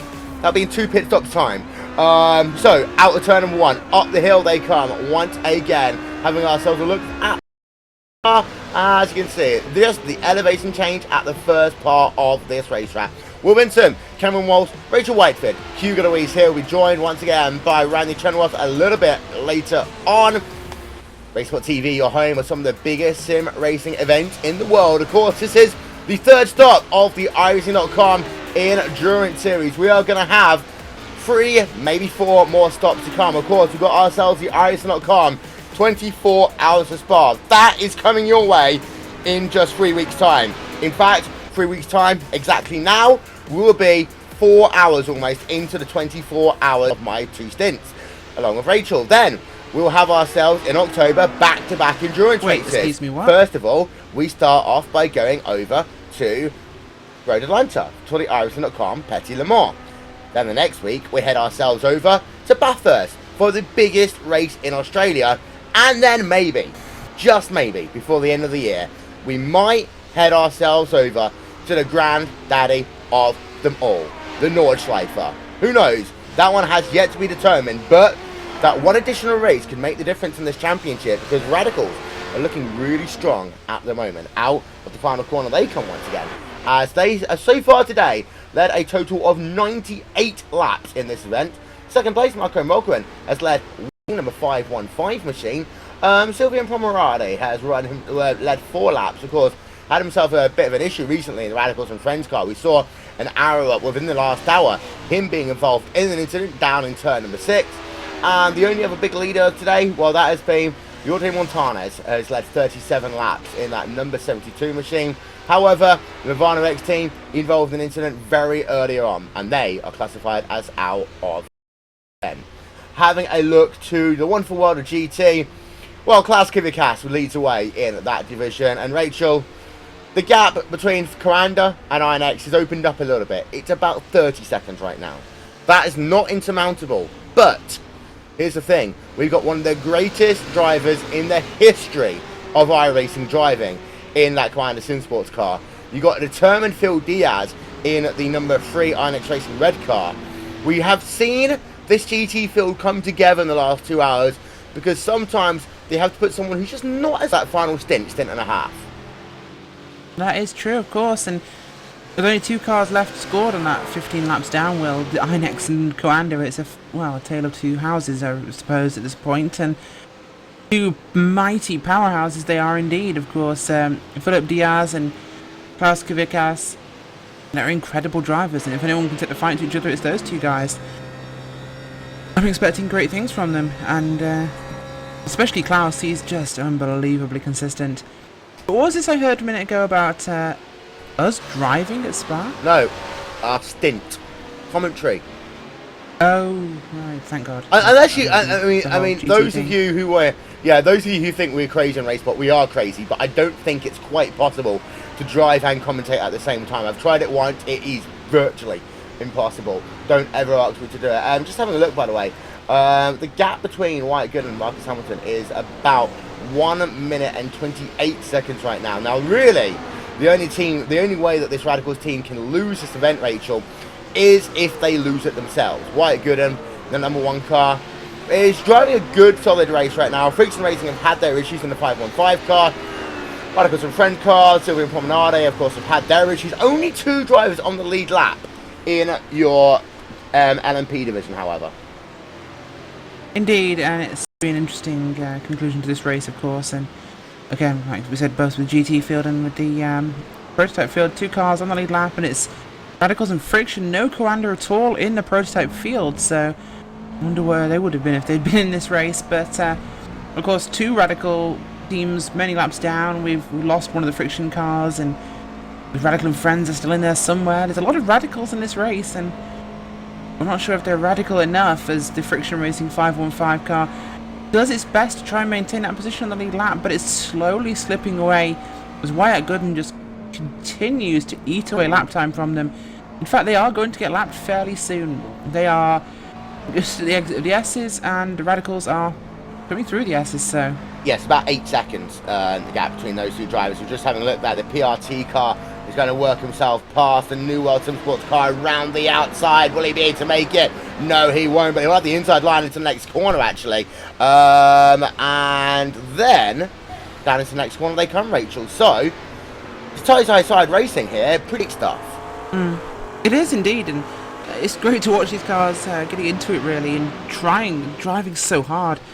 It's still a race that could be won or lost, but they've also got to outbeat themselves. So we've said this again and again, and it's one of those things that's very easy to do, is you can beat yourself when you're driving these cars, and in endurance racing it's very possible. But tell you what, I'm watching down the pack here, we have slight contact between PRT, New World Sim Sport Purple, and there's also CTC Racing in that mix there. This is down for the bottom end of your GT field, but there are a lot of cars there, and here come Friction Racing. PRT's finally been able to get themselves past the New World Sim Sports car. They can see the Friction Racing car going to go past one. Do a little bit of a moment. Wait a minute. Go past the other. There we can see. So there is Marcus Hamilton in that Friction Racing car. There, in the same camera shot, is Wyatt Gooden. The gap right now is 1 minute 28 seconds. Lap time is 1 minute 35. It's about 8 seconds, therefore. Timing and scoring, it's not as simple as it seems, you know. It's actually about 1 minute 36, 137 when you have to do it that way. But they are getting themselves into that point that Marcus Hamilton could actually not be on the lead lap anymore. Psychologically, Rachel, and we will talk about this quite heavily at Spa in 3 weeks' time. Psychologically, once you fall off the lead lap, things change. You go into more survival mode. Unless you think that you've got a chance to get back onto the lead lap, quite often, once the inevitable happens, you go into a kind of sense of knowing the fact that your chances are starting to slip away. A pit stop here, a full pit stop and service in the LMP car, 31 seconds stationary, or thereabouts, 30 seconds stationary, then additionally about 25 seconds. That's a 55 second to a minute pit stop. Once you go down a lap, you've lost that buffer window of an emergency pit stop for your rivals. So you then go into a point that you start thinking long-term thinking. Exactly, and as it are probably the only car that has ever been in a decent position to take the fight to Radicals, and TNT behind them in podium position right now. They're already 1 lap down. There's only 4 cars scored, well, 2 cars scored 1 lap down, 1 2 laps down, and 3 laps down behind that is P6. That is, in fact, Trinity Motorsports LMP. But this LMP field's very spread out. They've suffered a lot from the GT field. They've suffered from the traffic, and it's really cost them a lot. There's a lot more uniformity in the GT field at the moment. We've got, 2 cars on the down 15 laps from your race leader. There are 4 or 5 cars 1 lap down from your GT leaders. About 8, 2 laps down. So there's a lot more consistency in that field. The prototypes being smaller in number to start with have suffered a lot more. Radicals on line number 2, Vincenzo Miko, 34.2 seconds back out onto the racetrack. We just saw Danny Ritz as well, 32.7 second stop as he moves himself back out onto the racing surface. We've got 8 drivers circulating in your LMP stuff. Then we've got a battle going on. Well, actually, just having a look, we've got 5 LMP drivers out of the race, Rachel. That means an attrition rate of over 1/3 in today's event. Compare that to your attrition rate in your GT field, it's a big difference. I mean, we've got a couple of GT drivers on pit road, and I would make that realistically about 5-6 drivers not going anywhere. But your attrition rating, I mean, the thing part of this is that we've already talked about the fact that these LMP cars are made out of basically aluminum foil and bottle caps, but the GT cars, they are stronger, but they're also more difficult to drive in some ways. Yeah, they are, and it's the challenge these drivers have to accept when they try to enter a race like this. They have to have that mindset of keeping the car in one place, one piece even. Yes, as you can see, Niels Koch, this is the battle that's starting up now. So we ride ourselves along board with the Core Motorsports number 33 car down towards that famous turn 6. Well, we've seen a couple of incidents here today. Gap between Niels Koch and the Team GT4 GT, about a second. Team GT4 GT, actually, Rachel, doing better than many would have expected them. We've seen them trip over themselves quite a lot in some of the series here on RaceSpot TV. But here today, they're doing themselves a very good, solid job. Yeah, they are, and one of the things that encourages perhaps the GT3-ish behaviour is that those guys have fenders, and they have bumpers, and they know they have fenders and bumpers, and you get a lot less afraid of touching another car when you have big metal things covering the rubber bits. And so the action, the crashes tend to be 10 times bigger because they don't just hit, they don't just rub, and we know rubbing son is racing, but they tend to batter each other quite a lot. And even when they're not doing that, you'll still see cars bouncing off each other, rubbing each other. We saw the new World Sim Sport Purple getting into the PRT car. It was just a tap coming out of the boot, but still, they're hitting each other, they're damaging and denting panels, you know? It's killing speed, it's spreading them out, and it's just a little bit unnecessary, personally. Well, we just see there side by side on the exit of Toe Corner. That is Fernando Garcia Perez working himself side by side right now. The Authentic Racers team car moving himself up a position, will he? That is the Racing for ALS car, number 18. The WFC Chassis Racing for ALS car losing a position. Eric Teskey behind the wheel of that car, down 1 position. Alexi Aloma still running himself in the 11th position, not being able to make any more headway ever since he moved up a position earlier on in this stint. And Koch versus Salati, gap opened up to about 1 second. It's back down to about 9/10 as they work themselves down in towards the Toe Corner once again. 2 hours, 3 minutes remaining. You talk about battering. Well, I know what you mean. I know what you mean, Rachel. But at the same time, we need to remember these drivers are at the top of their game as far as iRacing goes. So, you know, they know there's a difference between close racing, running their first ever race, Mazda MX-5 race at Lime Rock, to someone running 3-4 wide at Watkins Glen. But the same principles apply. It's just that the drivers are possibly better at placing their cars, but sometimes they think, oh, I can go for this move when there simply isn't a gap. There's a difference, Will. One of them in the MX-5 doesn't know any better, and the one that's in the HPD thinks they know better.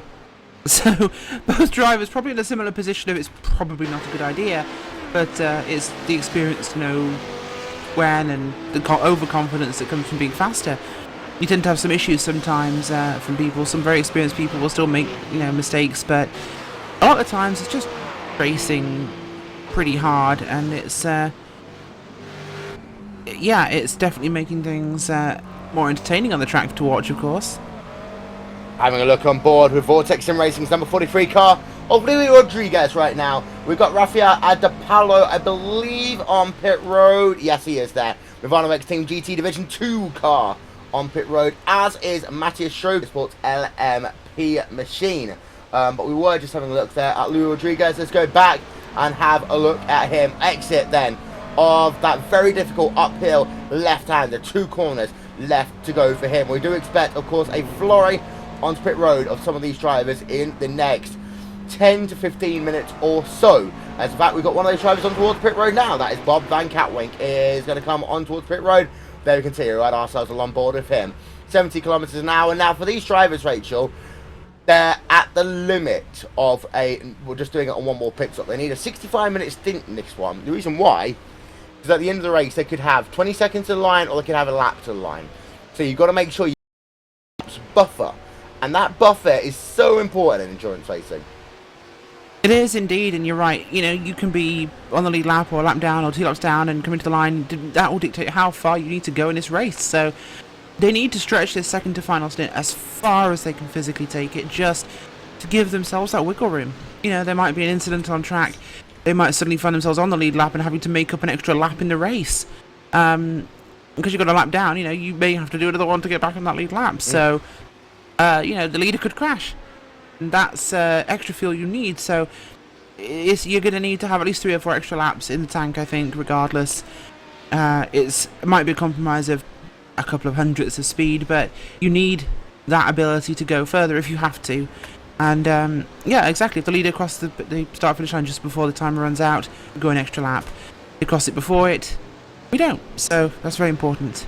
Trinity Motorsports making a pit stop, 47.5 seconds. Wim Stockman gathering a Tweakers RW car, 50.5 second stop. It's a very, very long stop. Rafael De Palo on pit road, over 2 minutes now. Issues for him. And Sven Demi in the Capistorm car. Well, he's doing a pit stop right about now.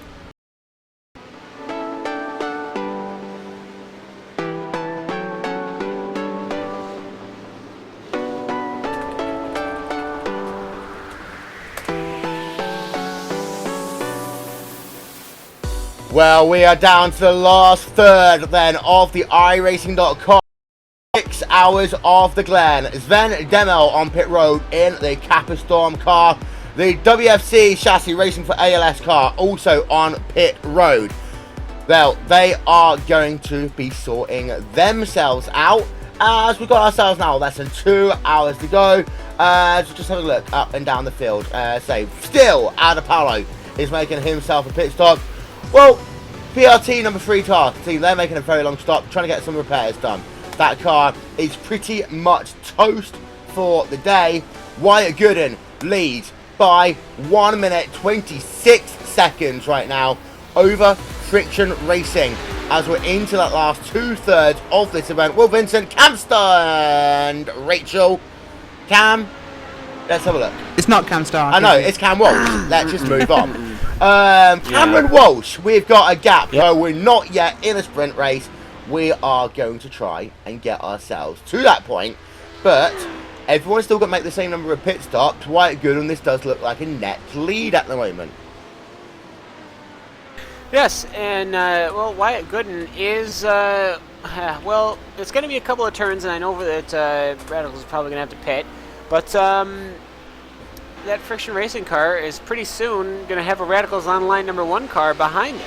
It's almost an entire lap's worth of gap. Now, as we do know, that they are on different pit strategies, but it's still just so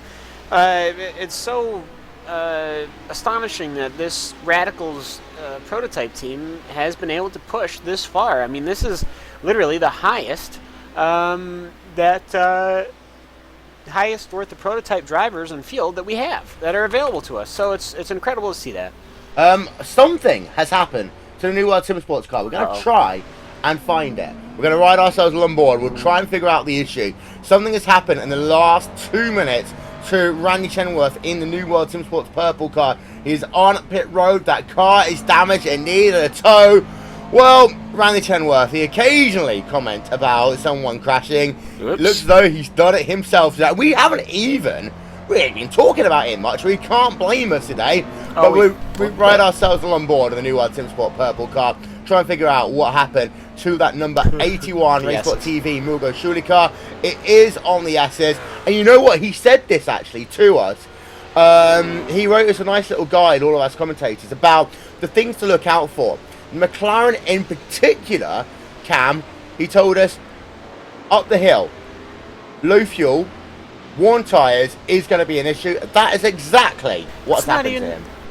And it is not even that.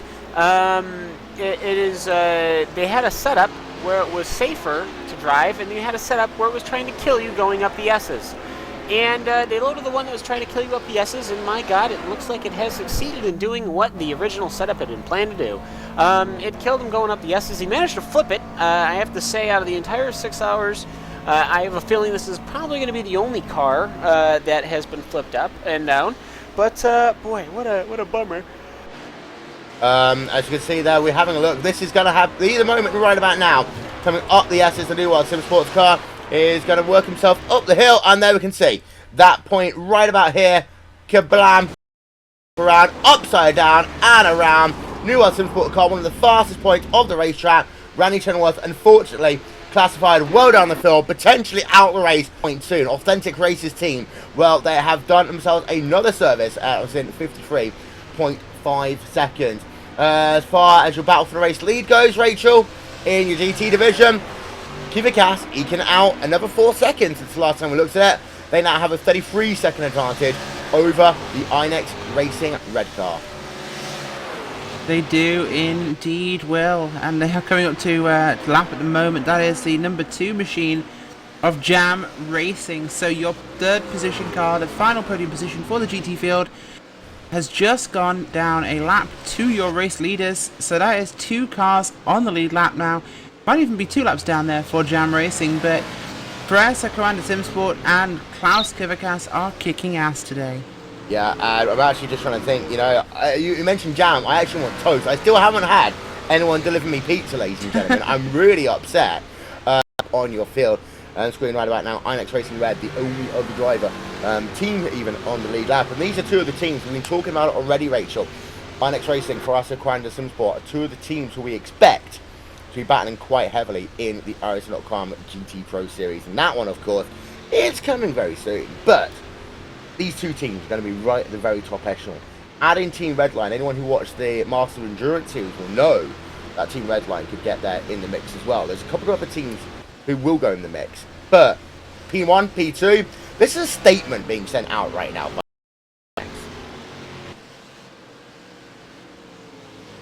Yeah, it is indeed, and it's definitely going to make things interesting in the final hour or 2, as we have Commander Simsport and Klaus Kivikas head to pit road right now, Will. They're coming in for a scheduled stop, I believe. Yep. Don't expect, well, at least 2 more stops to do, or 1.5, but if we include this one, it's going to be now, this is the mistake zone we're in. We are in that period of time when drivers are getting tired, getting complacent, and we're going to start seeing more unforced errors from GTs and prototype cars. Tanglements when the 2 get near each other on the racetrack, and that's just going to happen. I'm looking through this field and seeing more and more damaged cars of both class. Increase now until we get into that final hour, final 45-30 minutes. That's when we're going to see all the excitement. Wrench Brokerman is into that car, so Klaus Kivikas gets out then. Brokerman, will he do one stint and hand it over to someone else, or will he go the distance from here? 3 minutes remaining. After this pit stop, Brokerman needs to make 1 more. The tyre, the air jack goes up, so now it's just a case of getting that fuel then, and he'll be good to go in a couple of moments' time. Thomas Zasbo currently squad on pit row. Still haven't seen anyone apart from Zasbo in that race car cam. There is nobody in, well, the Movano car. There is nobody in the New World Simsport car, and the other Coanda car, Jorn Jens, is coming down pit road right now. Now, this is the car that had so much potential. It started, I think, just in the 2nd row, and ultimately it was clipped by the car that it has just passed, and ultimately they had to go many laps down right off the tip. So Jordan Jens sitting in that, getting out of that car. Somebody else will get back in it, I'm sure, at some point, as it will be, let's find out, David Williams. Now, David Williams in for the Coanda Simsport. Now, this is a car that has probably been doing great laps, but ultimately it's just, it's all for naught, really, as they started the race many, many laps down. Yeah, as Williams will be out and away, and did just see him there across the screen. He's back up to racing speed, 52.3 second pit stop for him. So, just waiting there. Having a look, Niels Kosh actually, Mikko Salati. This one is continuing to get himself very interesting.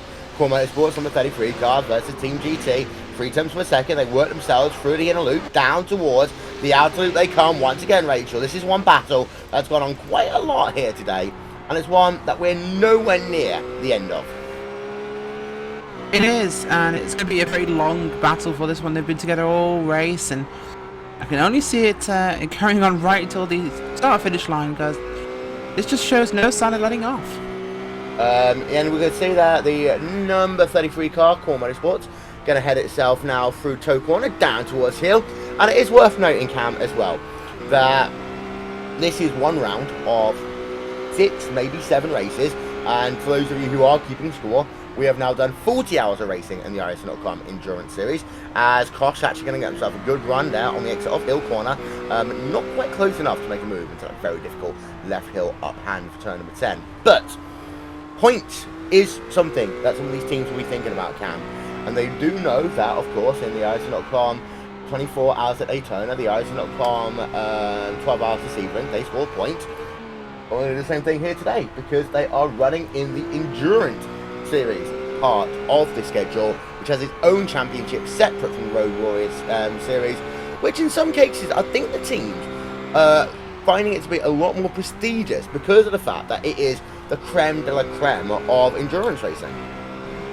Well, this is where you really want to gotta go if you want to have to even ask yourself the question, are we one of the best?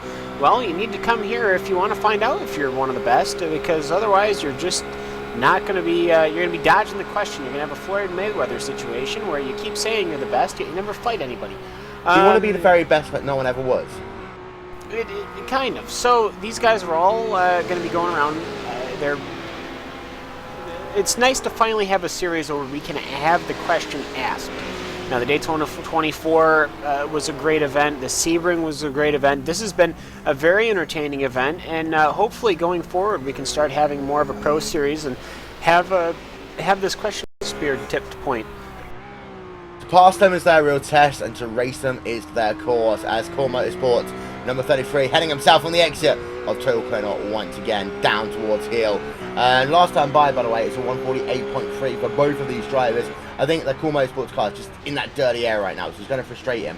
He might have to do something a little bit special on his next pit stop. Andreas Almensberger behind the wheel of that Pure Racing Team number 7 machine, as he's doing himself another service there, as he'll be out and away in just a couple of moments' time. Jose Sanchez also on pit road in the number 11 car, and you can see that number 11 car on your screen, right about there. That's the All Motorsports car. As actually out the two of them, I believe Almensberger will be the first one out there, you can see, so we'll turn our attention back to him. As you can see, 46, 47, 48, over to 50 seconds now. You've got the Jam Racing car also coming on towards pit road, right there around the Audux car, out and away in 54.7 seconds. Then goes the PRT car, the Audux Motorsports car, coming out pretty much at the same time, as you've got Isaac Price getting into the Jam Racing machine once again. Isaac Price, I believe, has run one stint already, Rachel, I think. Awkward silence moment when we all just sit there looking at our notebooks to figure out. I don't think Price has already tried to run a stint at least here. So he'll have to do at least one more. And that'll probably take him to half an hour to go. You can see the Jam Racing car will come out in a moment's time. You can see that is Rafael Adapalo on pit road. He's not really going anywhere quickly. It's 14 minutes his pit stop now, and he might come back out at some point. And he's just really racing, Cam, to get himself to the point of just being able to get some points in this event. Jam Racing out and away in a total time of 51 seconds. Yeah, they've been doing a fairly good job. Nothing wrong with that. As the Jam Racing car, it's been a rather just a sharp-looking car, but you know, you just keep the car locked and away. You just keep driving. I think it's been Isaac Price all day. Somebody else had to have got, yes, Juha Hakanolfi has gotten in, and they've swapped twice now, so this is the third time that Isaac Price is going to be in the vehicle. And I'm not going to say this is the last one, but so Isaac Price in that car. It's completely mint. Nothing's wrong with it yet. And that Jam Racing car is in 5th position. Nothing wrong with that. Indeed not, as heading themselves now up the hill. This is the driver of Phil Diaz. And it's been a while since we've ridden a lap on board of anyone here on RaceSpot TV, ladies and gentlemen. So that is exactly what we're going to do right about now. Cam Walsh going to talk us through a lap of Phil Diaz in his favourite car, the Ford GT. Out the final corner, Cam, towards the start-finish line. Yeah, so as we can see, we are going through, there's a little bump here actually before the start-finish line. There he goes over it right there. Go past the start-finish line. He goes into the right-hander here. He starts braking about the 200 mark. He'll clip a little bit inside, go over the line. You are more than welcome to go over that little curbing. Take the entrance to the S's. It's a it's wide left, cut in right. Keep it on to the left. You can take this flat if you get it down right, and then you follow in through the S's up into 6th gear as we do be running. As we are running, as they will go to the bus stop chicane, they'll brake at about 200 and take a healthy amount of curbing. Got to be careful not to pick up a 1X there, but I don't think they're that worried about that, though I do believe you can pick up a penalty of time yield as they go through the carousel. You have to get off the throttle, back on the throttle, as he actually has to back out of that carousel charge, and he'll take the healthy amount of curbing. This is like a 2nd gear turn for most of us. I don't know what he's in, but it should be 2nd gear. It seems about right, as he takes a healthy amount of curbing. Once again, the curbing really nice and gentle around here. You really can wall up over it, which is seen the HPD cars doing. And now this one, you keep your left rear tire, you keep your left tires on the concrete so you can get the power down. Concrete has more grip in the dry. You'll head uphill towards the heel of the boot. And this is a very slow corner. This is actually really, really tricky. You've got a lot of dirt over there on the left, not a lot of runoff. So you head on up here, and then probably one of the more difficult corners. You got an off camber, not natural rejoining onto the cup circuit with a crown. There's a little crown there. And so then you'll go up to 4th gear, coast through this corner, get back on early, and then downshift for the final corner. As actually an HPD comes right on in front of you here as he'll squirt away, and you can just see the time difference between the HPDs and the GT3 class as he will finish out another lap. That was a 147.642, and that was a lap with the Onyx cars. Yeah, and to give you an update, by the way, as far as your Wyatt Gooden versus Marcus Hamilton battle goes, Rachel, Friction Racing have actually pulled away a little bit once again, so they're not in as much danger of getting lapped as it stands right now. They've pulled about 10-12 seconds, Will, in the last 15 laps. They are lapping slightly quicker right now, of course, or they were at least earlier on. About half a second at the moment. Wyatt Gooden's last lap was a 34.851, and Hamilton in the friction car had a 3 last time past the line, so definitely some speed there. They were looking at 1 minute 36 seconds when Hamilton got in the car, and it's now been stretched to 1 minute 24, so they are still maintaining this gap, if not pulling away slightly. This alternate strategy could be paying off. Up the hill comes the Radicals and Line car once again. 100 minutes remaining. I want to give a shout out to England, by the way. Well done for winning in the cricket. Probably annoyed a couple of people by saying that, but you know, if it's the other way around, I'm sure our Australian friends on Mondays will be saying exactly the same thing right back at us. What's cricket? Yeah, I know. It's like baseball. It's baseball. It's like baseball, but we play it for 5 days non-stop rather than basically for grown-ups. Rather than playing 2 games in a day. I'm gonna get but anyway, we're all gonna be lynched. Yeah, we are. Battles going on. We drive it on pit road. It's a Shark Motorsports car. And it's Sergio Rodriguez Jr. behind the wheel of that one right about now, getting himself a service done. He'll be back out on a moment's time, as this is his 4th pit stop of the day. Actually, one of the longest drivers to have gone here. And the 4 GT, as well as everything else, they do have probably the best fuel mileage of the 4 GT cars. Well, as we've talked about earlier in the broadcast, it's not necessarily that they have better fuel mileage per se as a raw engine goes, but the car turns a heck of a lot better off throttle than the other vehicles. Some other cars, like the BMW, which as you can see is not a big chooser here, but I will say all over the week in the GT3 racing, all 4 cars have taken victories here in the official series. But here at the very top of the spear, it just doesn't play to the strengths. So the Ford strength right now is a lot of off-throttle steering, and obviously when you're off-throttle, you're not using any fuel. So that's an easy way to save fuel. As you can see behind the Radicals car of Wyatt Goodwin, it's Coanda and Glacier, though they're not racing for position, what could have been is Renz Broekman passes Joni Hanger. But ultimately, though, the Coanda SimSport 4 GT is still on, and a lot of that off-throttle stuff saves your fuel. Lets you really stretch out. I think we've had 65 minutes was the longest I think we've seen. Yep, we'll keep an eye out on those over the course of the next 101 minutes. And you see that Trinity Motorsports, the reason why I'm paying attention to him very quickly is because of the fact that he's got Gathering of Tweakers, RW, Wim Stockman within a second of him. We've got Mikko Salati on pit road as well in the Team GT4 GT car. He's going to get out of the car, getting into the car.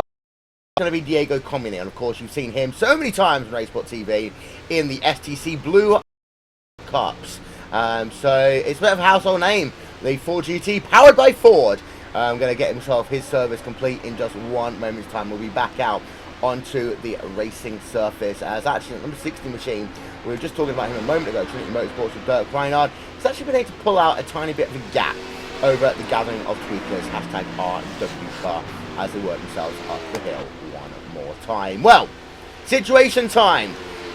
We are going to step aside for a moment. When we come back, we're going to explain to you exactly what is going to happen, strategy-wise, driver change-wise, everything as we get closer and closer to the final round of pit stops. And we get closer and closer to the final part of this, the iRacing.com 6 hours of the Glen. We will step aside for just 1 moment. We'll take your RaceSpot TV side by side, and we shall be right back.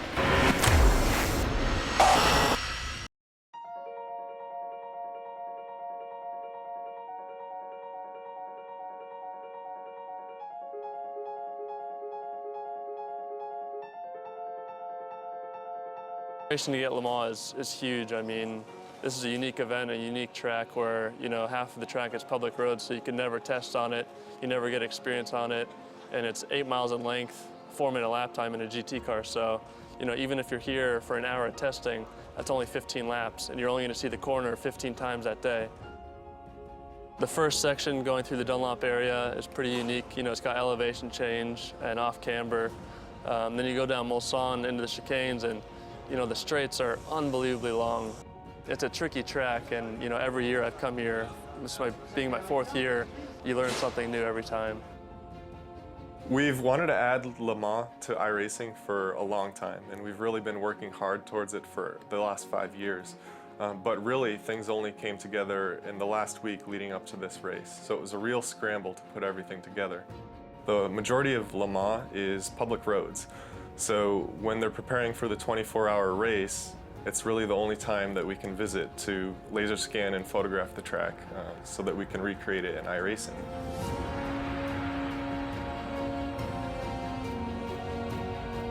We work closely with the ACO to get essentially exclusive access to the facility and everything that we needed to get the laser scanning and photographic reference that we need to create the track. We were very fortunate to be at Le Mans at the most important time of the year and gain that experience of being there. And we're going to really do the best we can to put that into our work and making sure that the Le Mans in iRacing is the best Le Mans, the most exciting and accurate recreation of the track possible.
ladies and gentlemen, in 3 weeks' time, we do it all over again here on the iRacing.com Endurance Championship, as we will bring you exclusive coverage of the iRacing.com 24 hours of Spa. It will be live on the weekend of the 1st and 2nd of August.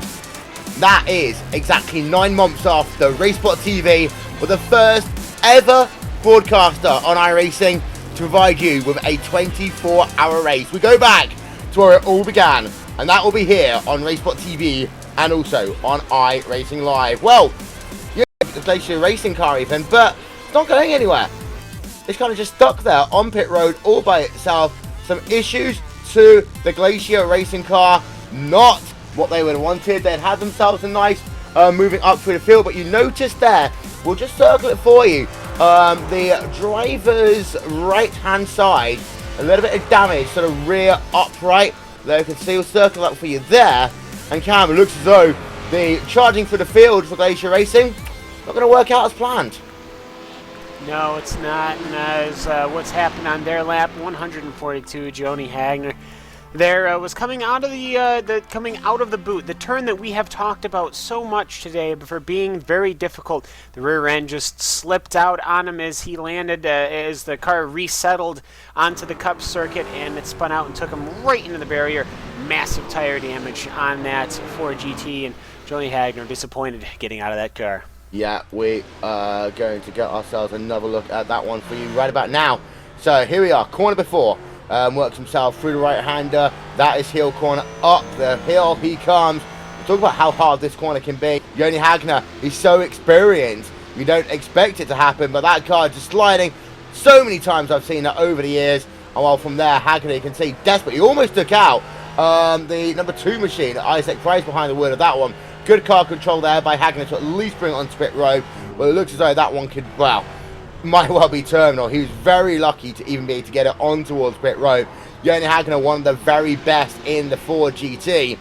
Unfortunately, his day is done. An uncharacteristic error actually for him. We've got ourselves Gold Gurez, by the way, behind the wheel of the 042 machine. There we can see him doing himself a service, getting himself ready to go. 45.7 seconds, Rachel, out and away. Yeah, they are indeed. They're out and they're getting back on track, warm those tyres up now on the run and see what they can do to get this thing running again and see if they can actually make us some time. But just to update though, INX Racing came in a couple of laps ago and they now have PJ Sturgio's back in that car. So they're going to try and make a late charge now to go after Coanda in the GT field. Yeah, anyone who's been watching iRacing broadcasts over the years will know one thing. Jake Sturgios is one of the absolute best run in the iRacing.com World Championship Grand Prix Series. He has run in the iRacing.com NASCAR Peak Antifreeze Series. He has run in the iRacing.com All-Star Race. He's basically, it's a big event. PJ, along with brother Jake, has raced in it. And PJ, back in the days when I first started in IndyCar, was a dominant force in that as well. He used to run in the IndyCar Premier Series. Today, running in the number 3 INX Racing red car, out of corner number 1 he comes, up the hill he works himself, currently scored 2nd place in class. The gap between himself and Renz Brokeman, well, it's 43 seconds. The thing for PJ right now is he's got to push count. That gap starts coming down by, you know, half a second here, half a second there. What it does is it starts to frighten the Coanda team, and once you start frightening the Coanda team, they're more likely to make a mistake.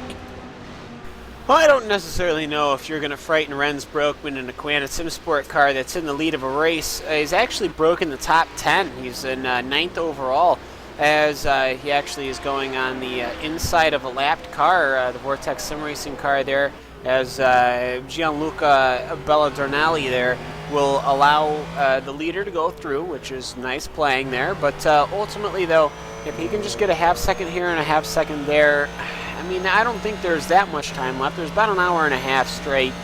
So, I mean, I'm not sure if he's going to be able to do it. But ultimately, though, that INX Racing red car is going to have to pull something out of the hat, as we'll see what they can do.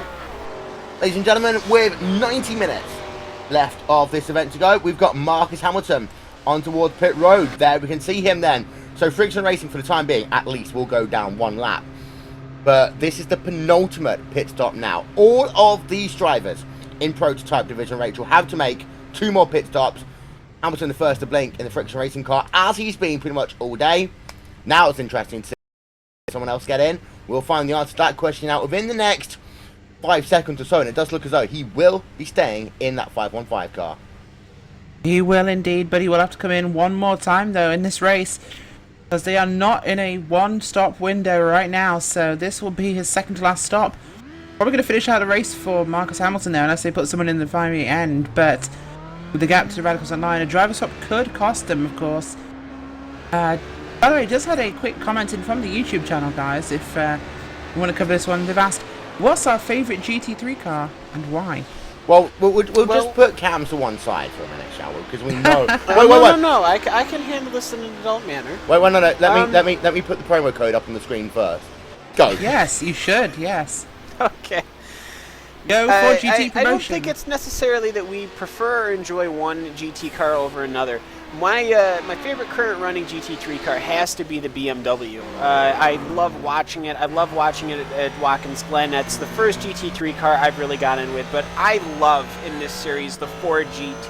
I love the history of the Ford GT. I'm a Ford family member. My entire family Ford trucks, Ford F-150s, and to see Ford coming back into GT racing, really their first expenditure into motor racing since the recession here in America started back in 2008. It's great, and if you use the promo code PR-RaceSpot Live, you will get for free you'll get all the free content. But this car that you see right now leading the pros, basically the highest tip of the spear in GT3 racing, with some of the highest pro car teams right now, you'll get that for free. And you'll also get the GT2 classification car, which is the older Le Mans spec car.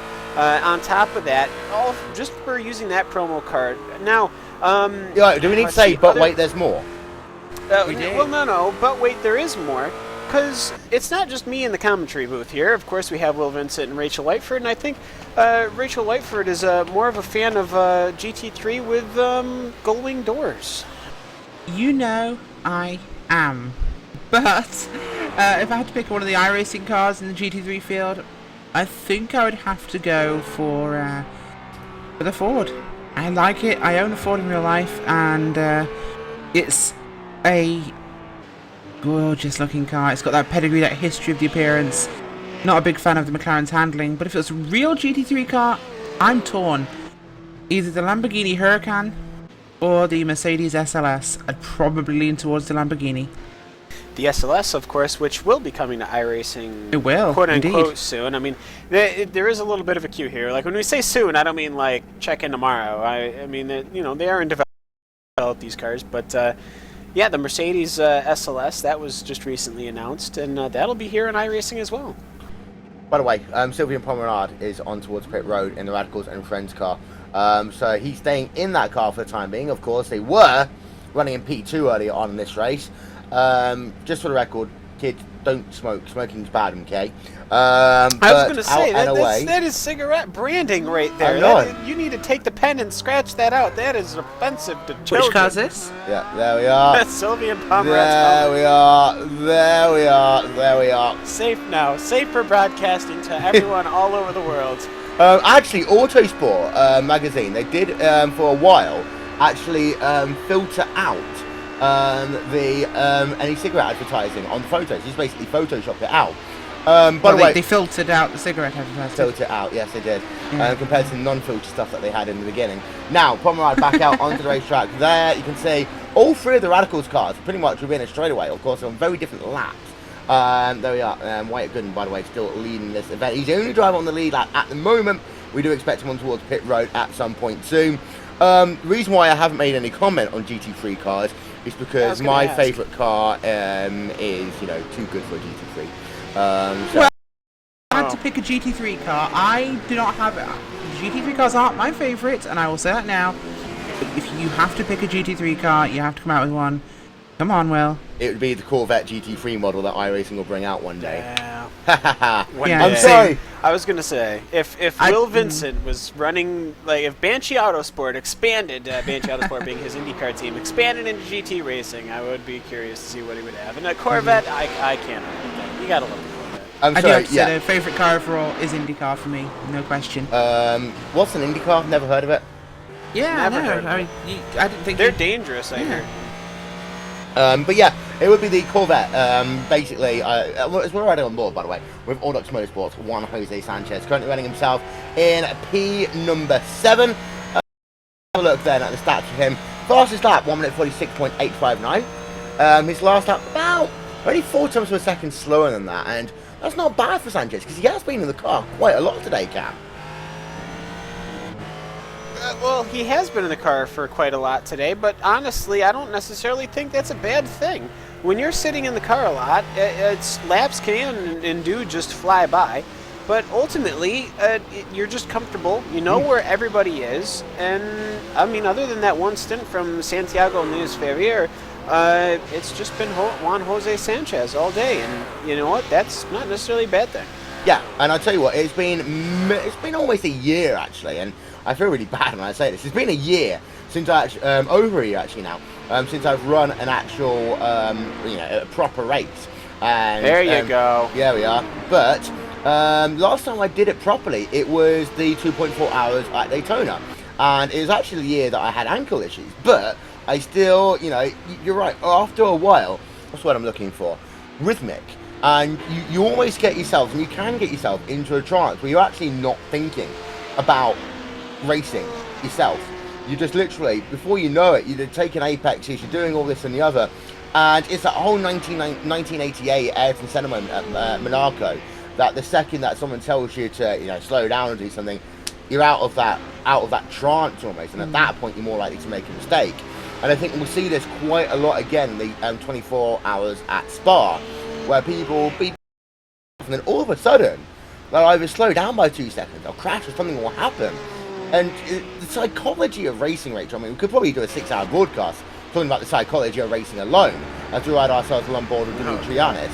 But the psychology of racing is that thing. People, have got brains, emotions, they think about other stuff whilst they're racing.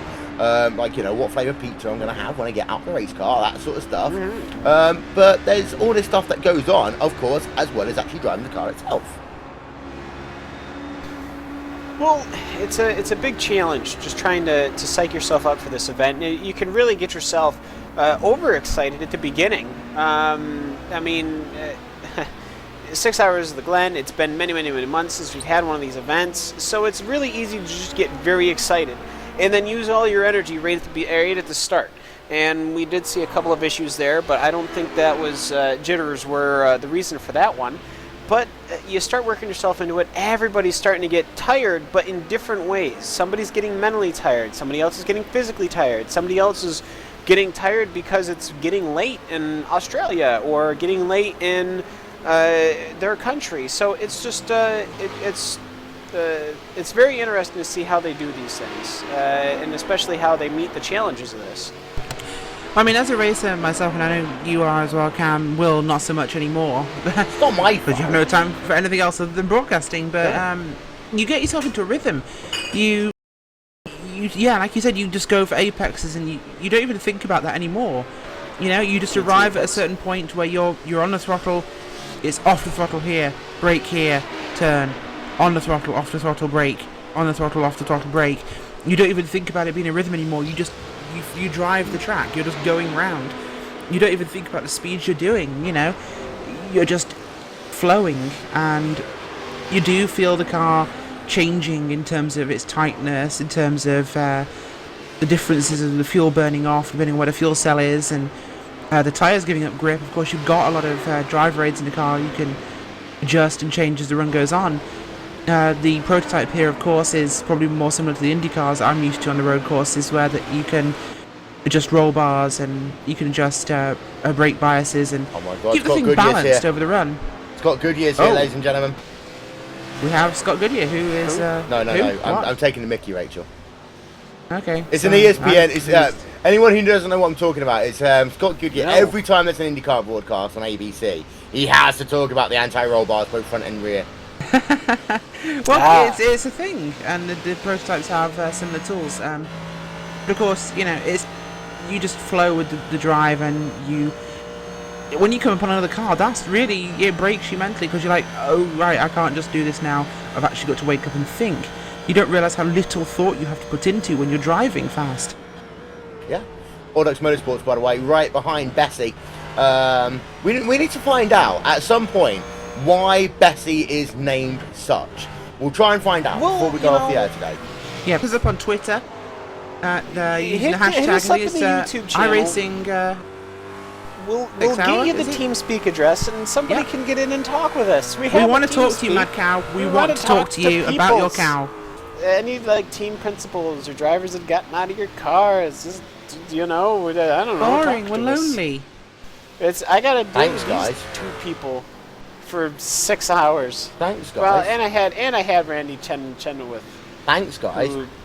Wait, Will, how come Randy's not here? He crashed. I don't know. He surely has been released from the virtual infield medical center by now. Well, yeah, true story. Ladies and gentlemen, seeing as everyone's talking about, other stuff and how much they don't like talking with me, I'm going to talk about Monday nights.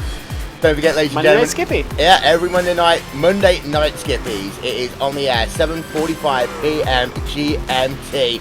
So myself, Will Vincent, Rachel Whiteford, as we bring you some of the greatest action from Club UK and Ireland, and our coverage is in support of Shelter.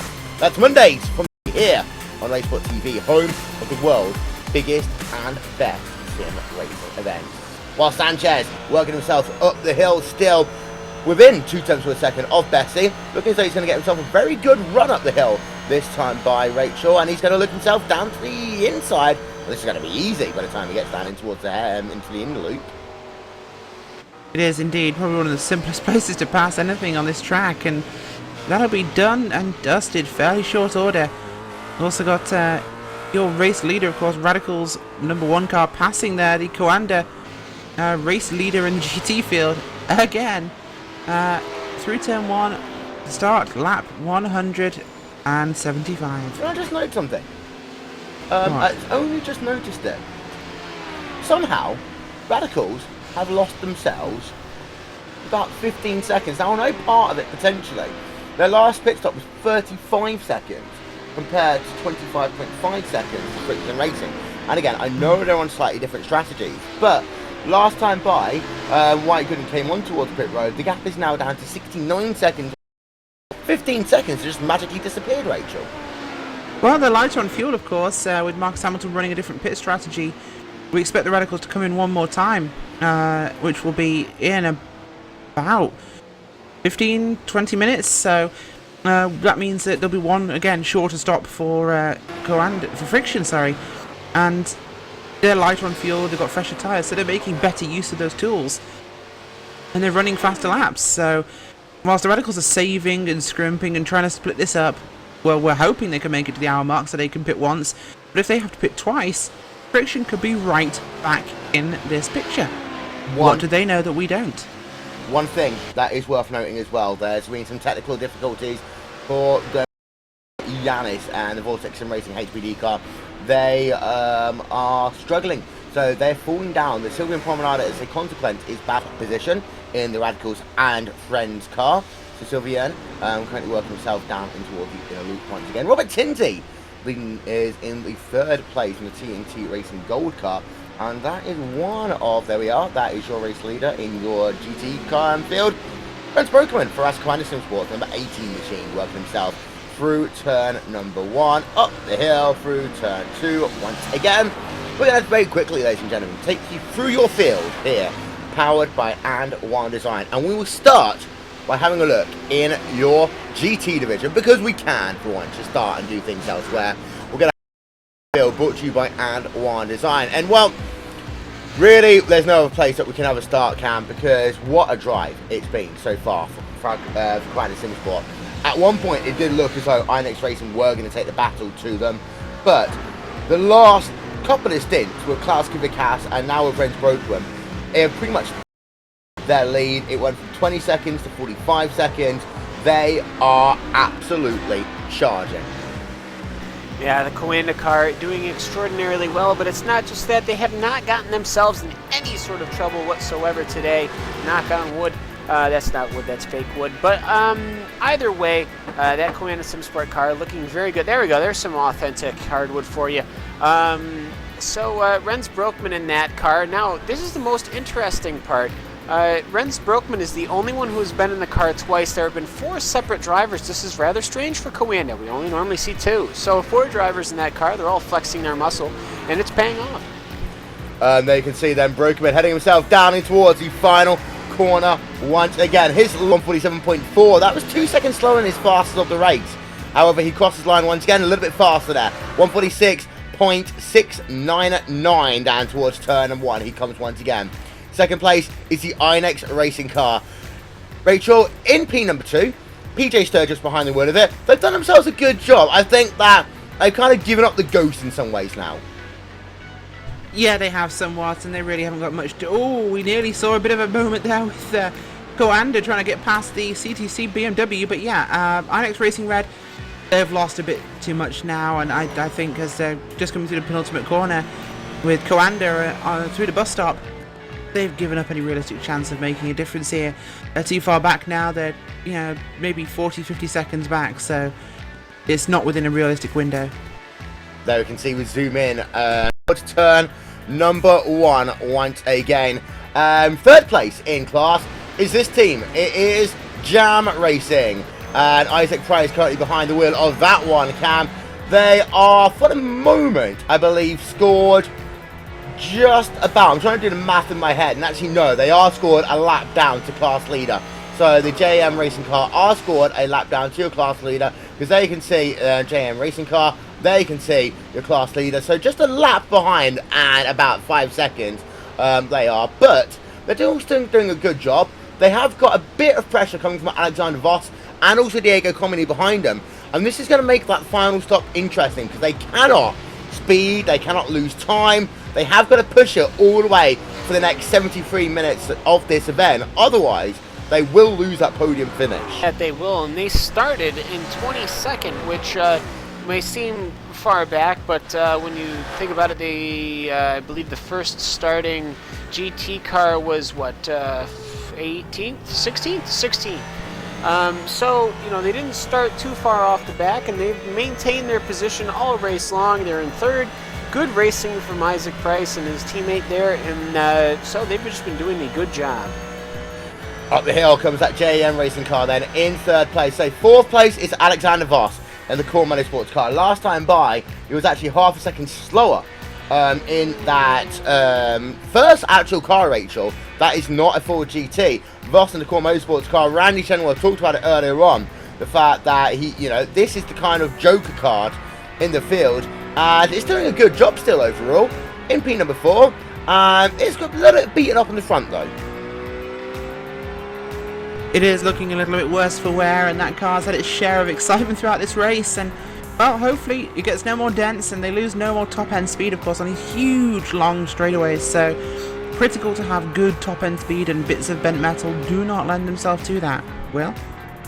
And then running at your top 5, Diego Comini. Now Team GT, Rachel, they have faded in the last hour and a half or so. We were talking about how strong they were doing. They technically are sort of an outside shot of a podium, but they seem to have faded just a little bit right now. They're 9 seconds behind Core Motorsports. So their chance potentially done for the day of getting a podium. But still, overall, considering how many GT cars we have, they're doing a sterling job. Yeah, they are indeed, and as we've said previously, it's a major achievement to finish these races, so it's just, it's 6 hours, but still, that's 6 hours. It's a long time for car reliability, for your luck to hold out to keep the car in one piece, so it's as much of an achievement to finish this race as it is to win one. Well, here we are then down to, there's your top 5 in your GT field. We have had a couple of retirees. We've actually got a driver racing team car of Andreas Allmansberger as he's making himself. That's actually not going to be his final stop, Cam. He is outside of the window there. He will have to make a splash and go here. Oh, that he will, and that's not necessarily a, well, it is not a great thing, but You know, you start these things, maybe if he pitted just a couple of laps later on his first stint, maybe a couple of laps later on that second stint, and so it all has added up. We're 4 hours and 50 minutes into this thing, so, I mean, all of these things are starting to come back, and I'm starting to see quite a bit of to close up once again. Yeah, and it's a long stop actually for Andreas Armensperger, a very long stop, so potentially something that we haven't caught elsewhere. We'll need to try and figure this one out. We'll get ourselves a replay, see if there's anything that we can note at all from him. We ride ourselves a long board then, and this is back end of the racetrack. Well, oh, this is it. Look at that. He slams it into the second to last corner, almost takes out the Vortex Sim Racing team as well. Well, that explains a little bit more then, Rachel, as to why he is having a very long pit stop right now. It's because of the fact he just completely binned it in the second to last corner. He did indeed, and like we said, this is the lack of concentration, a couple of hours. It's the time when mistakes happen, and when they happen in these cars, boy, do they happen quickly. I think this is actually the car that might have been involved. It was a McLaren, or maybe this was the Pure Racing team, the other one, that was involved in the incident that took out Friction Racing in the same corner. No, wasn't that the PRT number 3 car, though? I'm not sure. It might have been the PRT number 3 car. It was one of those blue one of the PRT things. I know it was a McLaren. But yeah. I don't know. 515 car of Marcus Hamilton in second place right now. The gap is actually coming down a little bit more once again. It's now down to 64 seconds with 1 hour, 9 minutes remaining on the play clock. Just give you an update, by the way. We were talking about it and we stopped for a moment. Of drivers in your GT division classified as OOT. We have Randy Chenoweth in number 81 of New World Sim Sports purple car out of the race. Rafael Agapalo, number 381 machine out. Number 5 car, Thomas O'Leary behind the wheel of that one is OOT. He will be down in 38th place overall. I think Greg Grolt out of the race and Timmy Hill out of the race as well. So that is a rundown of your GT field. So we'll talk about the top 5. To run through the rest of your GT field as it stands. P number 6, we've got ourselves Friction Racing in the 515 car. Actually, that's not what I was trying to do. That's what I was trying to do there. There we are. Even directing goes properly this time of the day. Auto Motorsports, one Jose Sanchez, running himself in P number 6. He's currently scored about a lap down. Then just about 6.5 seconds behind is Bessie. We still don't know who Bessie is. If you know who it is, please let us know. Sergio Alvarez there, the Authentic Racers team car, up in P number 8. He's been involved in some battles over the course of the day with this team, the WFC Chassis Racing for ALS car. Rob Reed behind the rear of that one. And also the Trinity Motorsports car, our favourite design of the day, number 60 car, exit of turn 1, working himself up the hill once again. Vortex Sim Racing number 42 car, Joel Greer's there, heading himself on the exit of turn 1 and up the hill. Himself in P number 11. Wim Stockman in the Gathering of Tweakers RW car runs himself in P number 12 in class. Bit of a way back then to the other Vortex and Racing car in the GT class 43. A little bit more damage is Gianluca Berardini. Then 14th place is Team Thomas Aspo. Yes, he's got an hour 7 minutes to go, and then he will pretty much have done his entire race. He will be disqualified, but he's trying to do 6 hours here non-stop. Then Capistorm in P number 15. They had themselves a good start. This event fell down dramatically. CTC Racing, they've had an up and down day as well. Wiltshire back behind the wheel of that CTC Racing number 1 car. Shark Motorsport, Sergio Rodo Jr. in P number 17.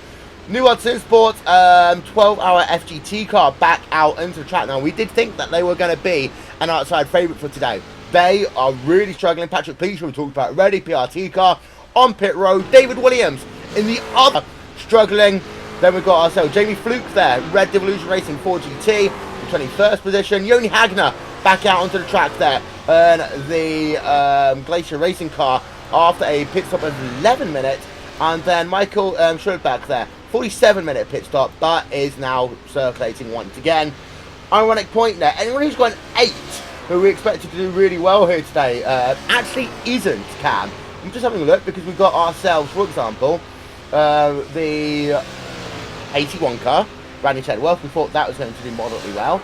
We have the car which has got David Williams in it. We thought was going to do really well, and they're not. And David Williams, you always feel bad when you're that fast a driver and you're that smoking around as well. But I do feel bad for that client, the SimSports number 88 team, because they could well have been battling with their teammate for the race win today. Oh, they absolutely could have, and I think they were trying to set up for just that, but unfortunately the start of the race, typically the HPDs will catch the green flag and the race will be green, yet the GT field will leave a gap, a courtesy gap, in case something happens in the HPD field, so they don't just pile on, and gives them time to close it up. But unfortunately, somebody jumped it early and was trying to get to as positions that they can right off the grid, and that unfortunately spun out that David Williams. Well, it was driven at the time by Jordan Jens, I believe. Yes, it was. And that resulted in some damage that put them immediately 6 laps down. Well, let's have a look then, with an hour and 5 minutes to go, with your prototype field. As we talked about one, we'll talk about the other. Here we can see White Gooden leads away in your prototype division, 1 minute 6 seconds ahead of Friction Racing. Rachel, Radicals have simply dominant here today.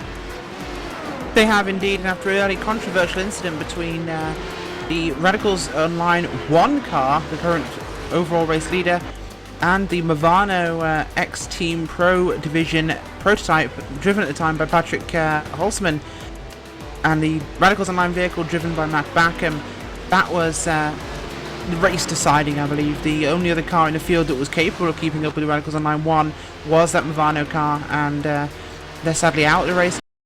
It's been pretty much a one-horse race, as you said. The Radicals Online have not had anyone really to compete with them.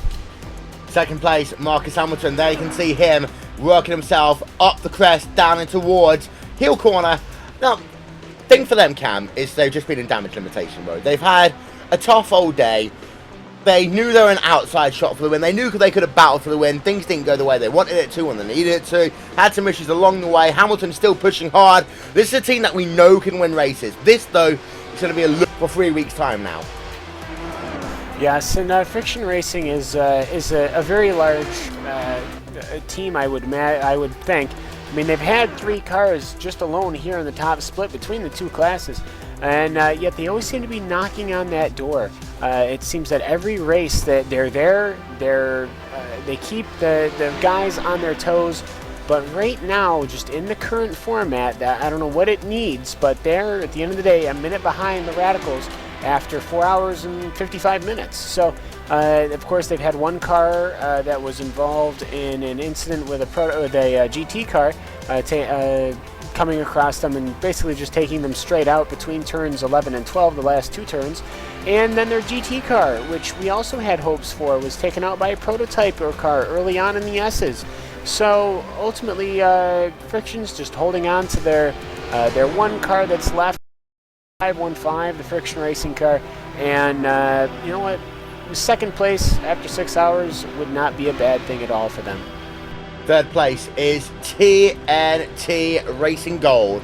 Robert Tinsey behind the wheel of that one, up 7 places from where they qualified. So TNT Racing looking strong, and of course you can see them in action on Sunday night. You can also see them in the iRacing.com World Championship Grand Prix Series. It's been a resurgence as of late, Rachel, for this team, but is a podium what they expected? Is it more than they expected? Do you think that they need to start trying to find a way to get themselves closer to the front of this field? I think they have to try, and perhaps more than they might have thought they could have earlier on in this race. But right now, podium is something they're in line for, and I think it's tough to say because with the current performance of other cars in the field, this has been more spread out than any other long endurance race we've had on the series. So it's really made things difficult for this race. We haven't had the competition level, perhaps, in this split that we've had in previous races. Well, there we can see third place, TNT Racing Gold, Robert Tinsey, one of your biggest movers inside your prototype field here today. Fourth place, well, this is a team that could, at one point they did have a podium position in their hand, but it all fell apart for them because they had themselves a bit of an issue themselves, being involved in controversial incidents or so, shall we say. You know, being there in the wars, part of it is part of what we call that thing that is endurance racing. And of course, to still be running after 5 hours of this event is something that in itself is important, Cam. But this team expected, I think, an hour into this event to be P2. they're not, because really of their own issue. Yes, and they've had a good stable of drivers. You've got Gabor Max, you've got Dimitri Janis, Ashley Owen, and Christian Theozuk. Theozuk is a very fair driver, but ultimately, though, they're 3 laps off the leaders. The car has just been through the wars, but still, at the end of the day, I mean, they're in 5th position right now. They started in 8th, so they'll gain, but I just they're going to be really kicking themselves and asking themselves what could have been. Well, and then Gabor Mex in the Vortex Sim Racing Honda Performance Development. There we can see. Just behind, you've got P number 6 is Trinity Motorsports LMP. Anthony Rosselli, Radicals Online 2 in 7th, and the last running is the Radicals Online number 3 car. Ladies and gentlemen, 1 hour to go here at Watkins Glen International.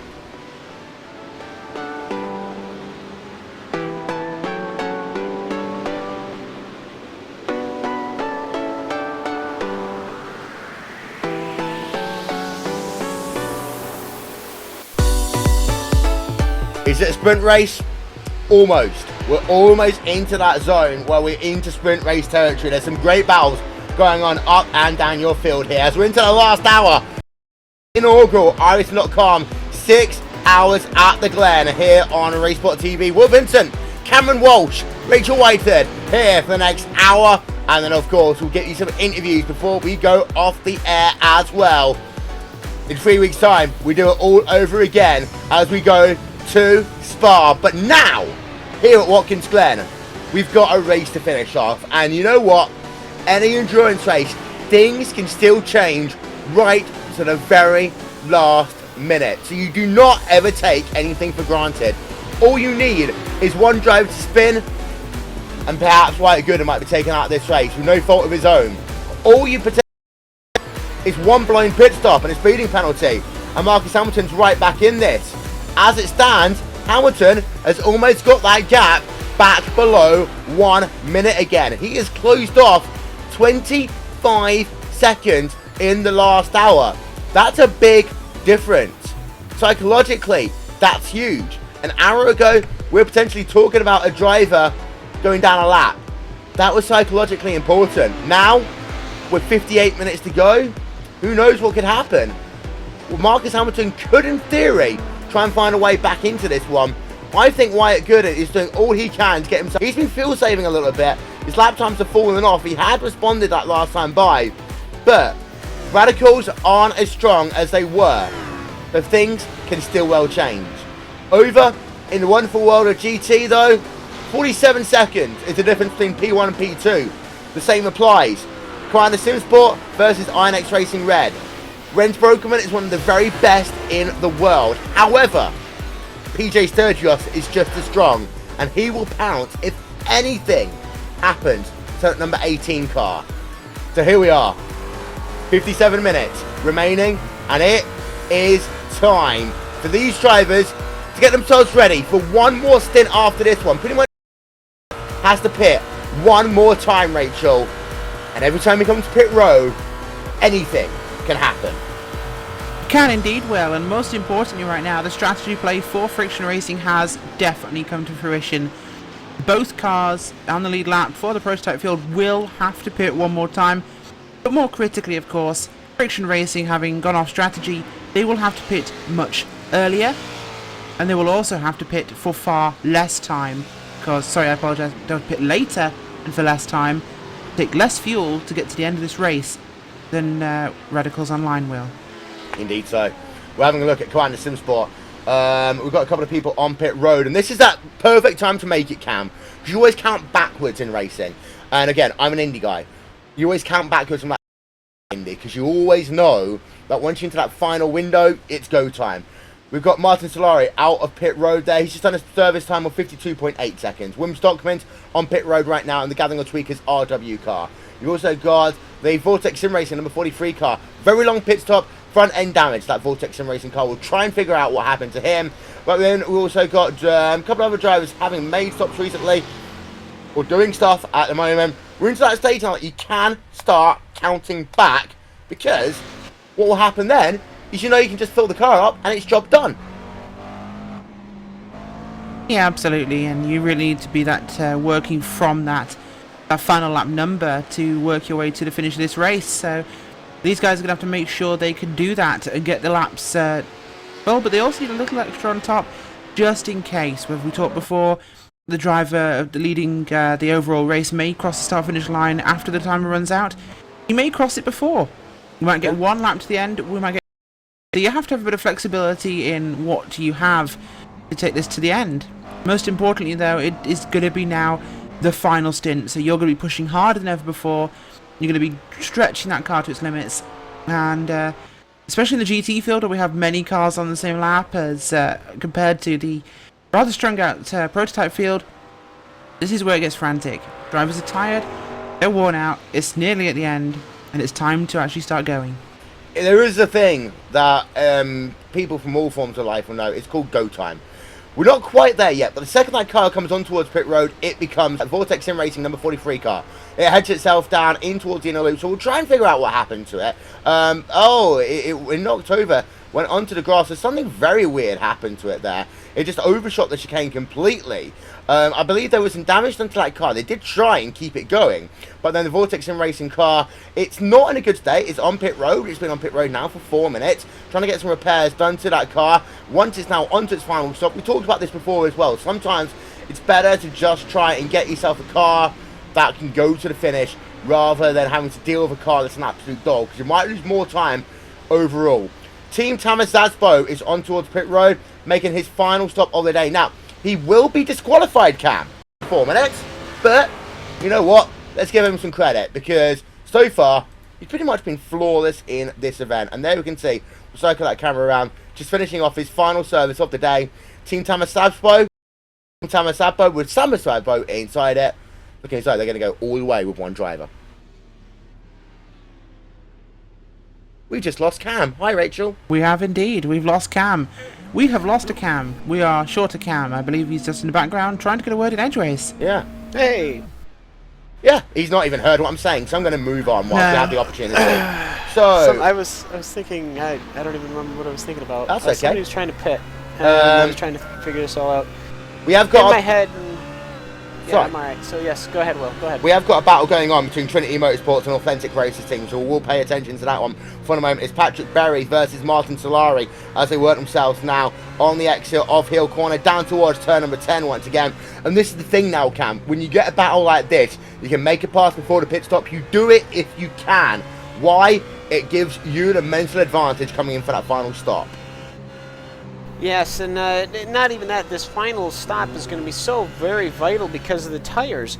As after a while, these tires do fall off. So you want your best tires on for the final spot. So if you have a thing where you know how much fuel you're going to have to pick up no matter what, well, you can start picking and choosing and perhaps get some new rubber on that car.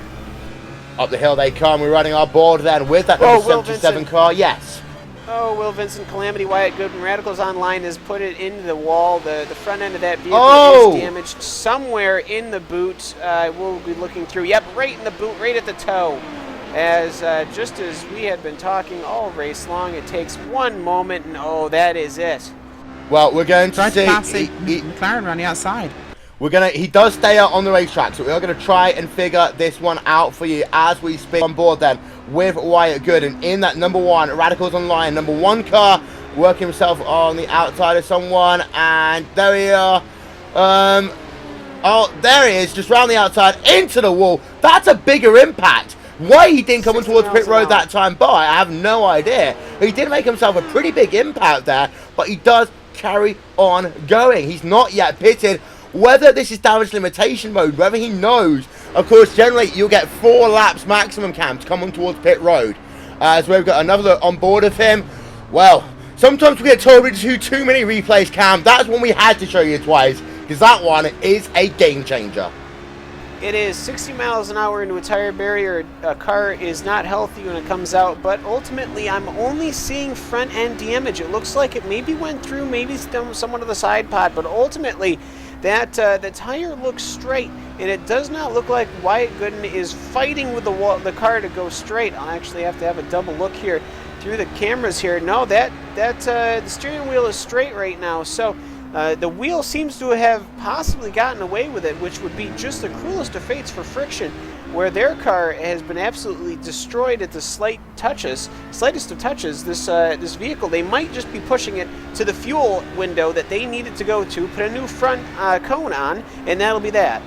Yeah. Well, we're going to find out, guys, actually, in the coming laps, because it is about to come through and finish their first flying lap since the incident for Radicals Online. They're in. They're into the pit road. This is definitely what Friction Racing needed. This is the break they've been staying in contention for all race long. I'm not sure if they're going to have enough fuel to the finish. I think they're at the very edge. They're at the very edge of the window. They should just about be able to do it now. And that might explain why they did that one extra lap. Because, again, you always get 4 laps. You always get 4 laps if you have the need to. I think they've just gone past. So we can see their last sector times. And make a note of that. 26.7, 40.6, and 43 seconds. So we'll keep an eye out on that one. So 26 seconds for 40.6 seconds for the second sector. Wyatt Gooden is staying in the race car. Let's have a look at, we're going to check Marcus Hamilton's sector times. He was 2 seconds faster in sector 1, 2 seconds faster in sector 2. So that Radicals car was off pace. There's your comparison again. 2 seconds faster in both of the first two splits. They're getting a new car to it. They are getting a repair to it as we speak. It's out and away in 36.1 seconds, but they do still have to pit. This is now important. Friction is right coming out next to him. Side by side, they'll be up the hill then. You can see Radicals. Radicals is going to basically fall in behind or ride ourselves on board. That is the Friction Racing car. Now, this actually, Rachel, is going to be perfect, because now we're going to see that car's not got straight end speed. That car's lost speed there up the hill. I mean, I know you're always a little bit tetchy, but you can see that Friction Racing car is pulling away. That car of Wyatt Gooden is not handling perfectly. It is not indeed. This is exactly what they needed. Friction Racing managed to get out in just in time, come through in time, sorry, to make that gap down to 0 between themselves and Radicals. Radicals just exited pits before damage was completely repaired, I believe, because they came out as soon as Friction were coming. They needed to see what they had, and I do not believe they have it. They have lost overall speed to the car there of Friction Racing and Marcus Hamilton. This could change absolutely everything. From race domination to complete inversion. I'm going to interrupt you. Second sector much better, 37.8 seconds, Rachel. So actually, it might well be the first sector. They're just saying how far they can.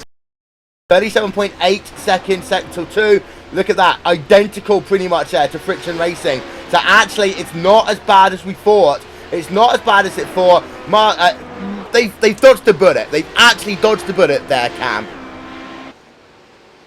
Somehow, some way, in the cruelest fates for Friction Racing, the Radicals Online car still breathes fire. It still has fire in the belly.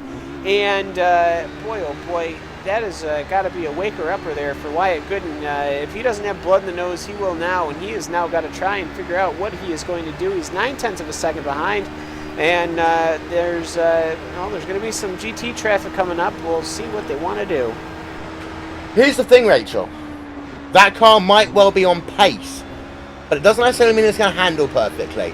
And the first test, I think, for Wyatt is going to be when he has to go around the outside of a driver down somewhere like the boot. Like this corner right here is going to be critically important. You can see he's a little bit more touchy. He's going to go around the outside. That was the first real test that he's had, because you work in traffic, and that's the difference between endurance racing and things like Grand Prix racing. You have to traffic. You cannot just hot lap. You can't just run the same line you want to every single lap.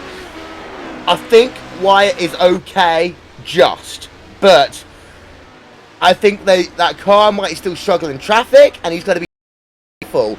He might still win this race, but he's dodged a bullet here, and this is something that Radicals, regardless of what happens at the end of this race, will have to think about moving forward. Why did it happen? How did it happen when they had over a minute's lead? Would they do something that, quite frankly, that's silly? Agreed. It was a silly move. It was an impatient move, and with over a minute lead, there's no need to push the issue and pass on the outside of the toe of the boot. That's just silly. But Friction are stretching that gap. They are light on fuel, though. We know they'll have to come back in. The real question here, though, is have the Radicals stopped late enough? Have they had to come in and serve that meatball they must have had for damage? If they had one even, have they come in too soon to make this to the end? We do know friction will need to stop, but will the Radicals too? Well, TNT Racing Gold, we're ourselves on board with them. We know it's one stop to the finish. We're pretty much all. We know that the Radicals and Lion team are one of the most professional in all of sim racing. Andy Kay, who runs that team, has always made sure you've got enough strategists of people who can think on their feet immediately when it happens. Keep you up to date with the situation as it develops in the last 45 minutes of this event. Wyatt, by the way, has closed right back up to Marcus Hamilton. This is going to be an interesting one by itself, because the last thing the Radicals car would want to do at this stage is get into a dogfight, knowing the fact they've got a pit stop in hand. That will possibly be even stupider. But we've still got ourselves 45 minutes left to go here on RaceSpot TV. And, well, now it's all about Marcus Hamilton. And it's worth noting as well that if you do get a meatball flag essentially, for those of you who are actually to American flag rules, essentially it means that you've got damage and you must pit within 3 laps. The lap that you're on, then 3 others. Otherwise, you'll be disqualified from the event. Now, they didn't come in on the 4th lap. Yes, they were 4 seconds a lap slower, Cam. But the difference is 4 seconds a lap slower multiplied by 4 laps is 16 seconds.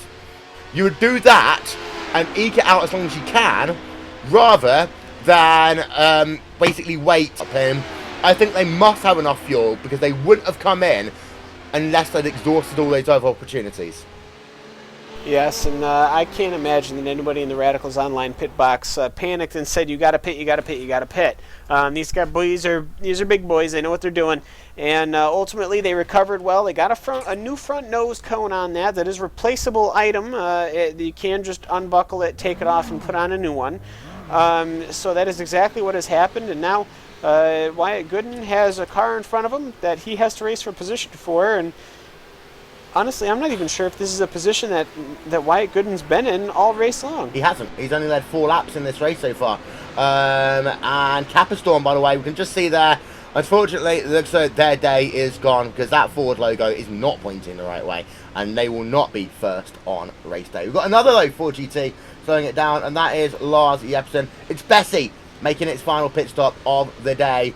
But yeah, Marcus Hamilton has only led 4 laps in this event. It's been 150 laps that Radicals team has led here.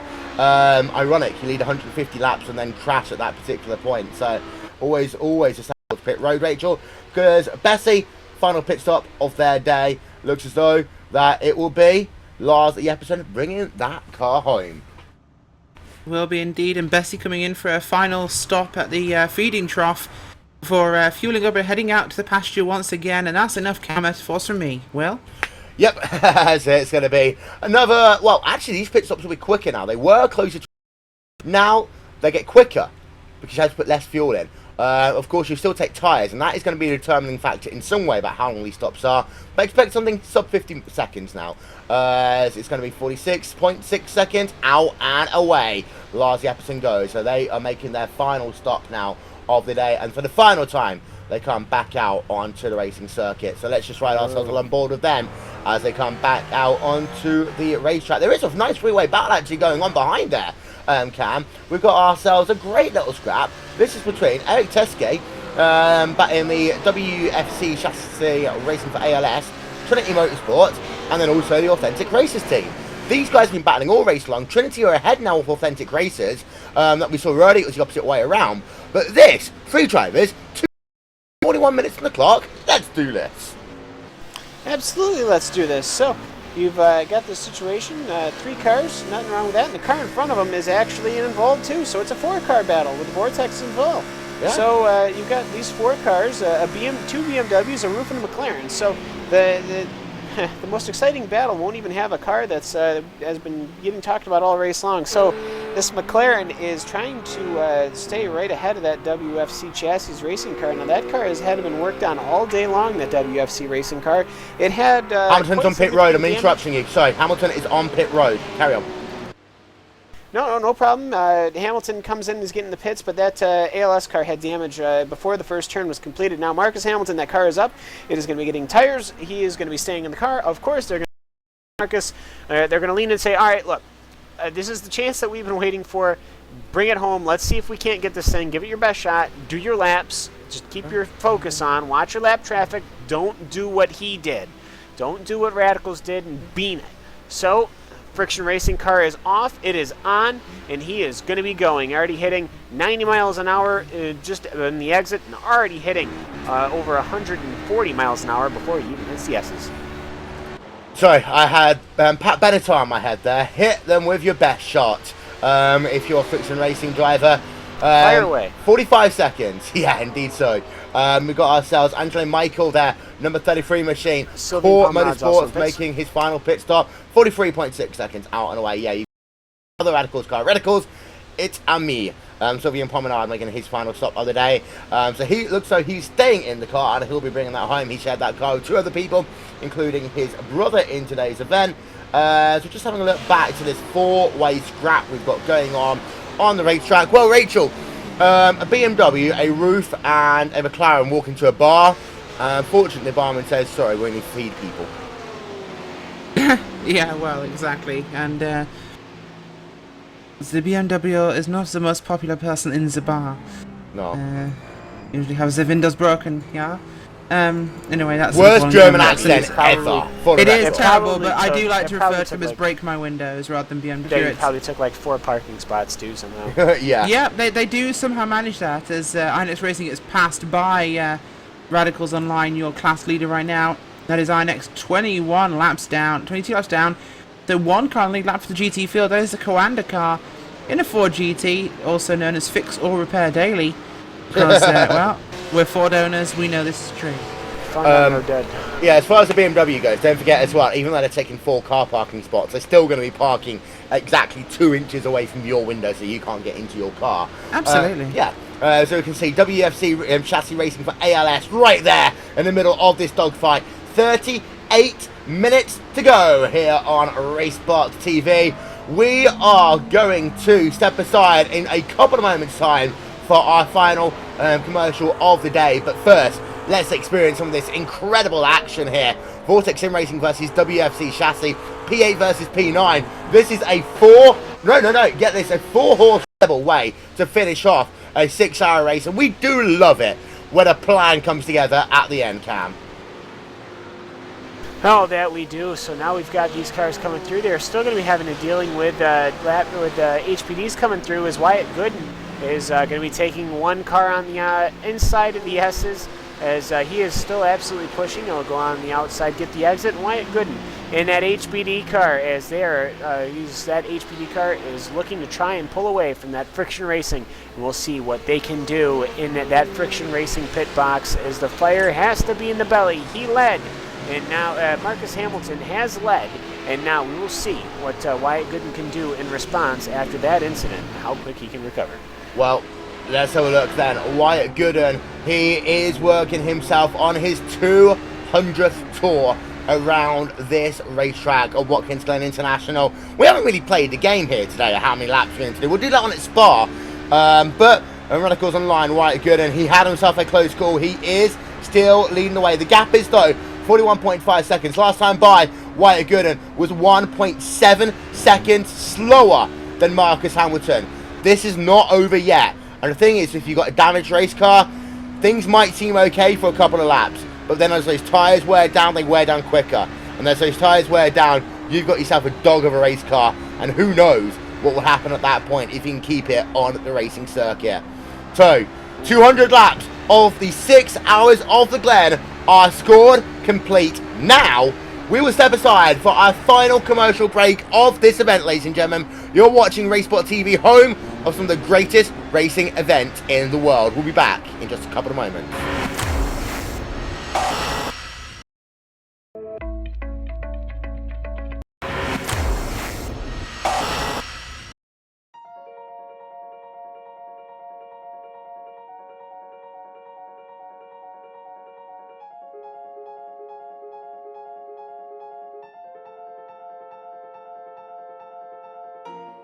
For iRacing to get Le Mans is huge. I mean, this is a unique event, a unique track where, you know, half of the track is public road, so you can never test on it, you never get experience on it, and it's 8 miles in length, 4-minute lap time in a GT car. So, you know, even if you're here for an hour of testing, that's only 15 laps, and you're only going to see the corner 15 times that day.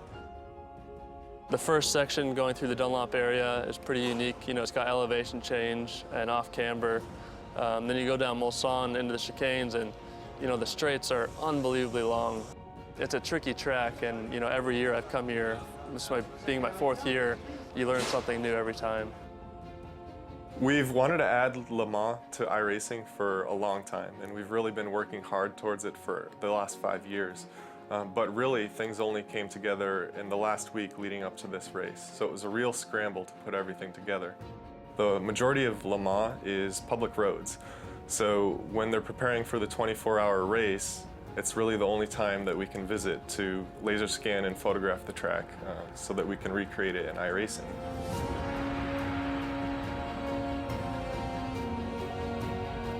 We work closely with the ACO to get essentially exclusive access to the facility and everything that we needed to get the laser scanning and photographic reference that we need to create the track.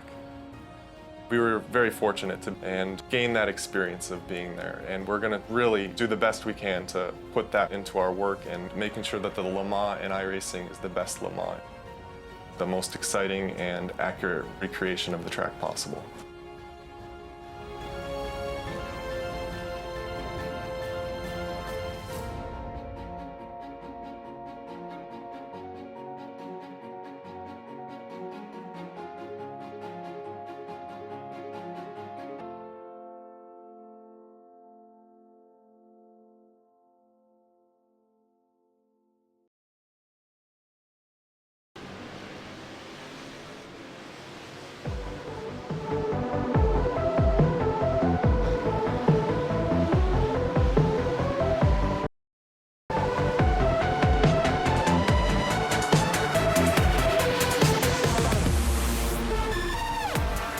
Well, ladies and gentlemen, 33 minutes remaining here on RaceSpot TV, and we have got a race going on.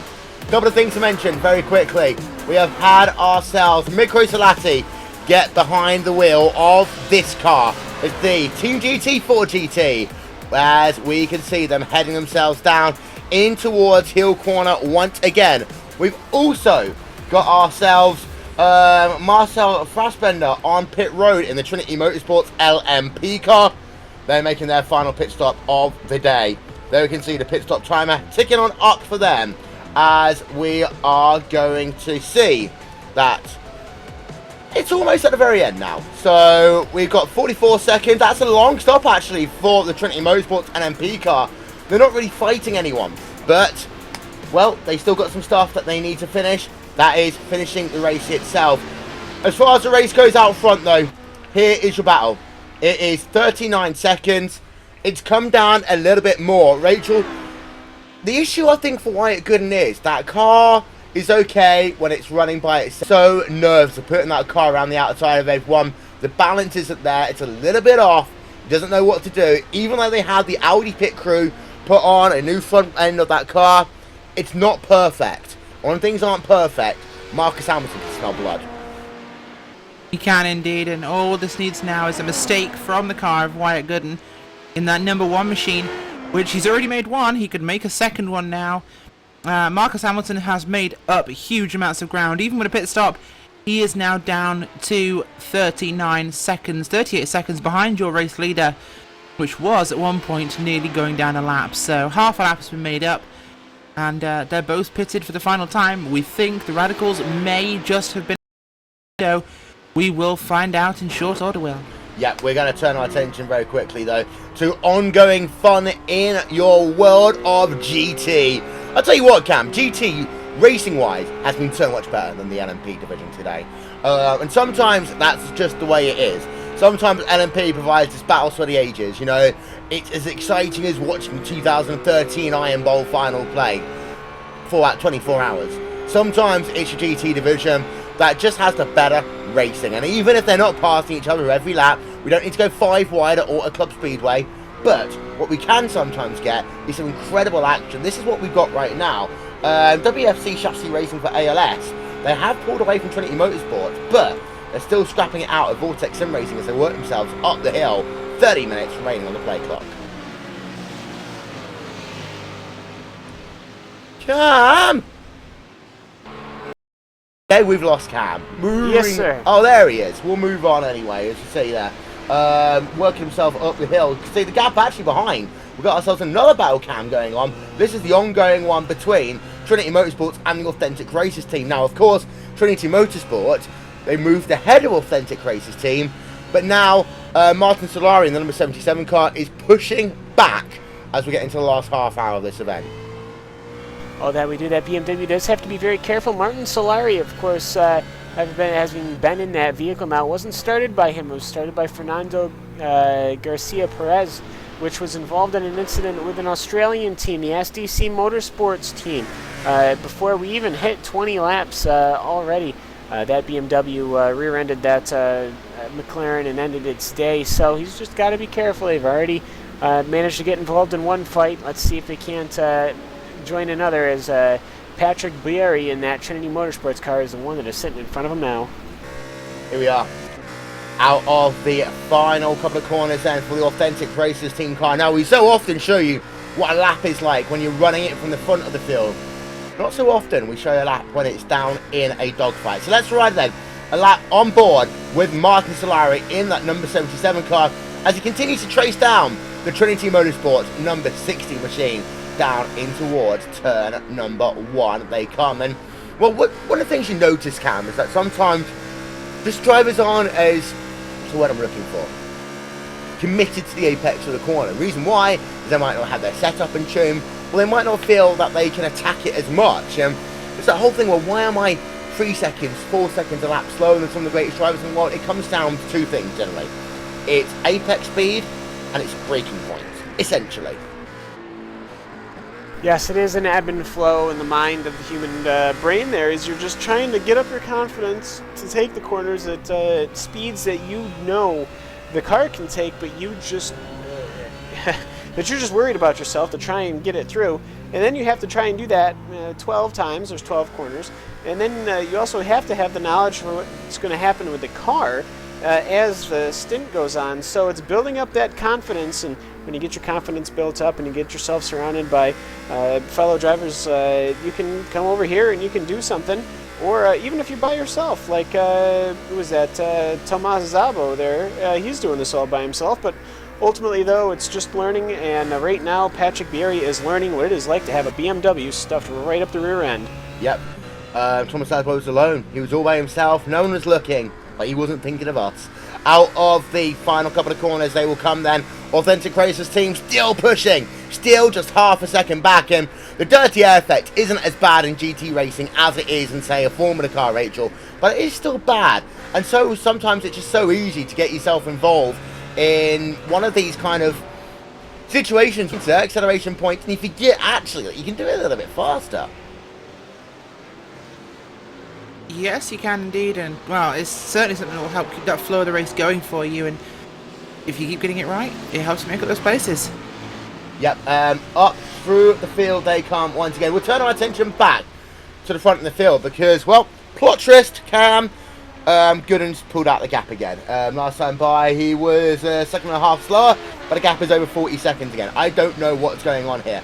It's crazy, shall we say. It is crazy. It can still happen here, though. 42 seconds is the gap. 41 seconds, sorry. 40 seconds is the gap. But Hamilton, he's the consistent one. He seems to be able to keep the lap times up in traffic. But the thing is, I don't think there's enough traffic really to harm Gooden. This isn't that first hour of a race. We're into the last hour of a race now. And that means this field is generally a lot more spread out. Well, it is more spread out, and even then, all the GT3 cars have typically pitted all around the same window. So when they do pit, they always seem to clump up together there. So right now, that Friction Racing car's got a little bit of a gap. Actually, quite a big of a gap. The only car that's in front of them is the 5th position overall prototype car, the Vortex Sim Racing car. And after that, he actually doesn't have to worry too much about cars at all. So the GT3s have kind of bunched themselves all up into a small section as the Radicals Online number 3 car, Denai Reyes, comes into pit lane, and the third of 4 Radicals Online car comes down into the pits for their final stop. But ultimately, though, he's got the space right now, and that Radicals car is still dealing with traffic. we've just had one of the most interesting suggestions, I think, in the history of iRacing. We have jury service. iRacing's version of jury service. People running the pace car. Now, I can be a little bit, what's the word I'm looking for? I am arrogant here and say I actually have a race where someone is an honorary pace car driver. It's the ISAWC Indy 500, which takes More place... than that, Will. We used August. a real pace car driver for the inaugural 24 Hours of Spa. We did. Yeah, we did. So, RaceSpot TV a couple of times, but the idea of jury service, I think that would be a pretty entertaining one. Drive the pace car. So what everyone Just don't has make to me a pace car driver in the C fixed, please. I would do more lead laps than the race leader. Yeah. Well, and of course there have been times that in racing the pace car has crashed. Oh, Wyatt Gooden's been held up big time there. He's lost himself quite a bit of time. He almost ended up hitting someone else there. And, well, gap down to 37.3 seconds. That was... More importantly, behind him, Will, actually, because the side by side, that is the Trinity Motorsports and Authentic Races team. They are fighting over the bottom end of the top 10 in the GT field, side by side now, heading out the heel of the boot. Yep, and that is now the Solari back ahead now. So the Authentic Racing Team car have been able to make that one up. And they're ahead of Trinity Motorsports once again. I want to show you this one again from a couple of different things. Because first of all, let's start out what went on with Wyatt Gooden. Because he had himself a miserable boot section of the racetrack. You can see having to go around the outside. There's some like confidence coming back. You can see the car sliding around a little bit, but then he gets boxed in outside line. He doesn't like the outside line. He's worked himself then down into that corner. You can see that damaged car almost running into the rear of him, going too wide. That really bunched that entire section of the field up. That allowed Solari to dive down to the inside as they work themselves down into toe corner. They will then side by side drag race. The inside line is always going to be Solari's into the next corner. You can't really outdrive someone in the next little toe corner and get yourself clear. But, well, the Liquid Molly Polar Bear car did all he could. We're going to go back and show you on board now with that number 60 car. We ride along board of him once again. 23 minutes remaining. Gap between these two drivers, half a second, Cam. This is still an incredible battle by two teams, I have to say, who have been actual gentlemen in this race. Well, that they have. They've traded back and forth. They are just obeying the rules of vehicular warfare, I suppose. Here on the track, that HPD, of course, that was Wyatt Gooden. He managed to get through there. He had the patience. He didn't want to go for it again, yet at the same time, he didn't seem to panic, and that was very good to see as Gooden is back on par. But the gap is down to 33 seconds, though. That last lap, 4 seconds dropped just at the tip of a hat, and we've only got 22 minutes remaining. So we'll see if something like that doesn't happen again. Things should be okay, but boy, it's going to be real tight. Yeah, so we're just having a look there on board with Trinity Motorsports. Still going along. Gap, battle for the race lead, by the way, down to 34 seconds. One little slip up. One little slip up. And the thing is, Rachel, you know, you look at the delta coming down, coming down, coming down. There'll be a point where Wyatt Gooden is just going to get a bit more worried. The good thing is, we've got two other Radicals cars in the racetrack that I'm not going to say is going to create some bother for friction. But that lead number one car, 21 minutes. This is going to be one of the longest 21 minutes, I have to say, that Wyatt Gooden's had in a while. It is indeed, and Marcus Hamilton himself is pushing this car hard now. Wyatt Gooden's last lap was a 55.1, and it's just over that for Hamilton. He had traffic as a 12.9 though. These cars are very evenly matched realistically when they're not dealing with traffic, so something is going to have to go wrong for Wyatt Gooden, but it's to really come back to friction, unless they run out of fuel, which they might. It is a possibility. They came in quite early for the prototype field, and we don't know if they took a full tank. It was repairing that car very quickly, and they had to leave pit road early, so they could have compromised that stop. We are not certain they can make it. We're not certain. 20 minutes to go. Anything can still happen. And the thing is, if you come on towards pit road and you do a splash and dash, Cam, guess what? You're side by side. Oh, absolutely. They're definitely in the window. It is only 34 seconds. Obviously, I don't believe they should take tires, as that's going to be more and more seconds onto the time tech. And that is if Wyatt Gooden in that Radicals car does need fuel. He has not had anybody draft off of Avi fuel through, and it is going to be about a 50-minute stint on fuel, and that seems right on the fringe. Someone just asked us, should we bring the Delta into iRacing? And there's a simple answer. Why are we considering adding a car that was a reject for the new version IndyCar, which then has pretty much done nothing in its existence? Has been a complete and utter waste of time as a Garage 56 car, has done pretty much nothing in ALMS or Tudor, and is barely worth the money or the paper that it's been designed on. No. Let's move on, as Gabon Max is on pit road then to make his final pit stop of the day in the Vortex Sim Racing HPD car. So it looks like he'll be bringing it home for the end of this event. Oh, there, Rachel, was I? No, I think that was perfectly acceptable. Good. Vortex Sim Racing then about to get out and away in 19.3 seconds. So that is their final stop of the day as they recirculate back out onto the racetrack. Still got ourselves a nice little battle going on here. I have to say, by the way, Solari has pulled out a 1.2 second gap right now over Trinity Motorsports, and they're trying to work themselves past the 88 car there. That's a Coanda car. Now, it's not often that people like Solari get the opportunity to go past one of the greatest drivers in all the sim racing, in this case, Philip Stam. And it's actually allowed Patrick Berry to come within 1 second once again. And it's that centre thing, really, Cam, isn't it? Because, you know, I'm trying to figure out the driver here. Someone, you know, in Formula 1 back in the late 80s, you know, the 1 or 2 times that Senna might have it. Yes, you always want to pass Senna, but you don't want to take Senna out, even if he's down in P number 16, because you know. Eddie Irvine, that's the one I was thinking of. Japan, for example. Perfect case in point here. You don't want to take out a Coanda car, regardless of where they are running in the field. And you notice a trepidation here that Solari has. He's struggling, and this has actually allowed Berry to literally get alongside him almost again. Yes, and ultimately, as they are just coming through now, this is Philip Strom is in the car that those lap times that I was running yesterday, but I think he might have just came out of the pits, maybe. No, really, that's weird. Something is going on with that Coanda car, because hell, I was running 149.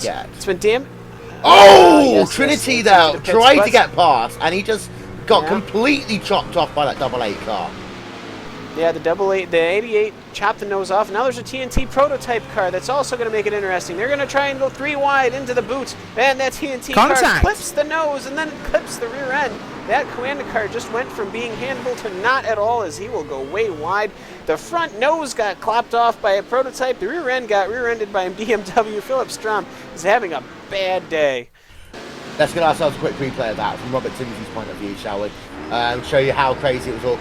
Let's have a look on board then with Tinsy, and this is the run down. You can see how much he actually backed off there as well to try and not get into this melee, and then all of a sudden it's like, well, you know, this is my time to go around the outside, and he starts working around the outside, round the outside, round the outside, round the outside, 3 wide on the curb, moves himself ahead, but then just behind there, you can see the Liquid Molly car battling it out of Coanda. The 2 make contact, are pushing wide. Venetia and Miko, by the way, is on pit road for his final stop of the day.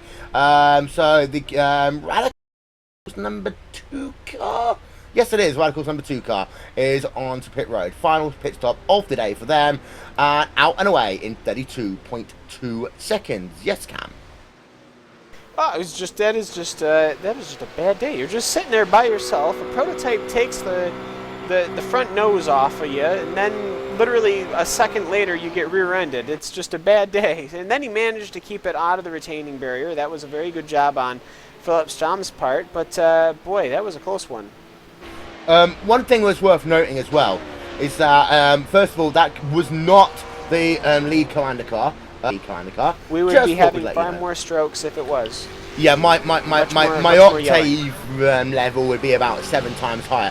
Klaus Kivikas is going to bring that one home. 15 minutes remaining in this event, and a little bit of change as far as your battle goes in your prototype division. 34 seconds. We are keeping an eye out. If they pit right now, Rachel, Radicals will come out pretty much players. It'll be fuel only. And I don't think there's anyone going to come onto the pit road anymore, so we can't really tell how long it'll take for them to do a pit stop. But I think they'll be about side by side. Using my knowledge of this track, I think that they'll be about at that point. What we did see though last time around, this was when even on old tyres, the friction racing car on warm old tyres was absolutely dominant compared to the cold tired, freshly pitted Radicals car, and that was new tyres, so even old tyres coming into the bits are going to be even worse. So essentially, if they are level coming out of the pit road, friction should have an advantage, but again, Radicals will have to pit now, and this will really make it interesting. Last time I recall, the gap between friction and Radicals was about 45 seconds, and they came out just about level. Yes. So with 35, I think friction would just get ahead. But let's not forget as well, it'll be a splash and go, so at this stage, True. You wouldn't take tyres. It'll be about a 5-6 second pit stop. So, again, anything can happen. Radicals, and the thing is, if they do come out and they're close, the Radicals have to save fuel, who knows? We don't know how much fuel is in that Radicals Online #1 car as it works itself up the hill for, well, it's got less than 10 laps to go in this event now. Lap number 214 in today's event of this event, and well, Cam, over to you. Right. All right. So it's about 35-second gap. I think that's ouch. So I get down. She wants my attention. Actually, Wyatt Gooden with a 33.8 that last lap. Goodness gracious, great balls of fire. That might have just been. No, it was not. But the fastest lap that car has gone was a 33.1. And the fastest lap Wyatt Gooden just did was a 33.8. So Wyatt is obviously not any worse for wear, and Marcus Hamilton is just going to be trying to keep along right now. But ultimately, it is just going to be dictated by what lap traffic can do. I just have to say, we've got about 13 minutes left to go, and boy, as we finish out lap 215, it's not been a bad race at all. Sorry. Sylvian is off the racetrack, so sorry, the number 30 machine, sorry to interrupt you, is off of the racing circuit. This is down loops. Let's have a look, figure out what happened to the Radicals and Friends car. Of course, they've thrown away a podium because of this event before. Down in towards the inner loop they come, and well, he just overtook the car, and oh, he caught the curb wrong. That's the reason why. And these are very low curbs here, Rachel, but you run them the same way that you would do at a track like Imola. But he just overshot and just clipped it in the worst place. And, well, it's a 1 in 211 chance of that happening. Not often it happens, but when it does, a bit of a red face, and you lost quite a bit of time because of it. It is indeed, and, well, the exit of the boot is probably one of the easiest places for it to happen, well. Not the boot, sorry, I apologise. The exit to the bus stop. It's one of the places it can happen the easiest. You are carrying as much speed through that chicane as you possibly can, especially these prototypes, and that back end will get loose. It's not got quite as much aero on the back end of the car, where it'll tend to step a little bit, and he just caught that curb wrong. He'd unsettled the car, and round he went. Just good it didn't hit anything, and he can carry on. Running ourselves along board with the WFC chassis racing for ALS car as it continues its battle with Vortex Sim Racing number 42. That is Justin Brenner, as they work themselves now down towards the second to last corner here on this racetrack. Ladies and gentlemen, don't forget, 3 weeks time we are heading ourselves to Spa. It'll be the iRacing.com. Like Jeremy Clarkson. Yeah, it'll be the iRacing.com. 24 hours of Spa here on RaceSpot TV. Of course, it's a racetrack that started endurance racing. We did it with the first, November 1st, 2014. We brought you endurance racing on iRacing. We will do it once again for the second time. We do a full 24-hour race from one of the world's greatest racetracks, Circuit Spa-Francorchamps. That'll be August 1 p.m. GMT here on RaceSpot TV. Meanwhile, 31.3 seconds to gap for the race lead. We are keeping an eye on that one for the rest of this event.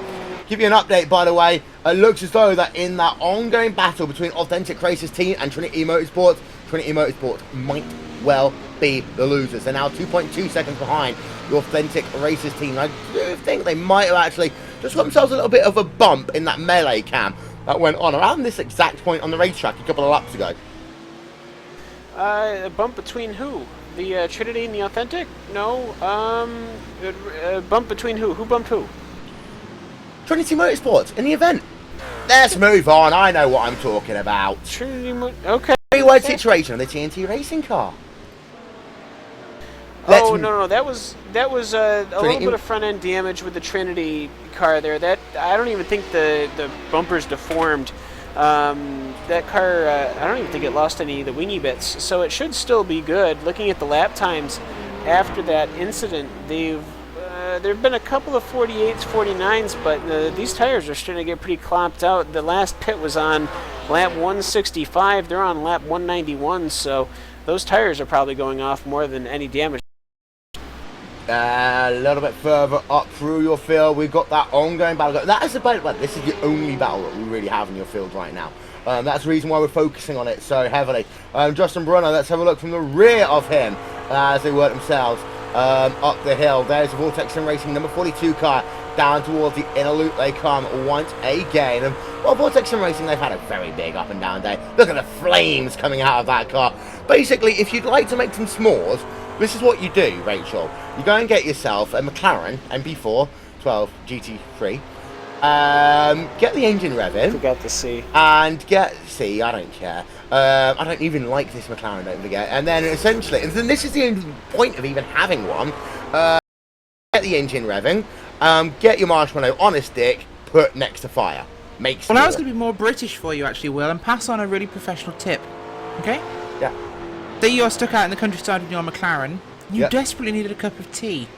Okay. What you would do is you would get a bottle of wine, or an empty wine bottle, which you probably have in the backseat of your McLaren, and you would fill it with water. You'd then place that wine bottle inside the exhaust outlet of the McLaren.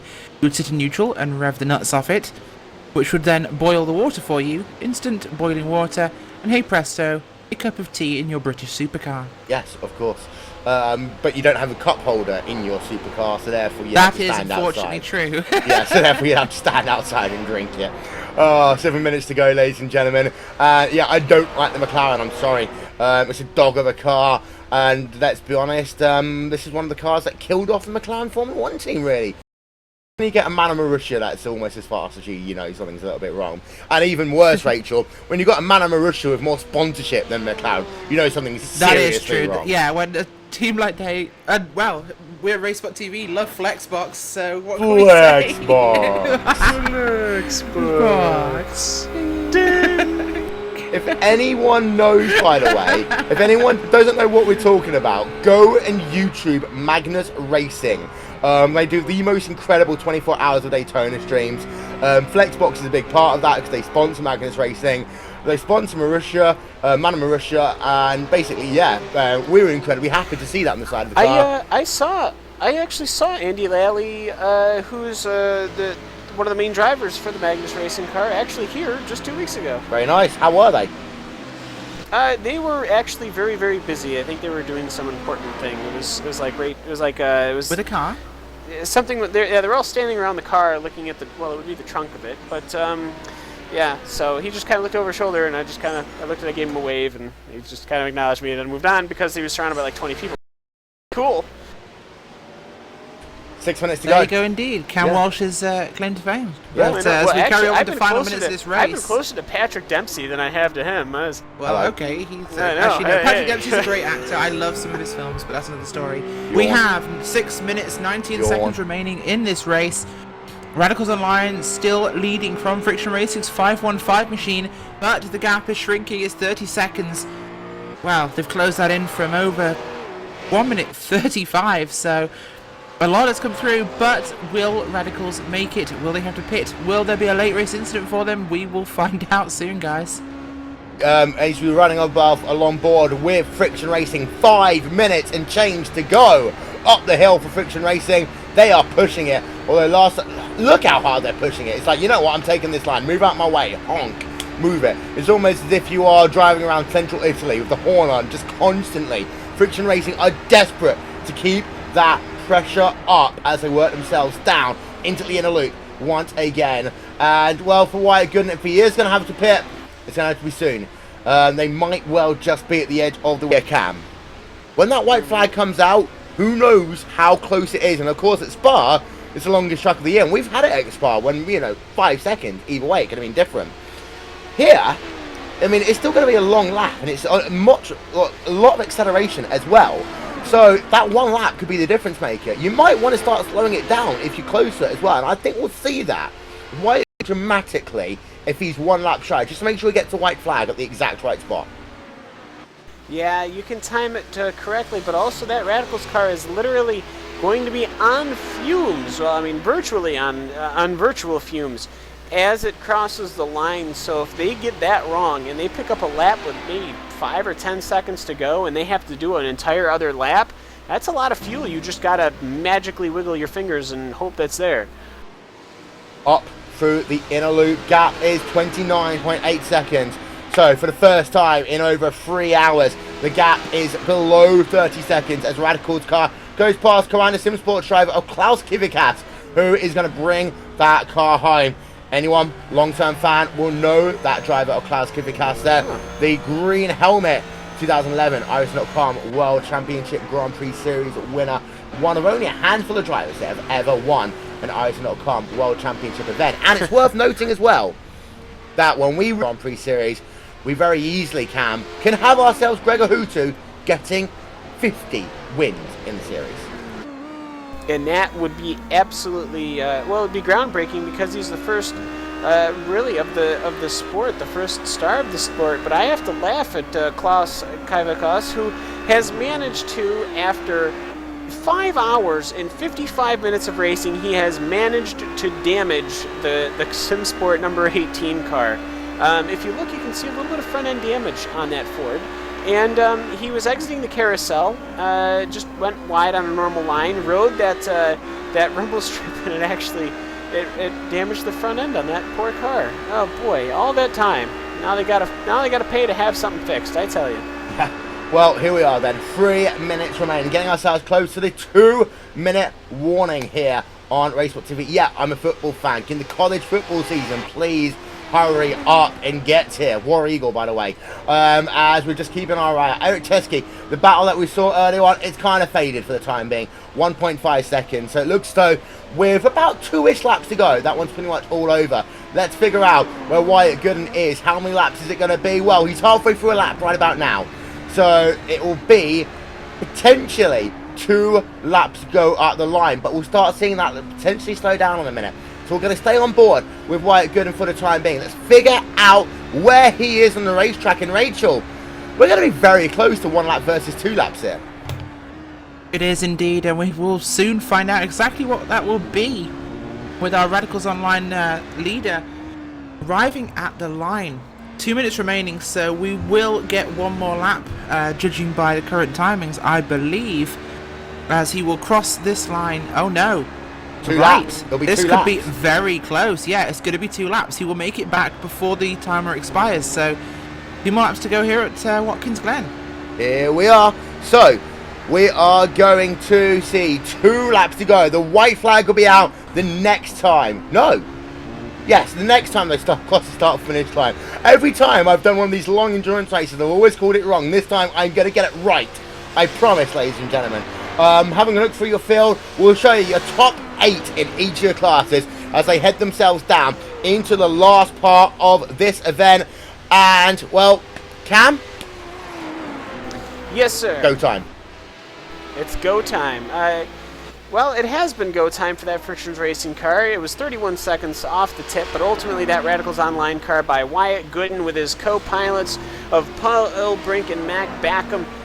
Mac Backham, though, out of all of the laps that have been done here, it'll be 225 at the end of it. Mac Backham does have the fastest lap in that Radicals car with a 133.1, but ultimately that Friction Racing car, having started in second, well, now he's in second. That TNT Racing car starting in 10th up to third.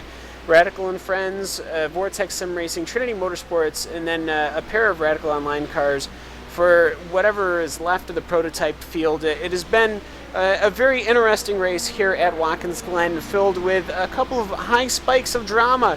and a couple of low spikes of some bad incidents and bad decision making, but ultimately Watkins Glen has once again proved why it is a fan favorite and a favorite of drivers all across the world, both online and offline, as right now that Radicals Online car picks up the white flag. Well, ladies and gentlemen, there is one more lap to go then. The white flag will be out right about now. Up the hill for the final time comes Wyatt Gooden then, as we work ourselves up the hill for the final time in this, the Irish.com 6 hours of the Glen. Klaus Kivikas, we'll turn our attention to him. He sees the white flag. One more lap to go as far as your GT field goes, and what a glorious day it's been for Commander Sim Sports. 55 seconds almost now, the lead they have over INX Racing Red. At one point, PJ Sturgis and the INX Racing Red team looked as though they could challenge Commander Sim Sports, but then we got ourselves about halfway through the race, and that team just went absolutely flat out. Now, half a lap to go for Wyatt Gooden. Unless he runs out of fuel coming up the hill, it looks as though they have dodged the bullet of all bullets. Because let's not forget, ladies and gentlemen, about an hour ago, Wyatt Gooden was that close to being out of the race. Working himself from the outside, caught himself, got himself tagged up, hit the wall, came on towards pit road with 50 minutes remaining. But he was lucky.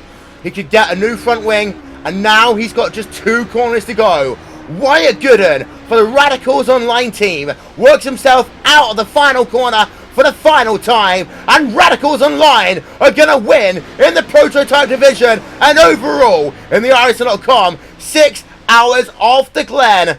Well, they had to work for it. It was very close at one point, and a race filled with prototype attrition, prototype mistakes. Radicals Online number 1 dodged the bullet at the very end. They win the event. Co-Anderson Sports now work themselves up the hill. Klaus Kivikas, well, they've been incredible here today. They've had themselves a big battle. PJ Sturgis, INX Racing, they have been on it. But we know that Co-Anderson Sports, they're not only one of the best teams in the World Championship Series, they're one of the best GT teams as well.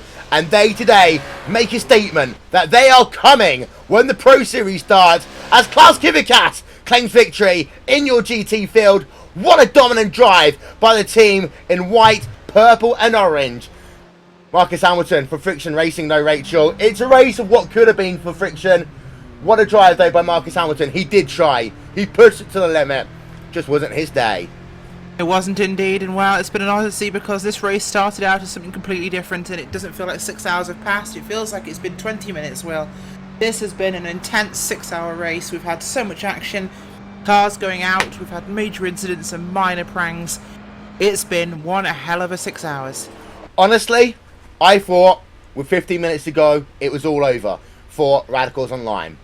Honestly, I thought that INX Racing could have kept it with Commander Sim Sport the entire way. Honestly, I thought that we're going to have Friction Racing and INX Racing winning at the start of this race. I didn't think that Movano were able to do it. They qualified up well, they led early, but they weren't able to pull away in the way that I'd expect some of the best teams in the world to do so. They were strong, but I didn't think they were going to win it overall. Honestly, Cam, I have to say that I am so surprised that we've got these 2 winners, but my God, they both deserve it. Well, it's more than deserve. You don't deserve anything, you earn it. And boy, did these 2 cars earn it, as most of the field has really paid their dividends, as they have done all of the laps that they can do. And of course, congratulations to Tamazabo, who has just crossed the line. If you look at his lap listing, the first one to do a lap, Tamazabo, the last one to do a lap, Tamazabo. So Zabo with 6 straight hours of hard racing for him, and he nets I don't even see where that finishes. Where he finished, I lost the spot. But ultimately there he is.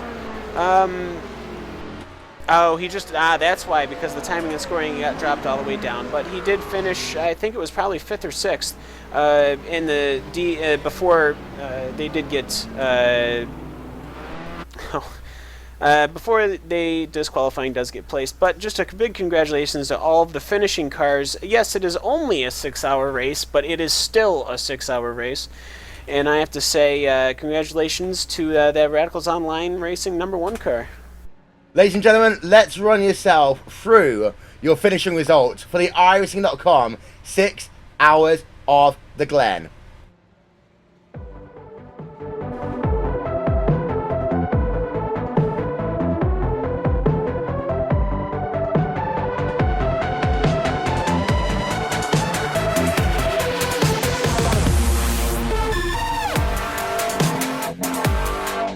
Radicals Online claim it, they hold on, they win the iRacing.com 6 hours of the Glen by 31 seconds over Friction Racing. Just 2 teams finished on the lead lap. That shows how fast Radicals were, how fast Friction Racing were. TNT Racing Gold, 2 laps down. They round out your podium. A sterling effort by TNT Racing as they continue their rebound to the top echelons of motorsport. Radicals and friends, Sylvian Promenade, bringing that car home in 4th place. Vortex Sim Racing, HPD, rounding out your top 5. Trinity Motorsport, 7 laps down in 6th. Radicals Online in 7th. Radicals Online in 8th. Friction Racing in 9th. And Inside Sim Racing in P number 10. And then, you can see, at the very back, you've got yourself Team Mario Redding in 11th. Movano X Team Prototype Division, the driver that started on pole position, in 12th, and Friction Racing HPD, let's be honest, they could have done so much better here today. Over into your C2 division, into your GT division. For our Commander Simsport win, Klaus Kivikas bringing that car home. What a dominant drive Commander had, because they've had themselves some great pressure. IronX Racing Red, one of the best teams in the world, finishing 50 seconds back here today. Jam Racing in 3rd, Isaac Price, what a drive they've had, coming home 3rd. Core Motorsports in 4th. Team GT, 4GT in P5. They had a chance at a podium, ended up fading towards the end of this race. Audix Motorsports in 6th. Bessie, Mad Cow Racing in 7th. Vortex Sim Racing in 8th. WFC Chassis Racing for ALS in 9th. And then the Authentic Races team rounding out your top 10 here today. There's the rest then of your top 20 in your GT division. It's been an incredible day's worth of racing. And you can see we had 18 drivers really finish within 10 laps of your leader in your GT field. And then, well, there's the last bit. 28 drivers overall. Some of them didn't get very far at all. But one thing that's worth noting is that we had Team Thomas Zasbo coming home 25th. He did this entire race all by himself. Credit goes to him. Well done for doing all 6 hours. You know what? The disqualification because you ran by yourself, it means nothing. You get driver of the day just for doing the 6 hours. Simple as that. 28 drivers though, and your 28 teams even in your GT field have completed their journeys. And now, well, we've got to start thinking about Spa. We'll do that one when we return in just a couple of moments' time, ladies and gentlemen. You're watching RaceSpot TV, home of the iRacing.com Endurance Series. We'll be right back after this.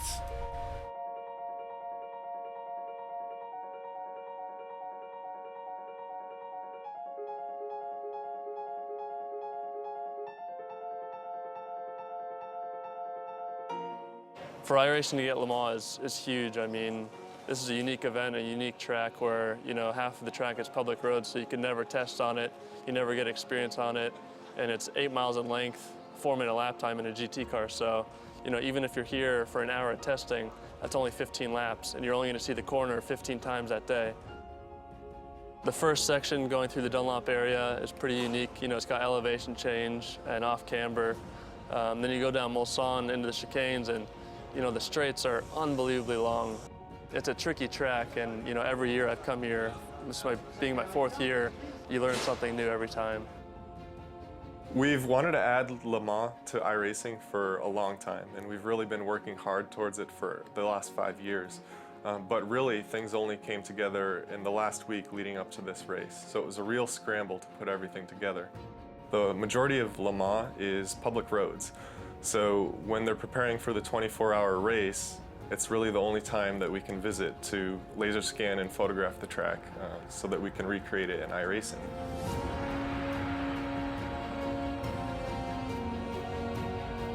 We work closely with the ACO to get essentially exclusive access to the facility and everything that we needed to get the laser scanning and photographic reference that we need to create the track. We were very fortunate to be at Le Mans at the most important time of the year and gain that experience of being there. And we're going to really do the best we can to put that into our work and making sure that the Le Mans in iRacing is the best Le Mans, the most exciting and accurate recreation of the track possible.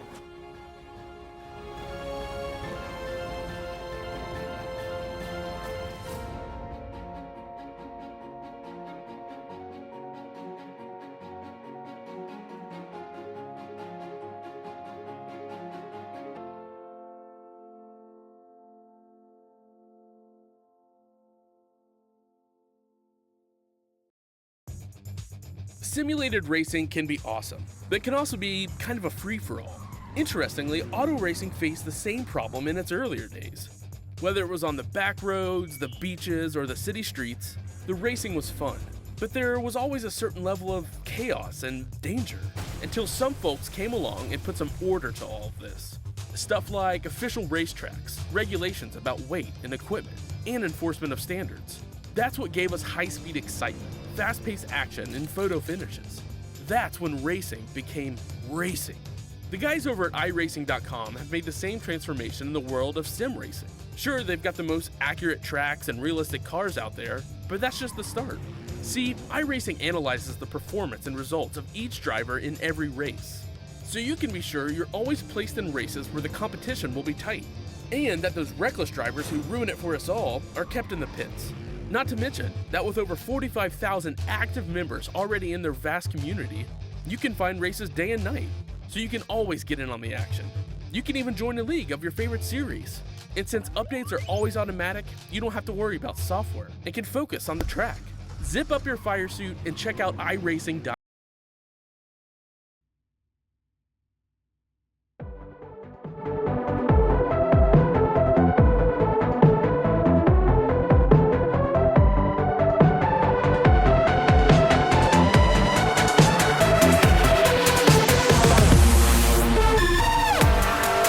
The 6 hours of Watkins Glen is in the books, ladies and gentlemen, where Radicals Online found a way to just about get themselves to iRacing.com victory lane in what has been an up and down day for not only that team, but the entire prototype division. It's really been a day of attrition. It's been a day of basically drivers just falling around the racetrack as if it was coated on with syrup at one point. But despite a late race crash, Paul Lilbrink, welcome to iRacing.com victory lane, the 6 hours of the Glen. Thank you. How was it? I mean, let's start with what happened in the last part of that event, because it was so close to going wrong. So close to going wrong. Take us through the moment, take us through what happened in the last hour of that event, and how it almost fell apart for your team. We've been running pretty long fuel stints, so at the moment, at that time, we were a bit more thinking about how much fuel we still had to take on the last stop. And while that was all going on, Wyatt was just taking a white line in the boots, and the car in front of us, the GT car, just ran wide, forcing Wyatt to go off track as well and hit the barriers pretty hard.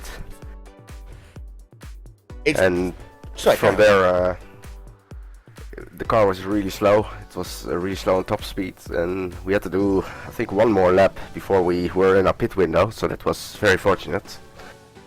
So we took some repairs, which, well, not completely fixed the car, but it was still pretty competitive again after that, and we could defend our lead, so that was really lucky.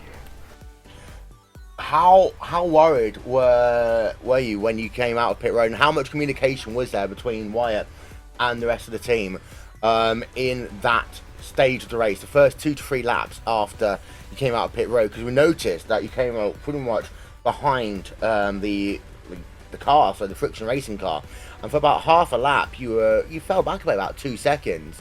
Was it a case of Wyatt just not wanting to put it immediately into hyperspeed, just trying to keep it under control and figure out, whether there is still a car underneath him, and then push it and see how far he can push? And how hard was he pushing in the last 45 minutes of that event? Of course, it's the case that he just wants to check how the car is behaving after that repair, but we were communicating all the time, so we knew that Friction still had to make a pit stop, so that wasn't the position there at that moment. So after he was able to sort of match their pace, or at least not lose too much, we were pretty confident we could finish still in the lead. We've also got Miguel Martin here from Radicals as well. Miguel, take us through your day. Yeah, it was not. Hi everyone. First of all, nice broadcast once again.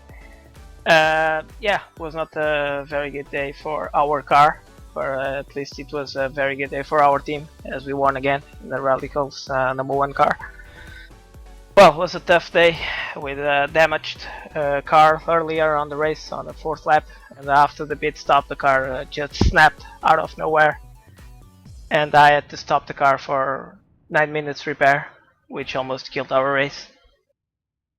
What do you do in those circumstances? Not knowing whether the car's going to work again. Is it literally a case of get out of, and we'll talk, we'll go beyond the third wall for a minute. Is it a case of literally get out of the racing chair, go put something in a microwave, take, you just sat there intensively waiting? And then how difficult is it after you've made a mistake to then be able to get back into the race? Talk to the viewers for the emotions of that. You're driving at what is technically a damaged car around the racetrack. Well, first of all, it's not very good to make it a mistake with a car that looked in pretty good conditions, but was a little bit unstable. And after that, yes, it's a bit of emotions. We need to settle down and calm down a bit and to think about getting again into the car and not making mistakes. Testing the car to the limit to see if the car is okay or not to continue. It's a little bit mixed emotions, but with the time and the experience, we get. Rens Brokerman's here. Hi, Rens. Good evening, guys. How's it been? How's the day? Talk us through it. Yeah, very good actually. Very happy to be able to win the race today with Klaus and Marcus. Well, of course, you ran in GT3. Sorry, GT3. Yeah, it's GT3. We're allowed to call it GT3. I have to say that it started off being very close with Inex Racing, between yourself and Inex Racing, and then the point that you got into the car, the point that Klaus got into the car, you really did make it look like a piece of cake. I'm not going to lie to you. But just how hard are you driving? Well, personally, the first stint I was more worried about accidents with the traffic rather than actually trying to push for lap time. And I pushed a little bit harder in the second stint. And as far as my teammates, I'm not quite sure if they were pushing maximum.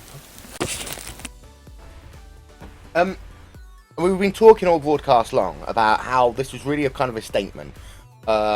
Because we know Commander, one of the best teams in the history of the RaceSpot World Championship Grand Prix Series, either through its current lineage or its former one.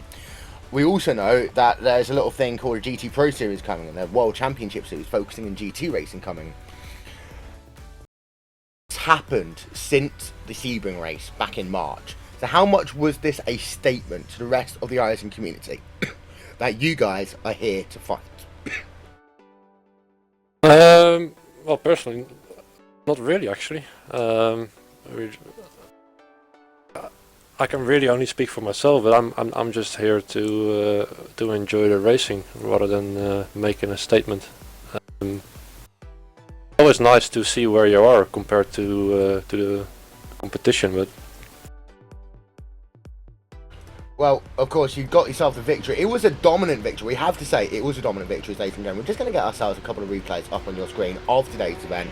It was a dominant victory overall. It was a fast-paced victory.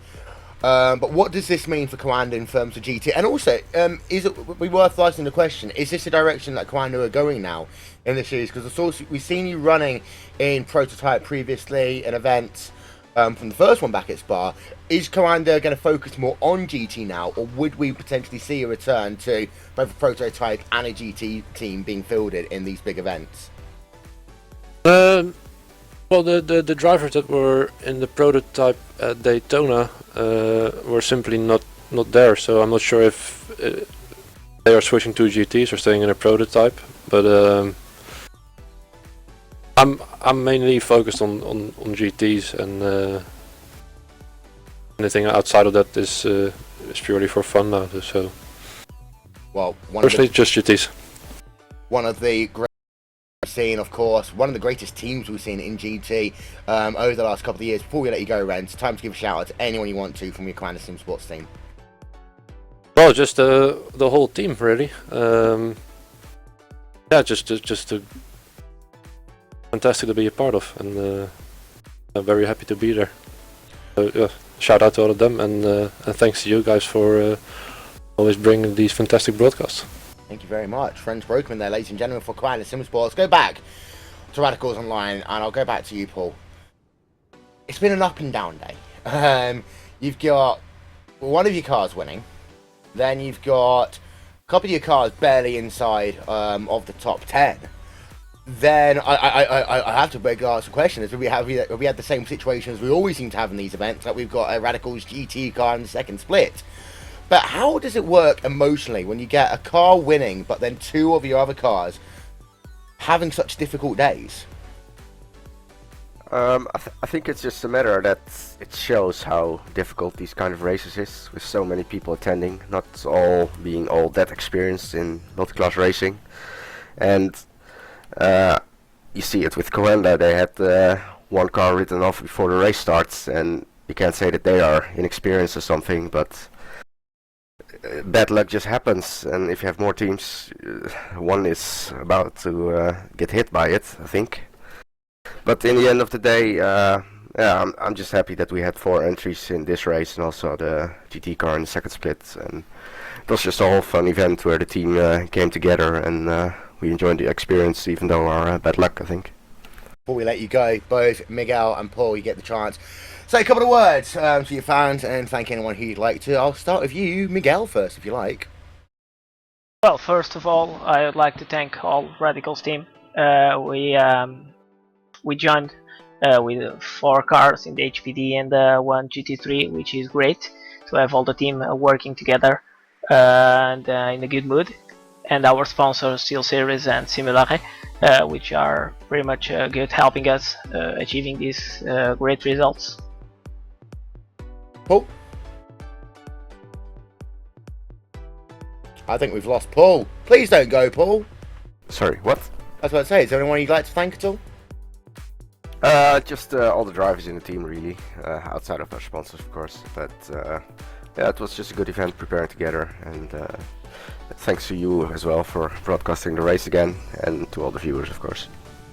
Well, thank you very much. Radicals Online. Rachel, I'll come to you first to sum this one up. Radicals Online has been an up and down day once again. The thing is, a victory sometimes takes all the pain away. It does indeed. Of course, they had a rather up and down race with that one car being involved in a rather contentious incident with the Movano pole sitter earlier in the start of the race, and let's not forget this car actually was involved in an incident there. Yeah. Yet they dominated the majority of the race. A late race mistake, and is still recovered from that and won the race. Incredible drive by the one team and the other Radicals cars. Coanda in the GT field were unbeatable. They were completely dominant, with their other car being taken out before the pace car even pulled to pit road, which is quite an achievement for even a GT3 field, I'm gonna say. Incredible race, great consistency, and looking forward to seeing what this GT3 Pro Series can deliver. Looking forward to the 24 Hours of Spa, because let's not forget all of these guys have been there once before, and I'm sure there are some scores to settle from the last 24 Hours of Spa. So it's 6 hours that have flown past like a 1 hour sprint race. It's been incredible, and once again I've been glued to my seat watching this race. Cam, what we've learned today as well is that there's some drivers who have got incredible heart. And there's so many drivers who have completed this race, not only here in this split, but in all the other splits. Greatest drivers in the world. They might be amateurs. This might well be their first endurance event as a team. And it could be the start of something amazing for them to come. It's interesting to always note in these circumstances, though, that to finish first you have to finish. It's a great adage. But you don't always have to finish first. And I say this at the end of every endurance event. People like Thomas Lasbo, they knew that they wouldn't actually be classified as finished. But they did do all the laps that was asked of them. And that, in itself, is an achievement. Well, that it is. And we've had 10 splits, 10 different groups of individuals whom, of all different speeds, of all different nationalities, of all different languages, because even if we remember, at the Daytona 24 Hours, we had an all-Japanese team show up.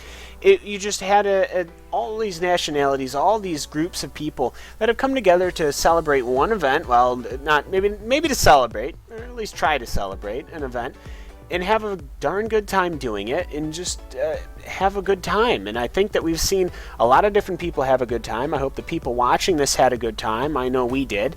And it's just one of those events that really is something special to us in the motor space, the motor racing community, and it's something that we get to, in our own way, experience. And which, honestly, it's going to be something that I'm never going to experience. I don't plan on racing in the 6 hours of Watkins Glen in real life anytime soon. But we can do that here, and I think that in itself is definitely worth it.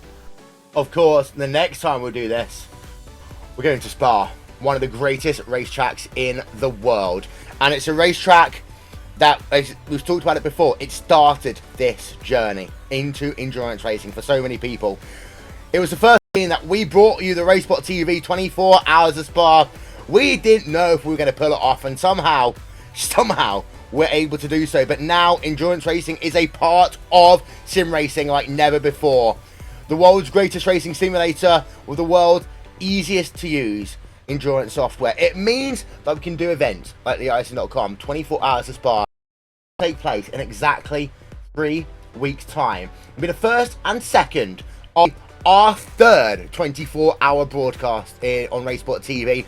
No other broadcaster in sim racing can say that they've done that many endurance races. We are the pinnacle of endurance racing, and we'll be with you for at least 3 more events of this, the iRacing.com Endurance Series. Later on in the year, we head ourselves over to Road Atlanta for the Petit Le Mans.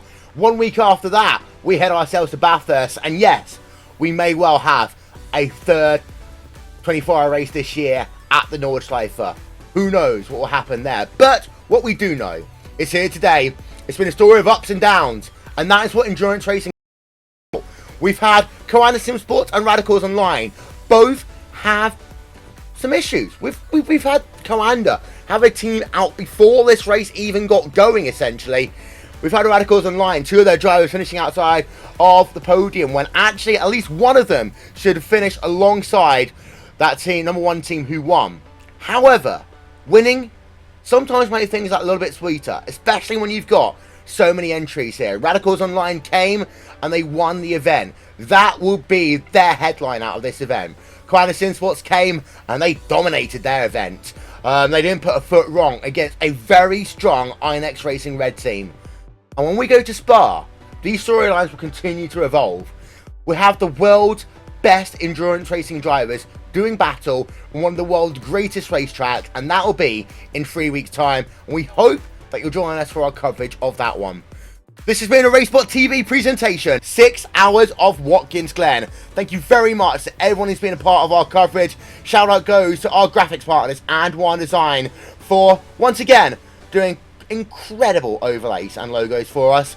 Thank you very much to my broadcast partners, Rachel Whiteford and Cameron Walsh, as well as also to our expert analyst, Randy Chenworth, who's been involved in our broadcast here today.